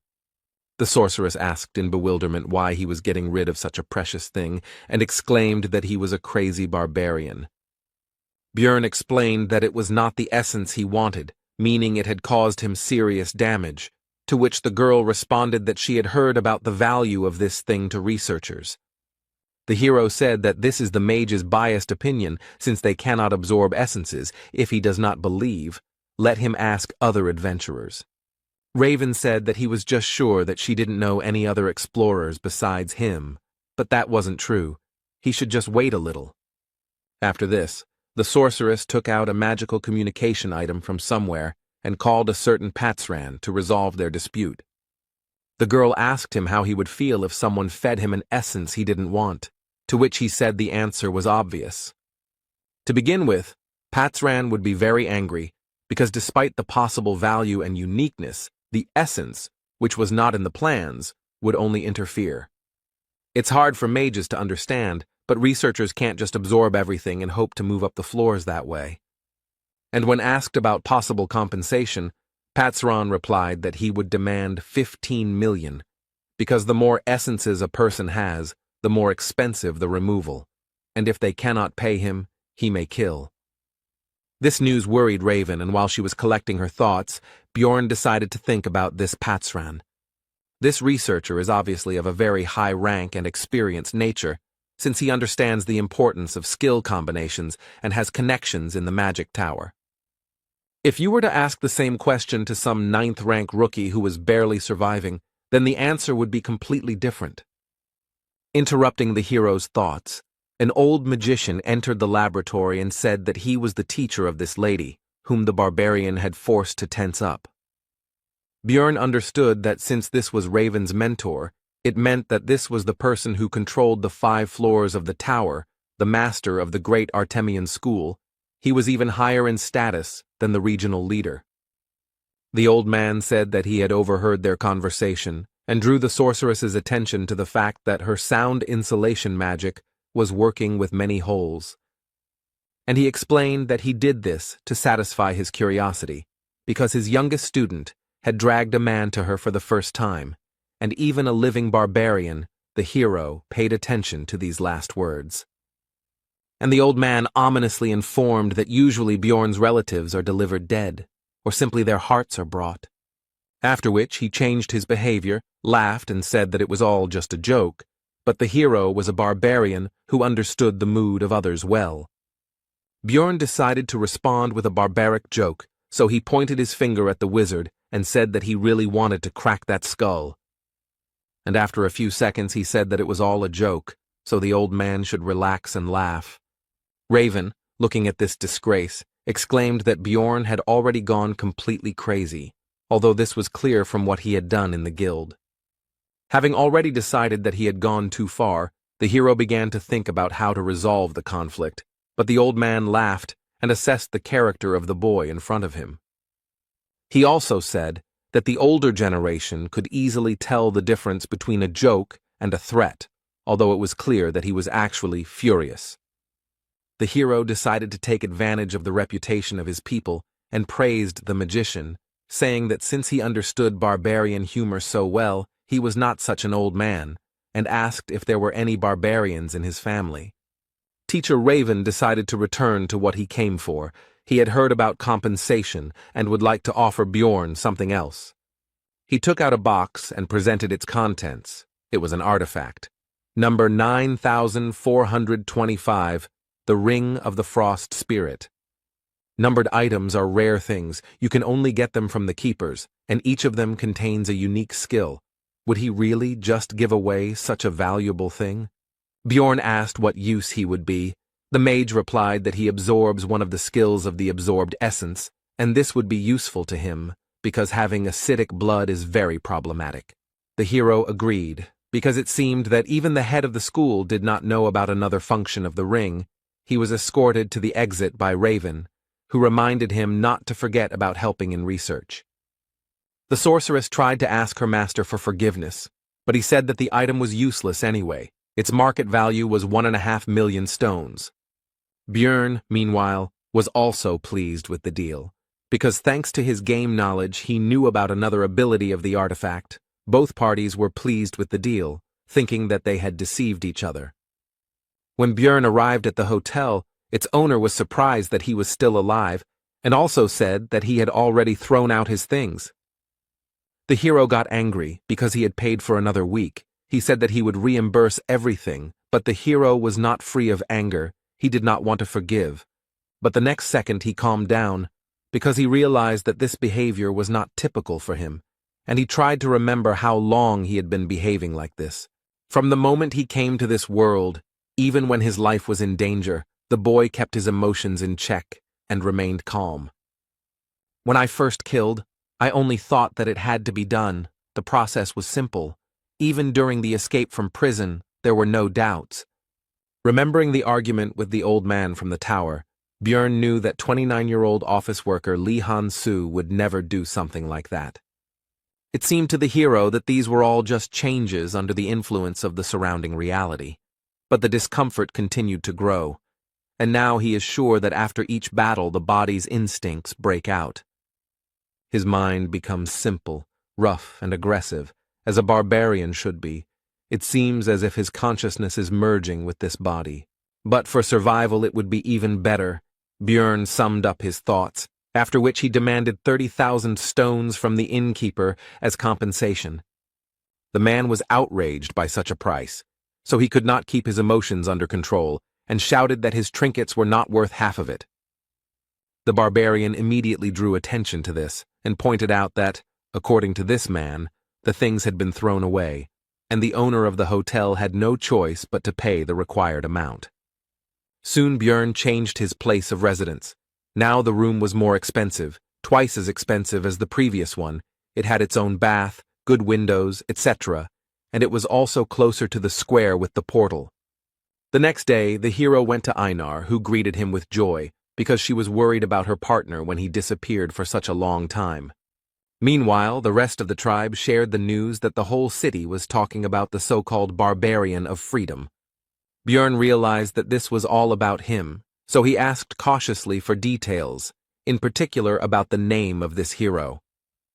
To which he received the answer that no one knew about it, which meant that the guild was somehow able to maintain his anonymity.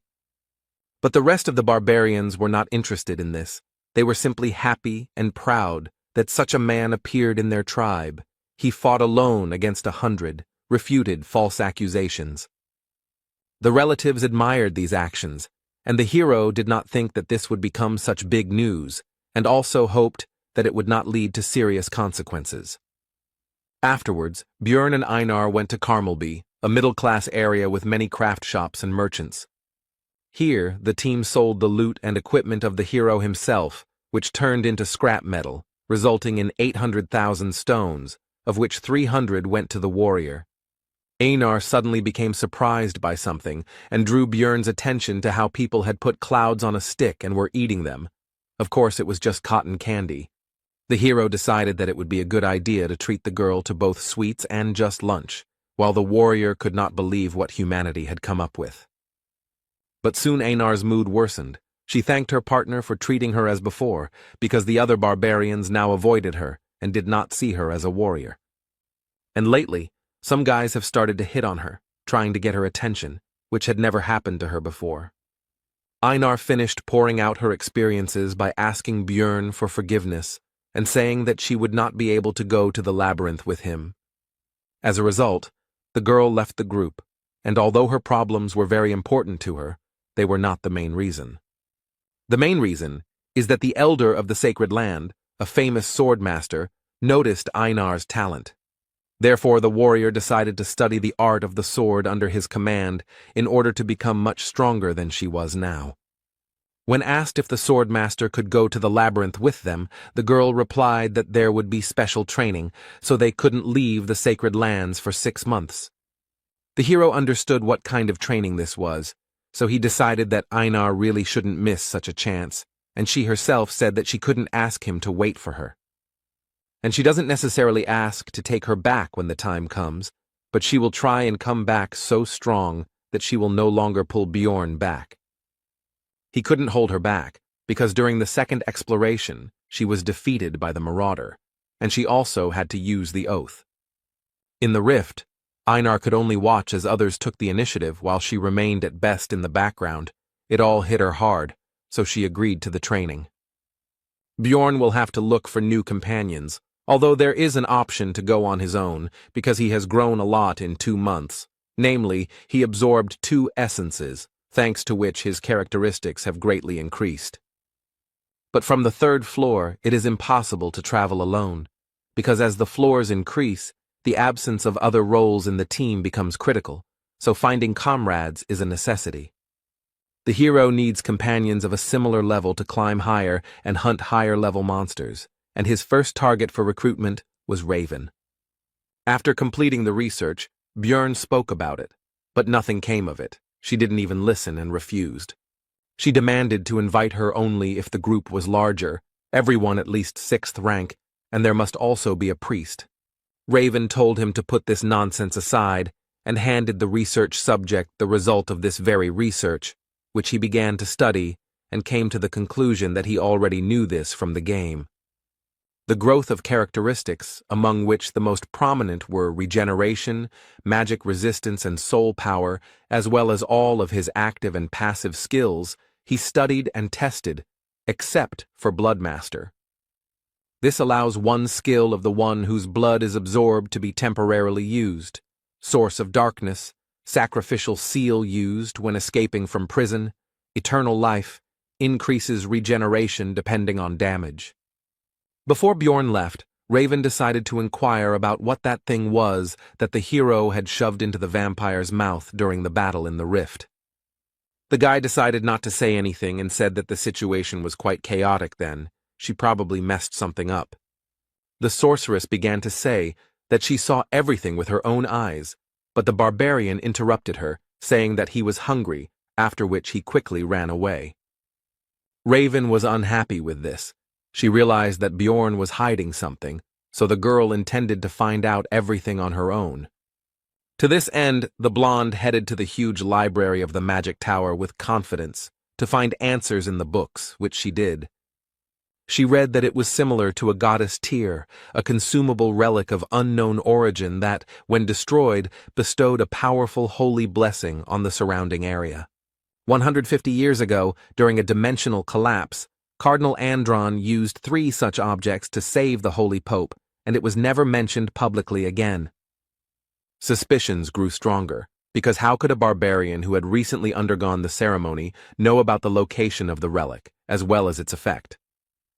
Upon arriving in his room, the hero began to think about another artifact, the Golden Mask, which drops after defeating the boss of the Bloody Citadel when many conditions are met. It changes the wearer's face for 30 days, the number of uses is 5, the item dropped for him in the game, but there was no point in changing the appearance of a 2D character, so he sold it. But this is reality, which means that in the event of a clash with the forces of law or with someone extremely influential, this may come in handy in the future. Meanwhile, Daria Wittenberg de Tercia, Erwin's sister, sat in the tavern, calmly eating and resting. But she was drawn to the conversation of the other visitors, as they talked about the Crystal Union and its disbandment in just one night. This clan created a huge information network with the help of communication stones and offered various services to newcomers on the first floor. It grew very well. At first, everything went well. Some people found salvation there, but soon the Crystal Union became mired in disgusting deeds, mocking and doing terrible things to newcomers. Take, for example, what almost happened to Erwin. The elf did not want to admit, but if it were not for the barbarian, something terrible could have happened. Daria finished her meal and was about to leave, but decided to listen to the curious information when she heard that they fell apart because of some barbarian of freedom, because it seemed ironic to her. The researchers talked about the recent incident in the Explorers Guild, and one of them said that the rule about increased search for marauders among newcomers will be revised due to the growing problem. They continued their conversation, and when it came to the fact that it was a 9th-rank barbarian, Daria decided that it couldn't be a simple coincidence. If this barbarian of freedom is that same Bjorn, then the situation with his disappearance becomes completely explainable, the elf thought, heading home. But should she in that case tell her sister about her suspicions, who still can't get over the shock? The next day, Bjorn Yandel went to the Explorers Guild to find out about the gathering teams, active above the 3rd floor. Having received the ID card and the hero's badge, the employee could not contain his surprise and exclaimed about some 5 stars. When asked what it meant, the man tried to change the subject, but Bjorn already guessed that it was some kind of internal guild code, and as a result of recent events, he received the status of a VIP client or something like that. Among the list of proposals, the hero noticed a familiar name. It was Hikuro Murad, so he immediately decided to meet him. They greeted each other and sat down at the table, but the dwarf suggested not to talk about anything for now, because another person should arrive soon. It would be a magician. He didn't keep them waiting long. He immediately introduced himself. His name was Lior Wabdvalki, and when Hikuro asked if he was the one they were waiting for, the wizard replied that it would be good luck to meet another sorcerer here and now. Murad didn't seem to be very good at understanding clever words, so Bjorn explained that the magician meant that everything was correct. They introduced themselves again. Hikuro added that he was 6th rank, and Dvalki said that he was an 8th rank wizard of the ruling family of Rafdonia. The barbarian had to explain again that he simply did not work for the guild. The hero decided to ask directly why a mage of such a low rank would go to the labyrinth, since it was dangerous for such people, and it was more profitable and stable for them in the city, to which he replied that he wanted to glorify the family of Baron Martuan. Hikuro Murad was surprised that he turned out to be a nobleman, to which he received the answer that his mother's sister's husband was the 3rd brother of the Baron's wife, to which Bjorn thought that he was not connected to them at all. Lior Wabdvalki himself continued by asking them not to be nervous, because he was not going to act arrogantly, which made the barbarian think that he looked like a fraud with these stories.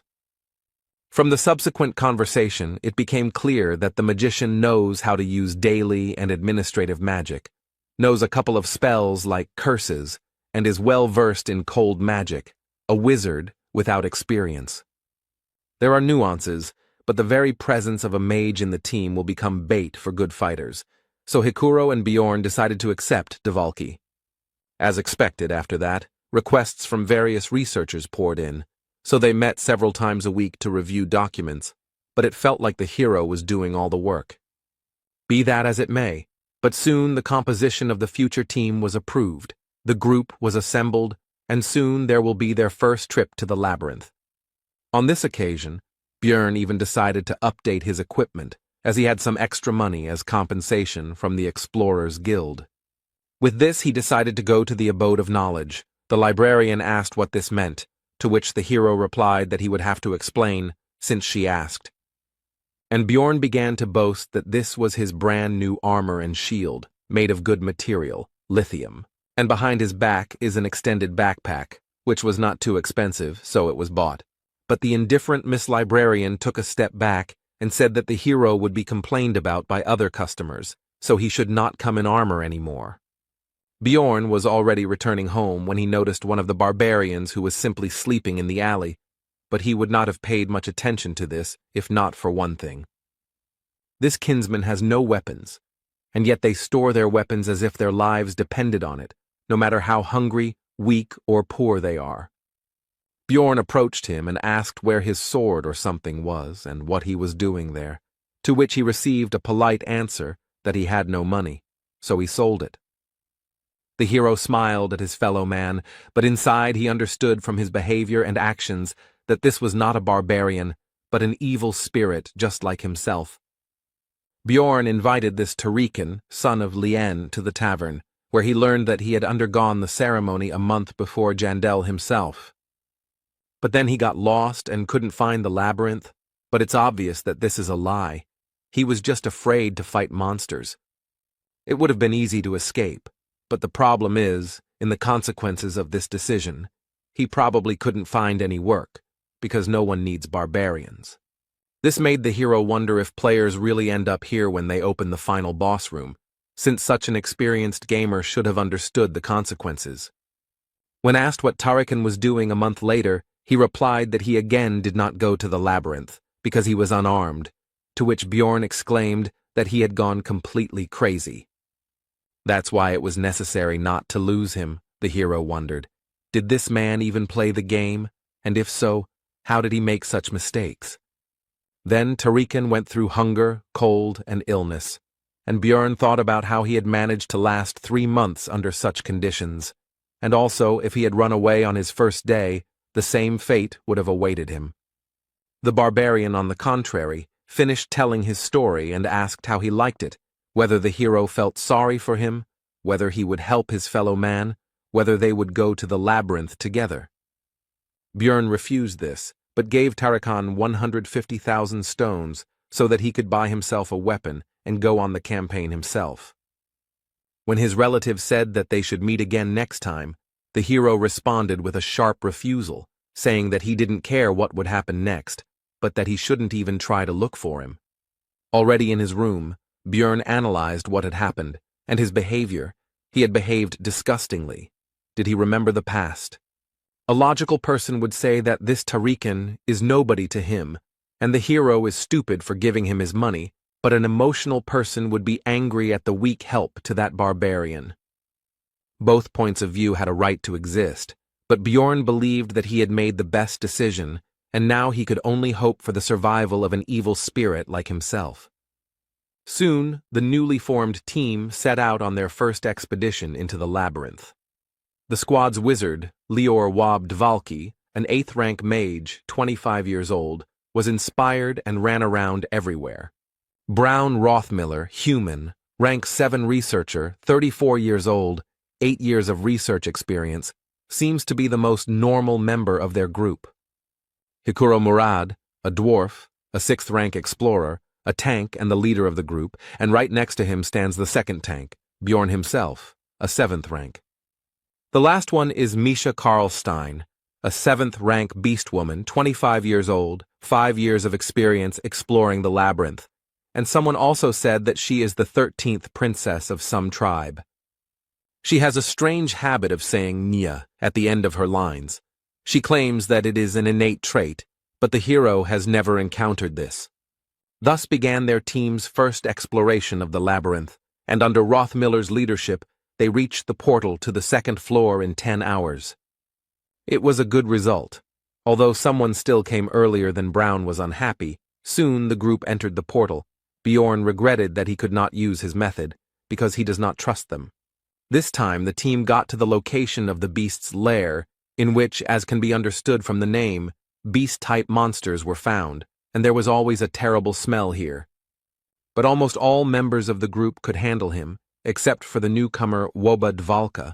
He felt bad. He vomited. This caused an attack of disgust in Misha. Since Rothmiller had an essence that was related to the sense of smell, Bjorn asked him how he was feeling, and he replied that he had gotten used to it during his entire time exploring the labyrinth. The beast's lair is a canyon, so you'll have to find a way through a natural labyrinth. There are no traps here, but a guide is needed even more than in the goblin forest. The local monsters could not become a problem due to the strength of their team, so they became only a source of experience for the hero, because he had not encountered local species before. Thanks to Dvalka's signal magic, 4 people could sleep at once, which meant 6 whole hours of sleep for Bjorn. When the magician asked why he should be on duty at all if he had his magic, he received the answer that the spell only works on monsters. But Dvalki didn't get the hint, so Hikuro said outright that the explorers could be much more dangerous than the monsters, which was clearly not what the naive wizard expected to hear. The 3rd floor is a huge space called the Pilgrim's Path. On the 2nd floor, everyone ends up in different locations depending on the portal they choose, but on the next floor, they end up in the same place again. On the way, the squad started talking about each other's experiences. It turned out that it took Misha a year to get to the 3rd floor, while Bjorn had only been here for 3 months. The girl and the dwarf also had a playful spat about how she was more experienced than Hikuro, but was still at rank 7 while he was at rank 6. Their quarrel was interrupted by Brown Rothmiller. The hero thought that it was because of his habit of working alone that he reacted so sharply to noise behind him. Soon, the team moved to the 3rd floor of the Pilgrim's Path. They came out on a location called the Hill of Steel Rocks, and almost immediately, Bjorn, as the squad's tank, had to block the attack of a massive monster, although usually no monsters live right next to the portal. The enemy was not alone. Hikuro began to hold back the 2nd one. They were strong, and if it were not for the hero's lithium shield, it would have been bad. The dwarf had worse equipment, but he compensated for this with skills. He restored the damage with emergency recovery, and he also had the essence of the same monster, so he used its counterweight skill, which gave resistance to knockback. Thanks to all this, even a small dwarf could resist a huge monster called an iantro, which was not so easily restrained even by the barbarian Bjorn. This power struggle did not last long. The team's mage, Lior Wobdvalki, used an 8th rank spell, Corrosion, on Murad's opponent. The effect manifested itself almost instantly. The monster's tusks began to melt. Hikuro instantly saw an opportunity to attack, which he took advantage of. He delivered a crushing blow from above straight down to the iantro's head, finishing him off. And Misha decided to help Bjorn's opponent. Using her agility, she jumped into the air straight from the barbarian, after which she attacked the monster from above. The fight was over. It was suspicious to meet monsters right next to the portal, so the hero asked Brown to check the area for people nearby. Then Rothmiller used his heat search skill. No one was found, but he informed Bjorn that their scent was still strong. They were a maximum of 2 minutes away from here. Then the barbarian assumed that these people were watching the fight, and then left. When Hikuro asked if this was a staged attack, Rothmiller replied that they were not specifically interested in their group, as luring monsters to the portal was a common tactic among marauders. Misha Karlstein suggested catching them and beating the crap out of them. Besides, they could give a good reward for them, as well as for the equipment of the scoundrels. The group continued their discussion, also considering the murder option, and listening to all this, Dvalki began to understand that this was not a fairy tale or an interesting adventure, but a harsh reality. The team continued on their way, talking about what had happened along the way. In particular, the conversation turned to the fact that there were not many opportunities to encounter marauders, which surprised Björn. The hero immediately asked about this, and it turned out that, for example, Misha met with them 8 times in 5 years, while the barbarian met them 5 times in 3 months. To this, the rest of the group could only say that Björn seemed to have no luck at all, and the dwarf said that 150 years ago, the situation was very bad, but lately the number of marauders has been less. Soon the squad decided to set up camp. It was not a very convenient place, but it was on the border of the location, where there were fewer monsters, which was more important. At the halt, Hikuro decided to inquire about Dvalka's condition, because he looked so-so, and at some point he stopped talking much, although before he never closed his mouth. Then the wizard replied that his fantasies of adventure had been destroyed. Perhaps he would be called naive, but the fact that researchers kill their colleagues in pursuit of money cannot be called a fairy tale. Dvalki continued by saying that in that case, he would sooner or later have to kill a person, so he had been preparing himself for this all the way. Then Björn asked about his success in this matter. The magician replied that he was ready, but was not sure that he would really be able to do it. When the time came, the hero noticed that the magician was full of confusion and fear, had determination without self-confidence. Björn decided that this was much better than people who acted confidently and then started to cry and wail when faced with death. Brown said it was important not to overestimate his strengths, and it was good that Wob seemed to understand everything, but now he asked the team to give him some time. He wants to show something.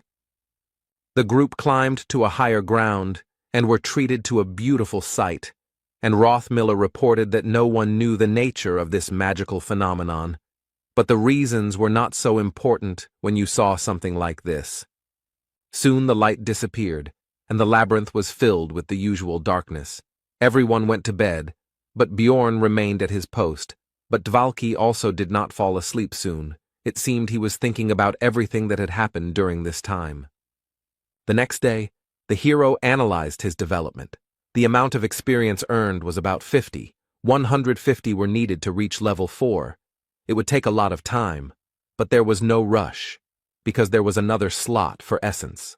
The barbarians' thoughts were interrupted by Brown Rothmiller, who said that they had reached their destination, and that the orc settlement began here. This is the area with the most monsters on the 3rd floor. All of them are rank 8 and above, making it the second most difficult area on the level, but if the party isn't going to the 4th floor, this is a good place to hunt. The squad leader, Hikuro Murad, said that this was the best place for the team members to get to know each other, and only then would they decide what to do next. Soon after these words, the first detachment of greenskins appeared nearby, and the explorers prepared for their first, more or less serious battle. The fight began with Wob casting the 8th tier spell Ice Spear. He and Brown Rothmiller would deal damage from a distance. Meanwhile, the squad's tank, the hero himself, and Hikuro Murad will hold back the monsters and protect the rest of the team. Misha Karlstein will kill those approaching one after another, taking advantage of their stiffness and his agility. In the back rows of the greenskins was their shaman, who no one could get close to, so he was able to begin working his magic. It was the rage skill. He cast it on a simple orc warrior, and now his resistance to physical attacks is tripled for 10 seconds. Taking advantage of its temporary advantage, the monster broke through the tanks and decided to attack the back row of fighters. No one had time to stop him, and they couldn't hit him because of the buff. But the long-range fighters weren't that defenseless, or rather, Rothmiller wasn't that defenseless, so he took out a small shield, which he used to block Dvalka's attack. The orc was unable to develop his attack and properly use the opportunity. 10 seconds had already passed, and Misha could have killed the greenskin. Soon, almost all the enemies were defeated, and the last of them, the orc shaman, lost his head from a crushing blow from the barbarian's mace. The battle was over, so the team began to rejoice and share their impressions with each other. The hero was thinking that the battle had taken 8 minutes. They were lacking damage, so it was slow, but expected, because the squad had 2 tanks and a scout who did not have much power, not fast, but stable. After that, the explorers continued to walk through the monster settlement and fight. The closer to the center, the more monsters they encountered along the way. Once they even met a great 7th-rank orc warrior, whom they managed to defeat without any particular problems. But the calm and simple hunt could not last long. Right in front of the squad, a powerful explosion of some high-ranking fire spell thundered. And after that, the unknown wizard said that the orc settlement was the territory of the Zarvi clan, so they should leave this place. Dungeon and Stone is a single-player game, but it had a lot of content restrictions. For example, at first you were forbidden to move freely around the map, but if you create a clan, you can take territories for yourself. Of course, this requires a lot of people, so they only do this for the sake of rare mobs and bosses. But why then capture the zone on the 3rd floor? The hero wondered.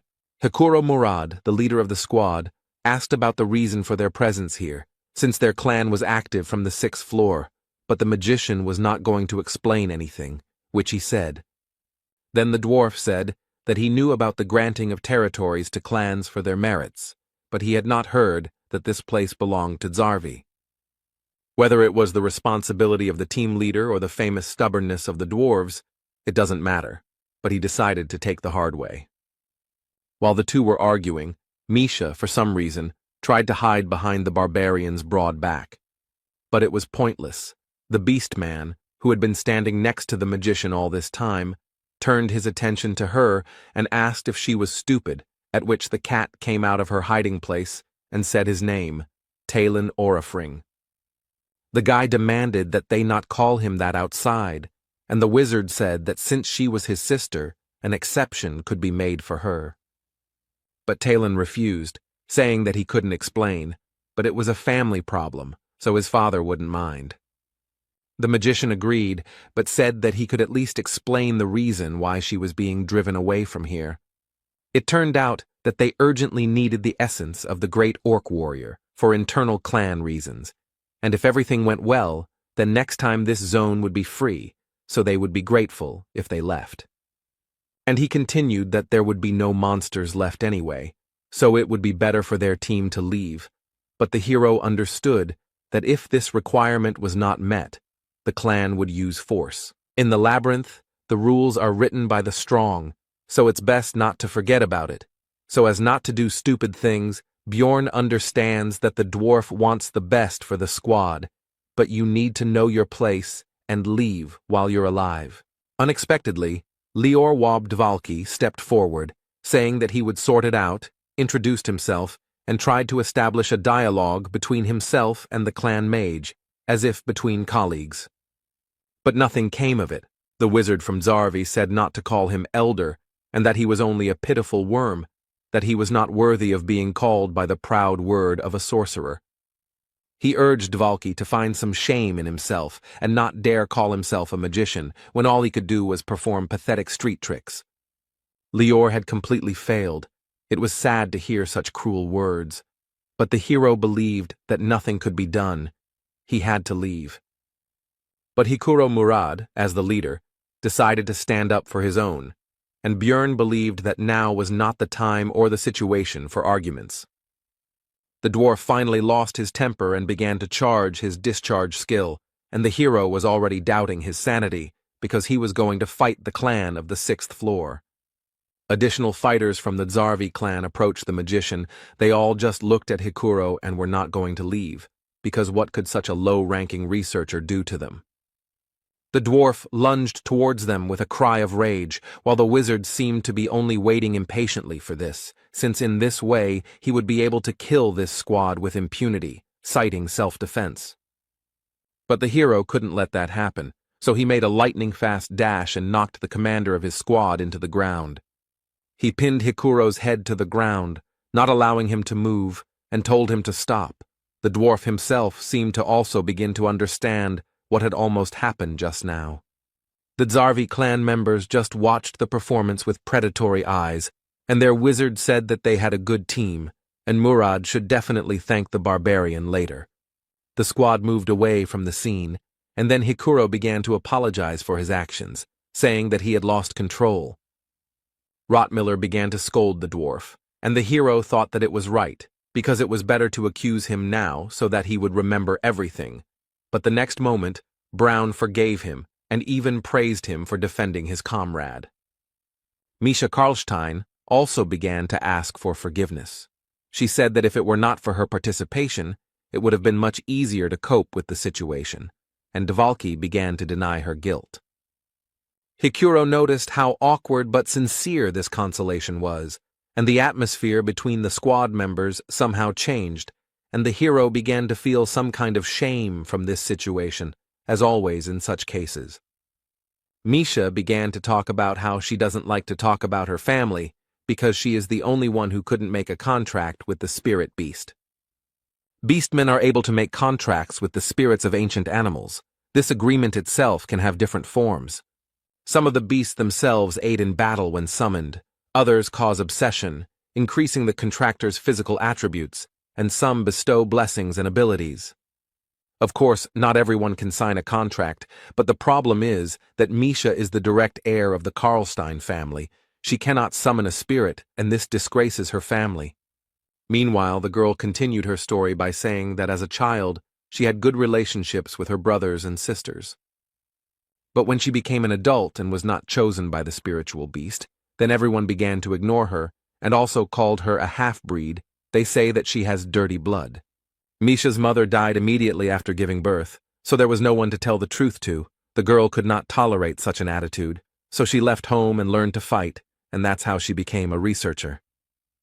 The dwarf and the beast woman had a touching scene, with the former feeling sorry for her, and the latter saying that he reacted to the recent event in this way because he considered them true partners. The hero felt worse from the sweetness of this moment. He mentally asked to stop this conversation, but this was not destined to happen.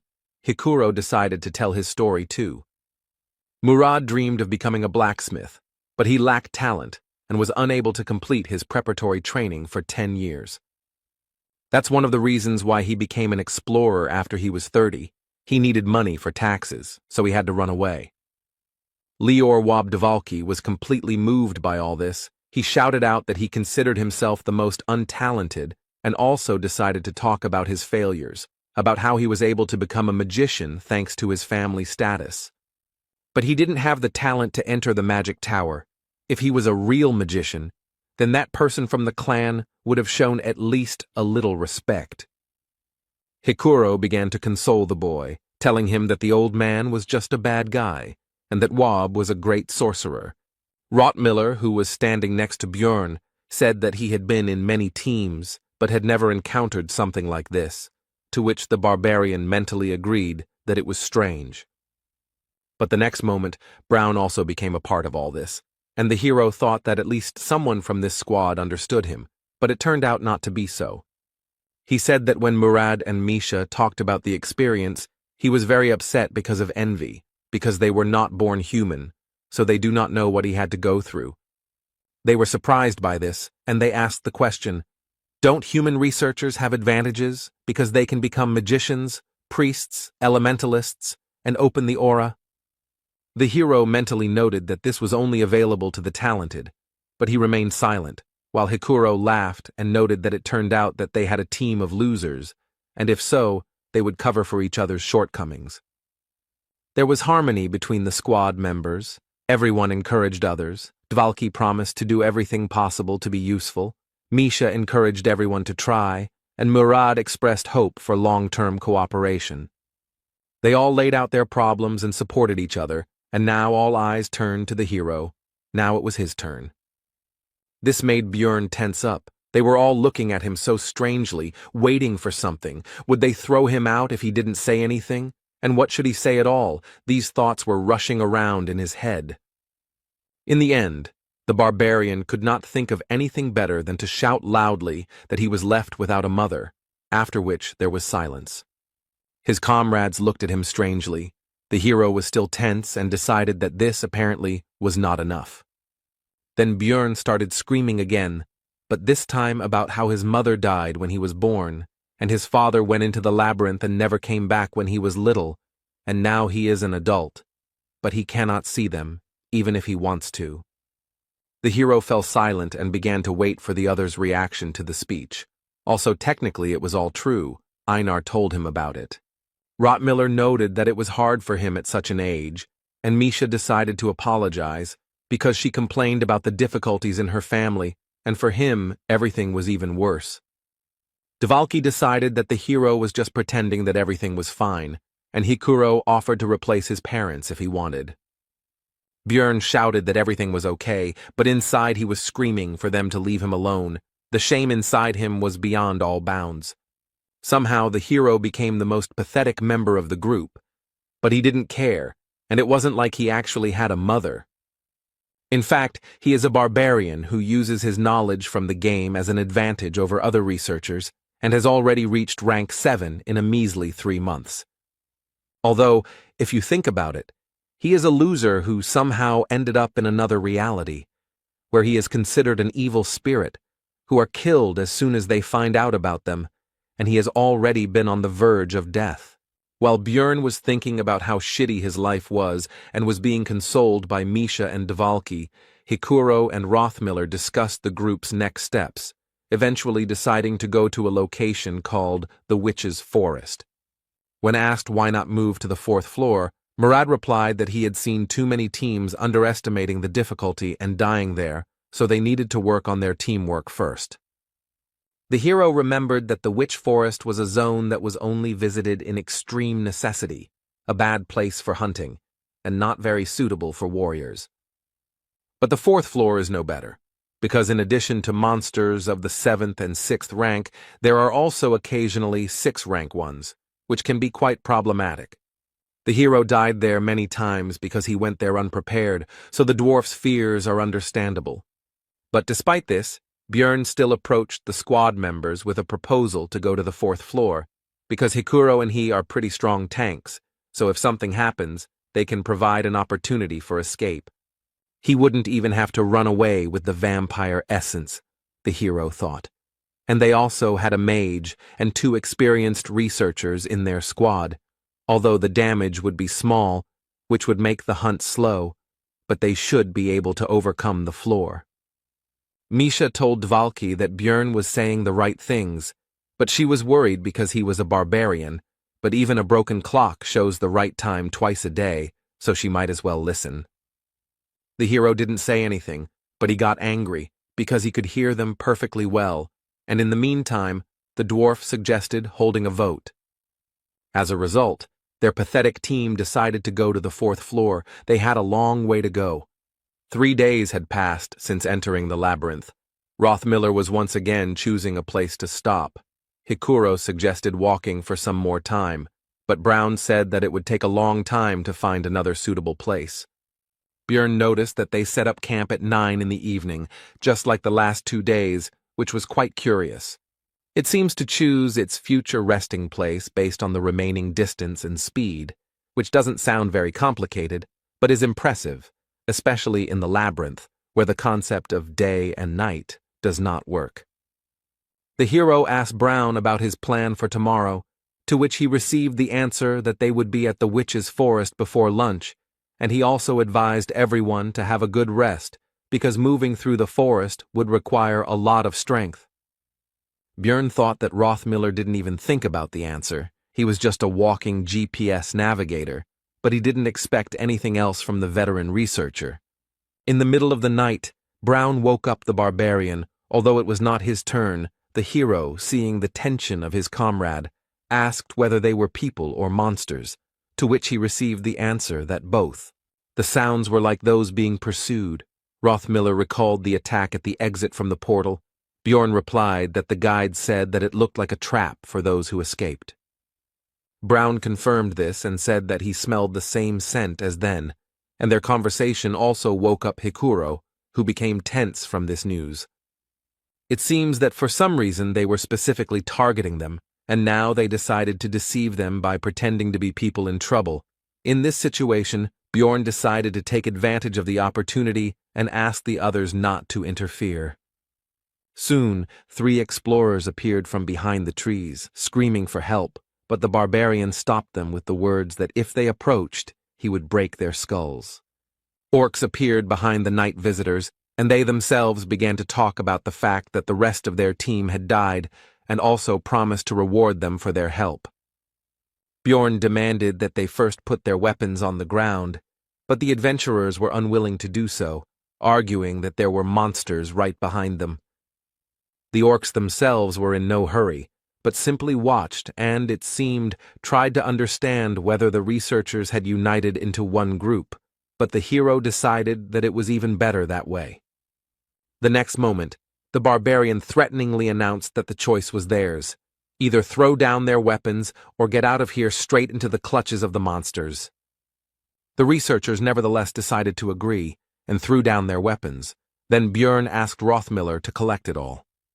After this, the orcs turned around and hurried back into the forest. It seems they are retreating because they do not want to attack a large group, cunning monsters. The woman began to thank for the help and also introduced herself. Her name is Eliza. Also, her clothes were damaged, especially the bottom. The dwarf, due to his short stature, had a better view, and he was distracted by the girl's appearance, which irritated the barbarian. The others also decided to introduce themselves. One is called Irida Tyson, and the other is called Hans Argoth.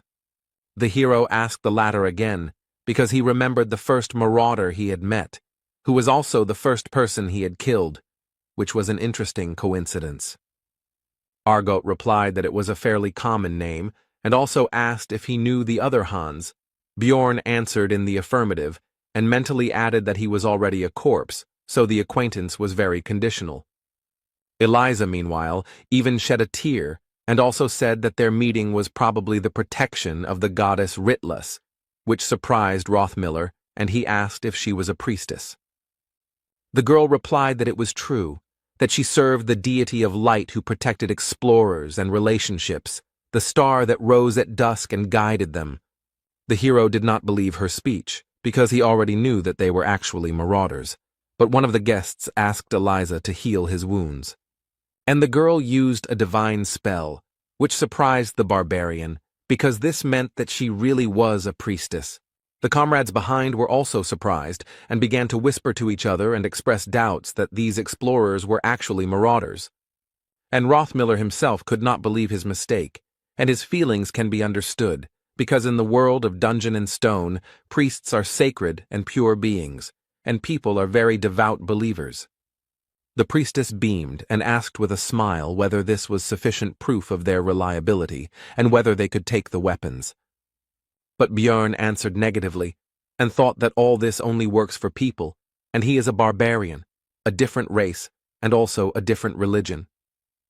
The hero demanded a reward from their team for saving them, because even though they were using a holy attribute, he didn't care, but the priestess asked about the amount of the reward. Bjorn demanded 2 million stones, but they did not have that kind of money, so the girl asked to give it to them when they got out of the labyrinth. But the hero said that he only trusts those who belong to his tribe, and if they do not have the required amount, then let them give in things. Armor will be just right. Soon the night guests' gear was neatly stacked nearby. This was part of Bjorn's plan to first take as many items from them as possible. The researchers had already relaxed, but the hero, thinking that in any game you need to kill the healer first, had already raised his mace over the priestess's head.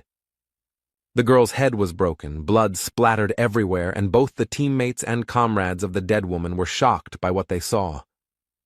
The barbarian, however, responded with a grin and an apology, and explained that his hand had twitched, and it also seemed to him that they might be marauders, and he could not help himself.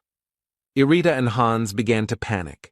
They said that they would die now, and all because of this crazy savage, but they were looking somewhere down. Soon one of them was enveloped in some kind of dark purple haze, and he began to die quickly. Hikuro asked Dvalka if this was his magic, to which he received a negative answer. Suddenly the seemingly dead priestess, whose body lay behind Bjorn, stood up and in an inhuman voice remarked that this was strange. Her face was covered in blood from the wound, Her eyes were red and her head was turned at an unnatural angle. She asked the barbarian how he knew she was an enemy. The hero only wondered whether his life could be normal and why everything couldn't go peacefully. Eliza's resurrection from the dead clearly left no one indifferent, and Rottmiller and Misha froze as if they had seen a corpse golem. Bjorn, saying that he would sort everything out, rushed forward and hit the priestess on the head with his mace again, and he also realized that since she had come back to life, there could only be one answer to the question of how this was possible. This is a hidden class that can be unlocked upon reaching the 5th floor, the Karui priest, who has a huge number of combat spells and curses. It also allows them to use dark and light magic at the same time, allowing them to disguise themselves as ordinary clerics. Of course, there are also weaknesses, for example, the fact that Karui is an evil god, and if such a priest is found out, his head will be cut off immediately. Also, for full use, it is necessary to regularly sacrifice living creatures. Apparently, for this reason, she became a marauder, because it is easier to find prey in the labyrinth. The hero was taken out of his thoughts by the fact that the second researcher was also quickly killed by the same dark purple haze. The mist gathered around Eliza, forming a skull mask across half her face, and she stated that she had lost 2 useful servants because of their group. The hero, it seems, decided to unbalance her, so he said that she had a bad upbringing, since she blames them for what happened, because it was she who killed Hans and Tyson, and now he will avenge them for their comrades. This speech discouraged not only the priestess, but also the barbarian's companions, while he himself was anticipating the amount he would receive for equipping the dead. Suddenly, corpses began to rise from the ground. Now everything was not so simple, because this is the skill of the priest, Karui Call of Death. Usually he calls the dead, but with the bodies of subordinates, you can get stronger undead. The new enemies were held back by 2 tanks of the squad, namely Björn and Hikuro, using their standard tactics. Misha, as usual, attacked the enemies, using the cover of her comrades. She delivered attacks with daggers with the poison attribute, and Wabdvalki began to throw his ice spears at his opponents from afar, just as their group had done before. They now understood each other without words. Teamwork was now at a good level, but there was one problem with all this. The undead have quite a high resistance to ice and poison, so the attackers couldn't deal normal damage. Then Rottmiller decided to use an incendiary mixture. It took some time to find it in his backpack, but soon the bottle went straight to the enemy. The living corpse was engulfed in flames, which was their weakness, and he even screamed piercingly despite his dead state. But with the statement that it was all useless, Eliza took advantage of the team's distraction and used the dead man's flame spell. It immediately began to absorb the fire in the surrounding area, which negated almost all of their group's successes. The only attack that could work against the undead was rendered useless, and they had no way to use the holy element. Then the hero came up with another plan of action and shouted to his comrades to deal with the priestess, and he and Hikuro would hold off the reanimated corpses. Björn took their weapons and armor in advance, so they should be able to buy themselves the time they need. Brown, Dvalki, and Misha rushed towards Eliza, leaving the rest to the tanks. The beast woman ran ahead as the fastest. But the trio's path was blocked by a new spell from the priestess of Karui, and something began to appear from the darkness on the ground. It soon became clear that these were shadow guards, and they would have to deal with them in order to get to Eliza herself. The Trinity began to fight the new enemy, but the priestess was not going to just stand and watch, so she began to prepare her magic. She cast a curse on Misha, which prevented her from escaping in time from the attacks of 2 shadow guards. But suddenly Hikuro intervened in the battle and covered the girl, instantly destroying one of the opponents. When the beast woman asked him what he was doing there, he replied that Bjorn had told him to help in their battle, which meant that the barbarian was currently holding off both of the undead alone. The servant Karui became angry at her failure to kill the researchers and shouted at Hans and Tyson that they were supposed to be protecting her. The hero, holding the 2 dead men, grinned cheekily, looking into her eyes, and said that they were a little busy right now.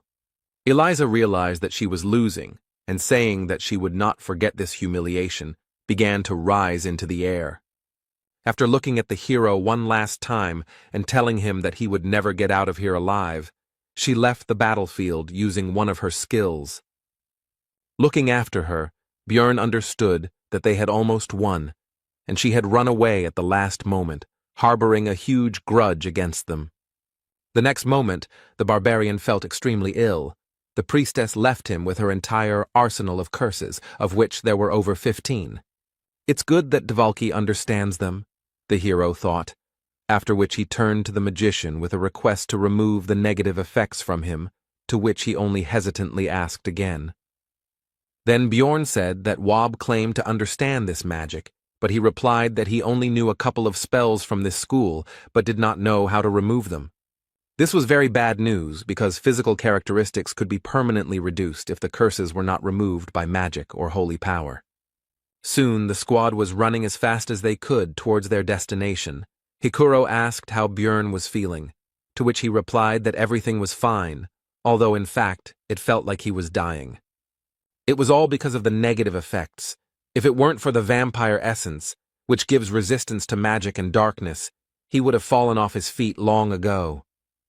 The rest of the crew were also cursed, but they only received 2 or 3, rather than over 15 like him. It was extremely unfortunate that out of all the effects, he received one that hits stamina, but does not affect vitality, which is why high regeneration does not help. In the game, the character stopped moving when his stamina dropped below 10%, and since he was moving, there should be about 30% left, he had no idea that it was actually 5%. Soon, the area around changed dramatically. It became very gloomy. The team finally reached their destination. It was the Witch Forest.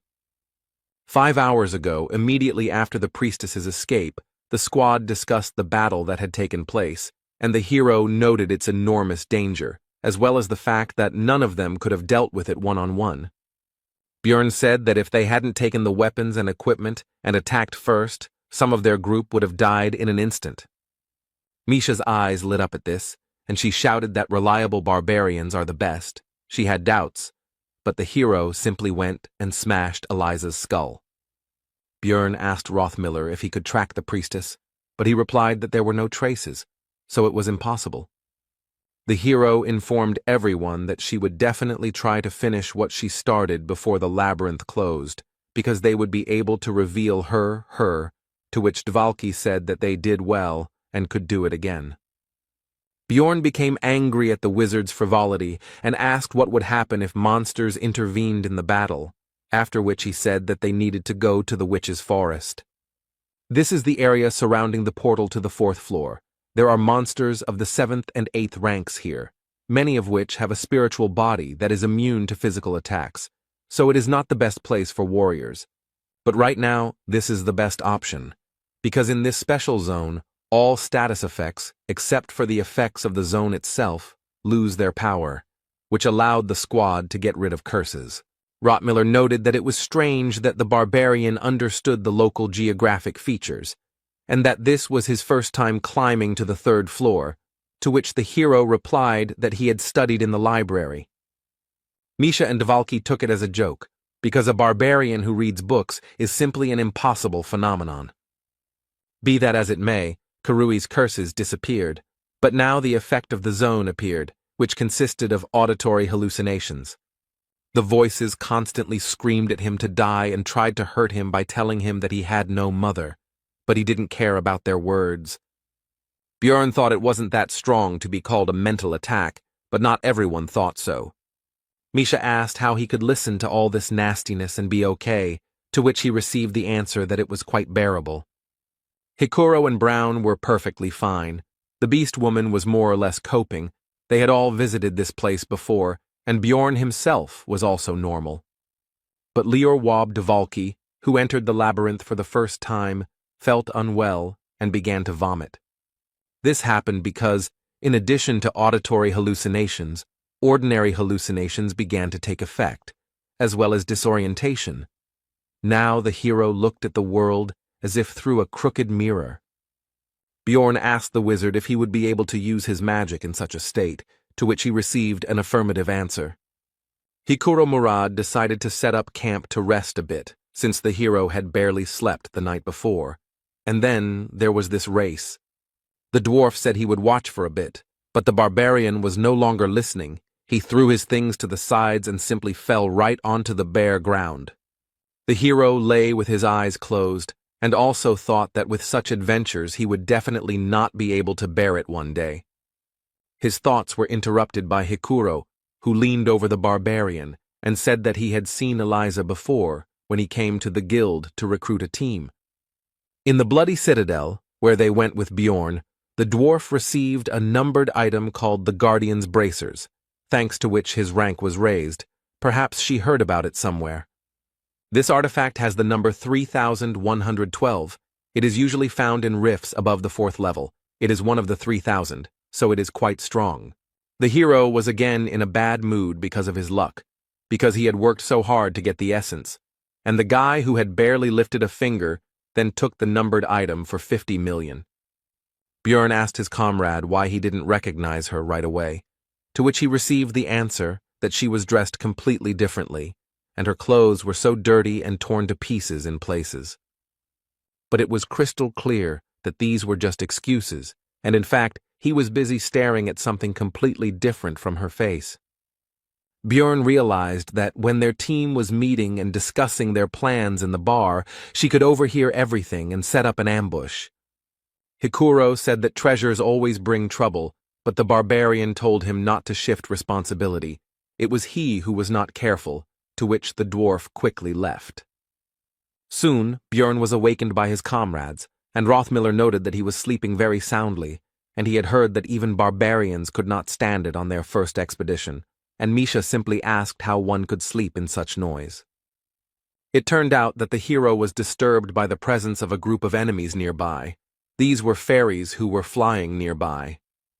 These are rank 9 monsters whose only skill is releasing poisonous pollen mixed with stimulants, one of the few types of non-combat mobs in the game.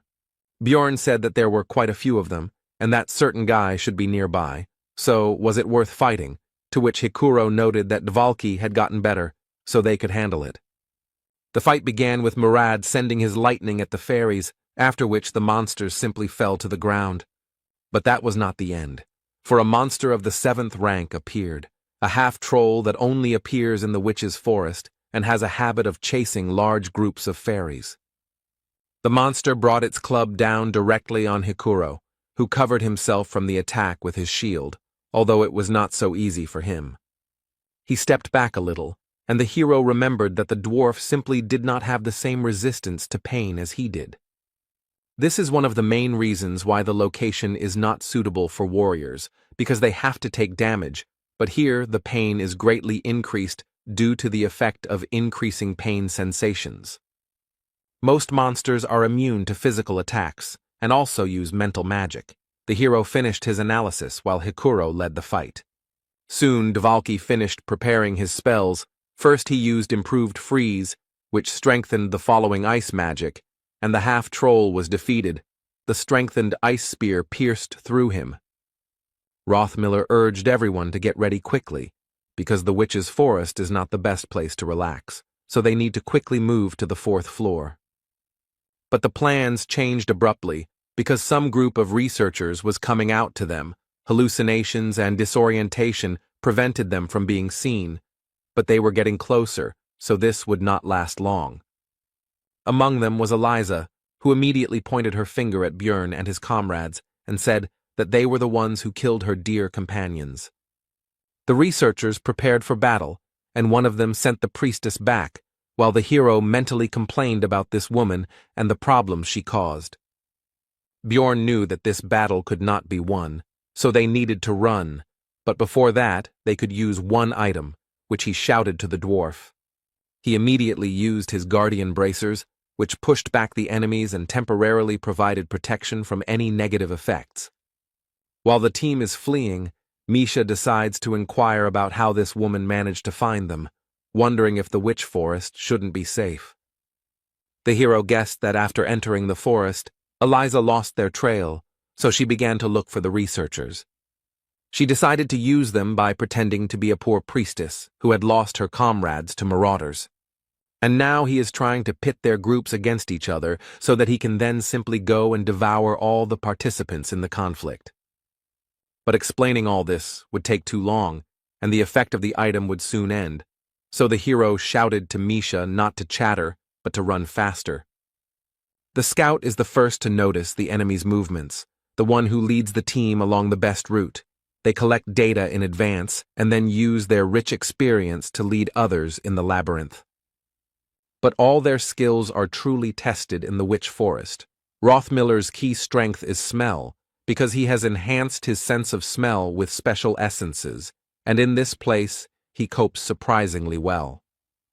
At a certain level of sensitivity, one can even smell mana, which now helps Brown in planning his route.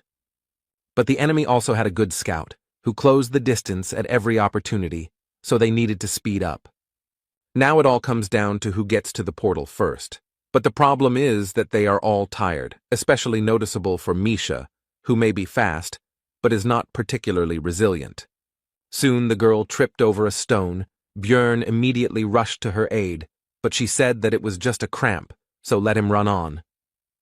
The hero saw that she was lying. It was actually a sprained ankle, so he decided to take the beast woman on his shoulder and carry her like that.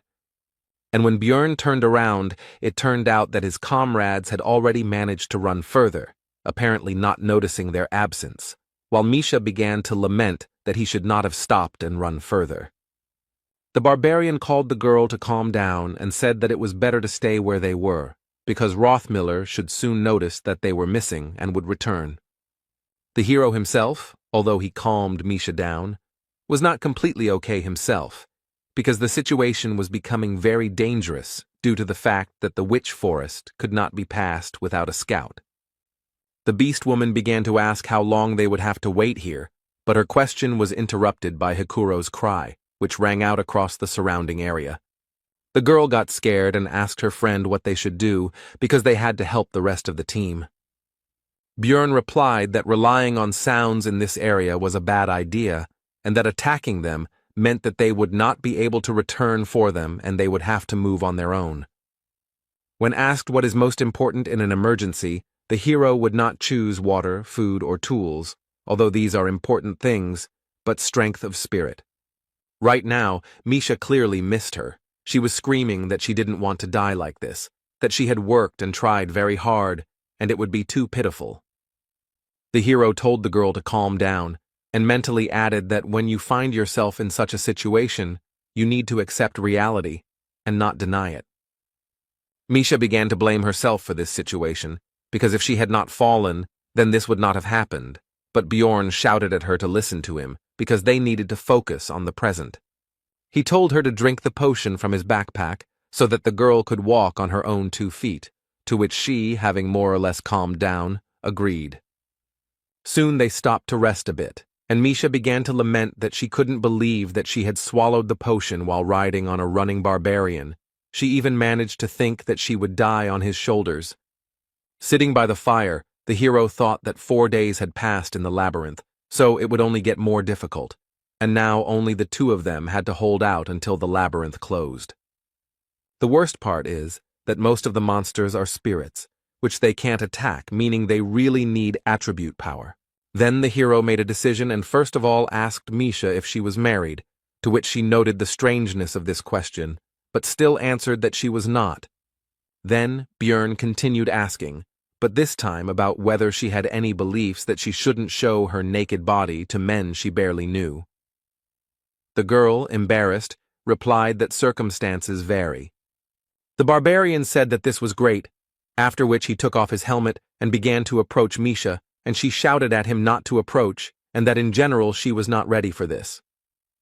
But he simply put a ring on her finger and said that he was keeping it for the person to whom he could give it. All this surprised the girl. She did not understand what was happening. Bjorn told Misha to swear by her guardian god, and in exchange for this, he would always be by her side. And he continued by saying that from the moment she accepted this ring, then he himself would take an oath on the honor of a warrior that he would support her, and he hoped that the girl would promise the same. Embarrassed, Misha asked him about his seriousness, and then explained that it was a bit unexpected, but it was the first time she had received such an offer, so it wasn't that she wasn't happy. And then she apologized and said that she didn't think of him in that way, and then she tried to explain something else, but she was constantly embarrassed and spoke incoherently, so the hero didn't quite understand her. In the end, the blushing beast woman shouted that she generally preferred thin men, and he, a stupid barbarian, had no masculine charm at all. Bjorn explained that there was a misunderstanding. He didn't mean it, but simply asked to become his comrade, which is why he gave the ring. Misha immediately felt somehow better, but the hero continued to talk about how she could refuse it at any moment, but then she would have to return the same ring or 15 million stones. The girl began to complain about the price, because it was too much money for a simple decoration, so she began to inquire about the reason. Bjorn said that this ring could fulfill her cherished wish, and mentally thought that if he had not played Dungeon and Stone, he would never have done this. But now he is going to awaken Misha. Number 9425, the Frost Spirit Ring, a numbered item that the hero received from the master of the Artemian school. At first glance, it can be considered almost useless, but after destruction, it had a special effect. He did almost no damage, but after all the years of playing, the guy couldn't help but learn this secret, and he figured it all out. If it is worn by a beastman who has not yet made a contract with a spirit beast, a special event will occur, and the ring will be destroyed, fulfilling special conditions. This would remove the seal of Skadi, the spiritual beast of ice, and right now all this was happening. Now the spirit offered Misha a contract, which she could not refuse. Soon the contract was concluded, and the girl could not believe that it all happened so simply, and she also asked Bjorn where he got this ring. But if something like this exists, then why did her father never tell her about it after all these years? The beast woman asked sadly. The hero replied that he most likely did not know about this effect, because the magicians had been trying to understand it for a long time, and had only recently unraveled the secret. Then the girl asked how he knew this and repeated the previous question. Bjorn said that before all this talk, Misha should get dressed, after which he pointed towards her clothes, and also said that there was some useful equipment from the marauders there. The girl noticed that he was also wearing new clothes and asked why she was naked.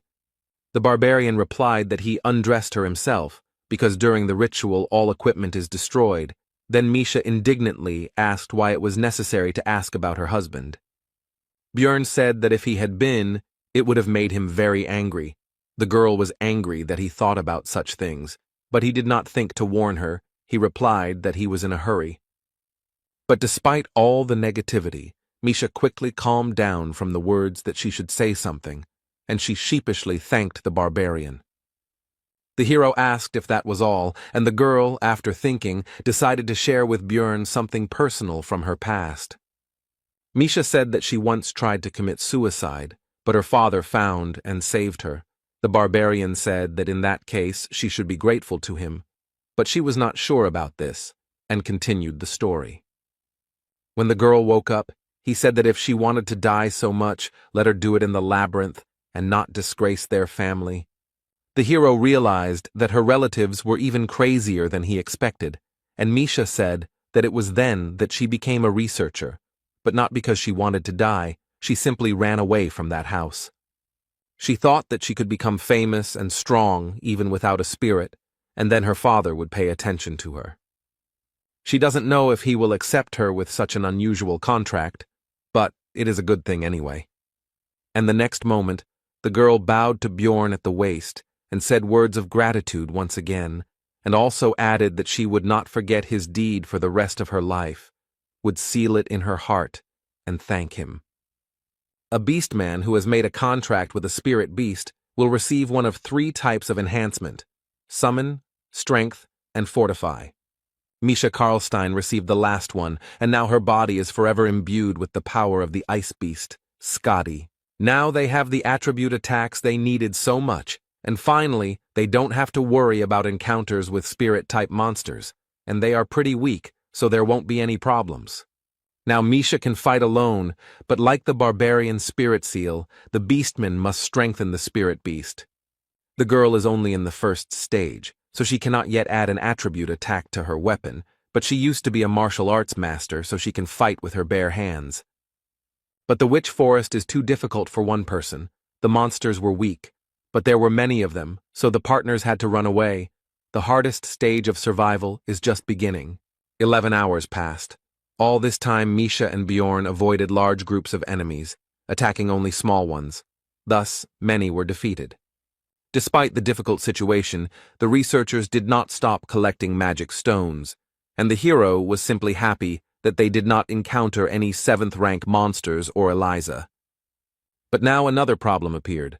The Ring of Frost spirit was destroyed, and now the corpse golem's passive skill became active again. The acidic blood began to corrode the equipment. Even the lithium breastplate and shield lost their shine. Although they were made of 2nd-level materials, it would cost a lot of money to repair. Also, during all this time, the partners failed to find a single attribute essence, so Bjorn could not inflict any damage on the ghostly monsters. Misha was forced to cope with this alone. Now she had less and less strength left. According to the hero's estimates, their chance of returning to the city alive was about 30%. The Witch Forest's debuffs get worse over time. Now that 12 hours have passed, they've gotten stronger. You can tell by the feel of it. Bjorn decided to tie a rope to himself and Misha so that if something happened, they wouldn't lose each other. He also asked the girl about her knowledge of the increasing negative effects of the zone. She already knew everything. In addition, they are now also affected by the witch's eye status, which is why it is considered that one should not linger in this place. After all, if you stay in one place for a long time, a rank 7 monster, Cannavaro, will appear, and the time it takes for it to appear is reduced with each level of the effect. It had been more than 60 hours since the team split, or more than 50 since entering the forest. The witch's eye had reached level 5, and the other debuffs had also increased. During this time, the road was not found, and Misha and Bjorn cannot stop to rest, because at this level of effect, Cannavaro appears in 10 minutes. It would take about 15 to kill one, so if they didn't keep moving, it would first turn into an endless battle, and then defeat would follow. The only thing that could be done in such a situation was to stretch a rope between them, because that way they could find each other if someone fell behind or fell. This morning, Misha's condition finally worsened. It wasn't because of illness or wounds, it was exhaustion. The barbarian had to slow down, but the rope continued to tighten. The girl could no longer maintain even a very slow pace. The hero believed that perhaps most of the damage was related to the hallucinations she was seeing. Bjorn told Misha to climb on top of him so she could close her eyes and rest a bit, maybe even fall asleep. The girl tried to object, but the barbarian simply picked her up and placed her on his shoulder. Usually she would have resisted, but now she had no strength left at all. Another 17 hours passed. All this time Bjorn carried Misha. Except for moments of battle, the effects of the zone intensified again, including the witch's eye. The hero felt that he himself was also already at the limit, and if they failed to find a certain thing before it was too late, then everything could end badly.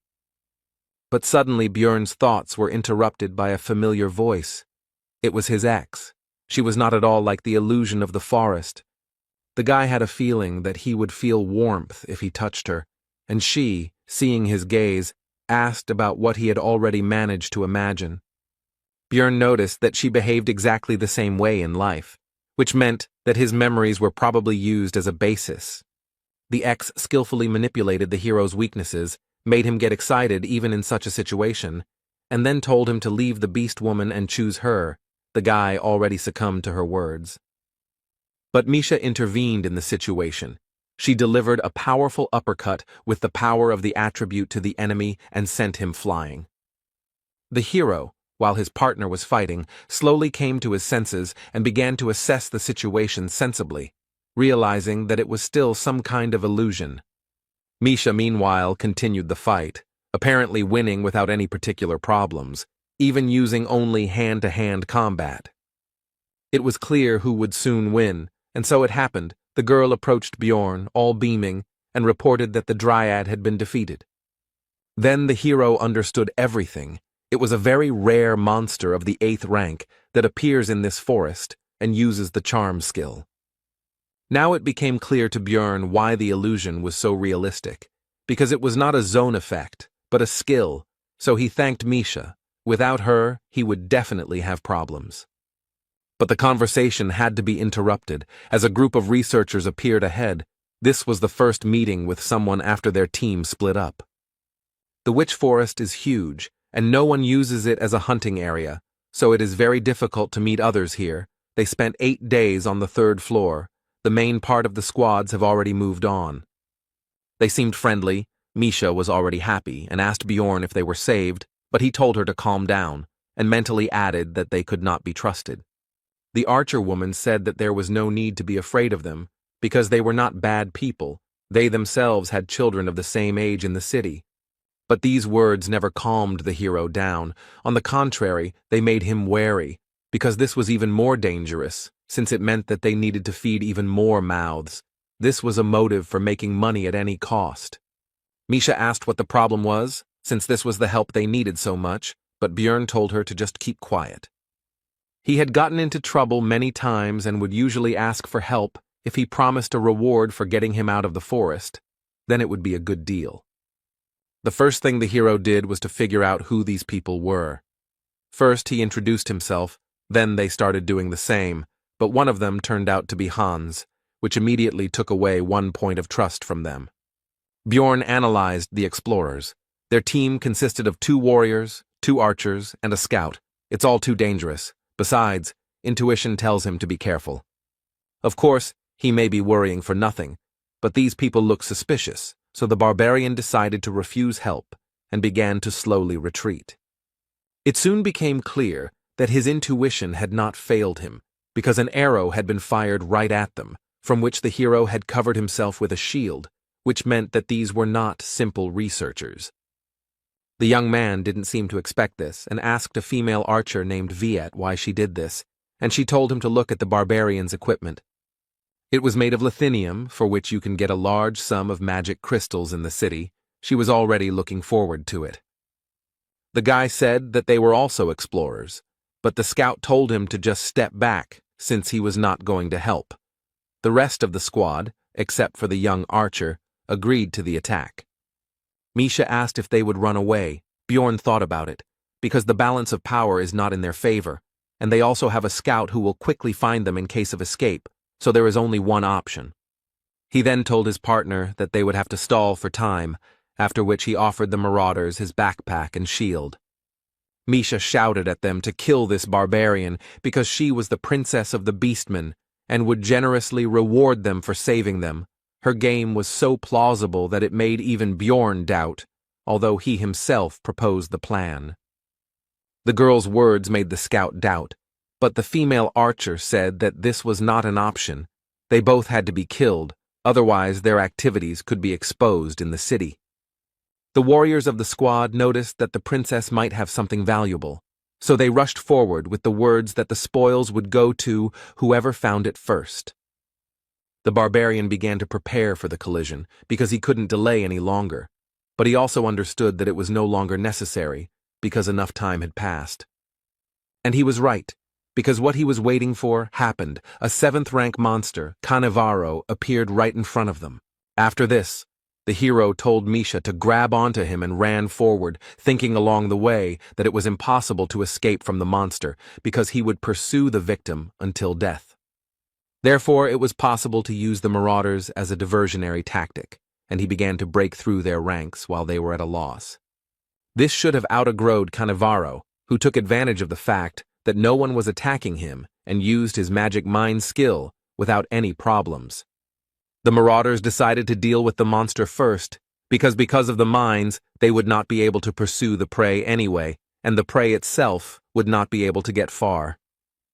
The hero understood that there was no way he could dodge the mines, so he had to rely on his strength and regeneration, simply running straight through the traps.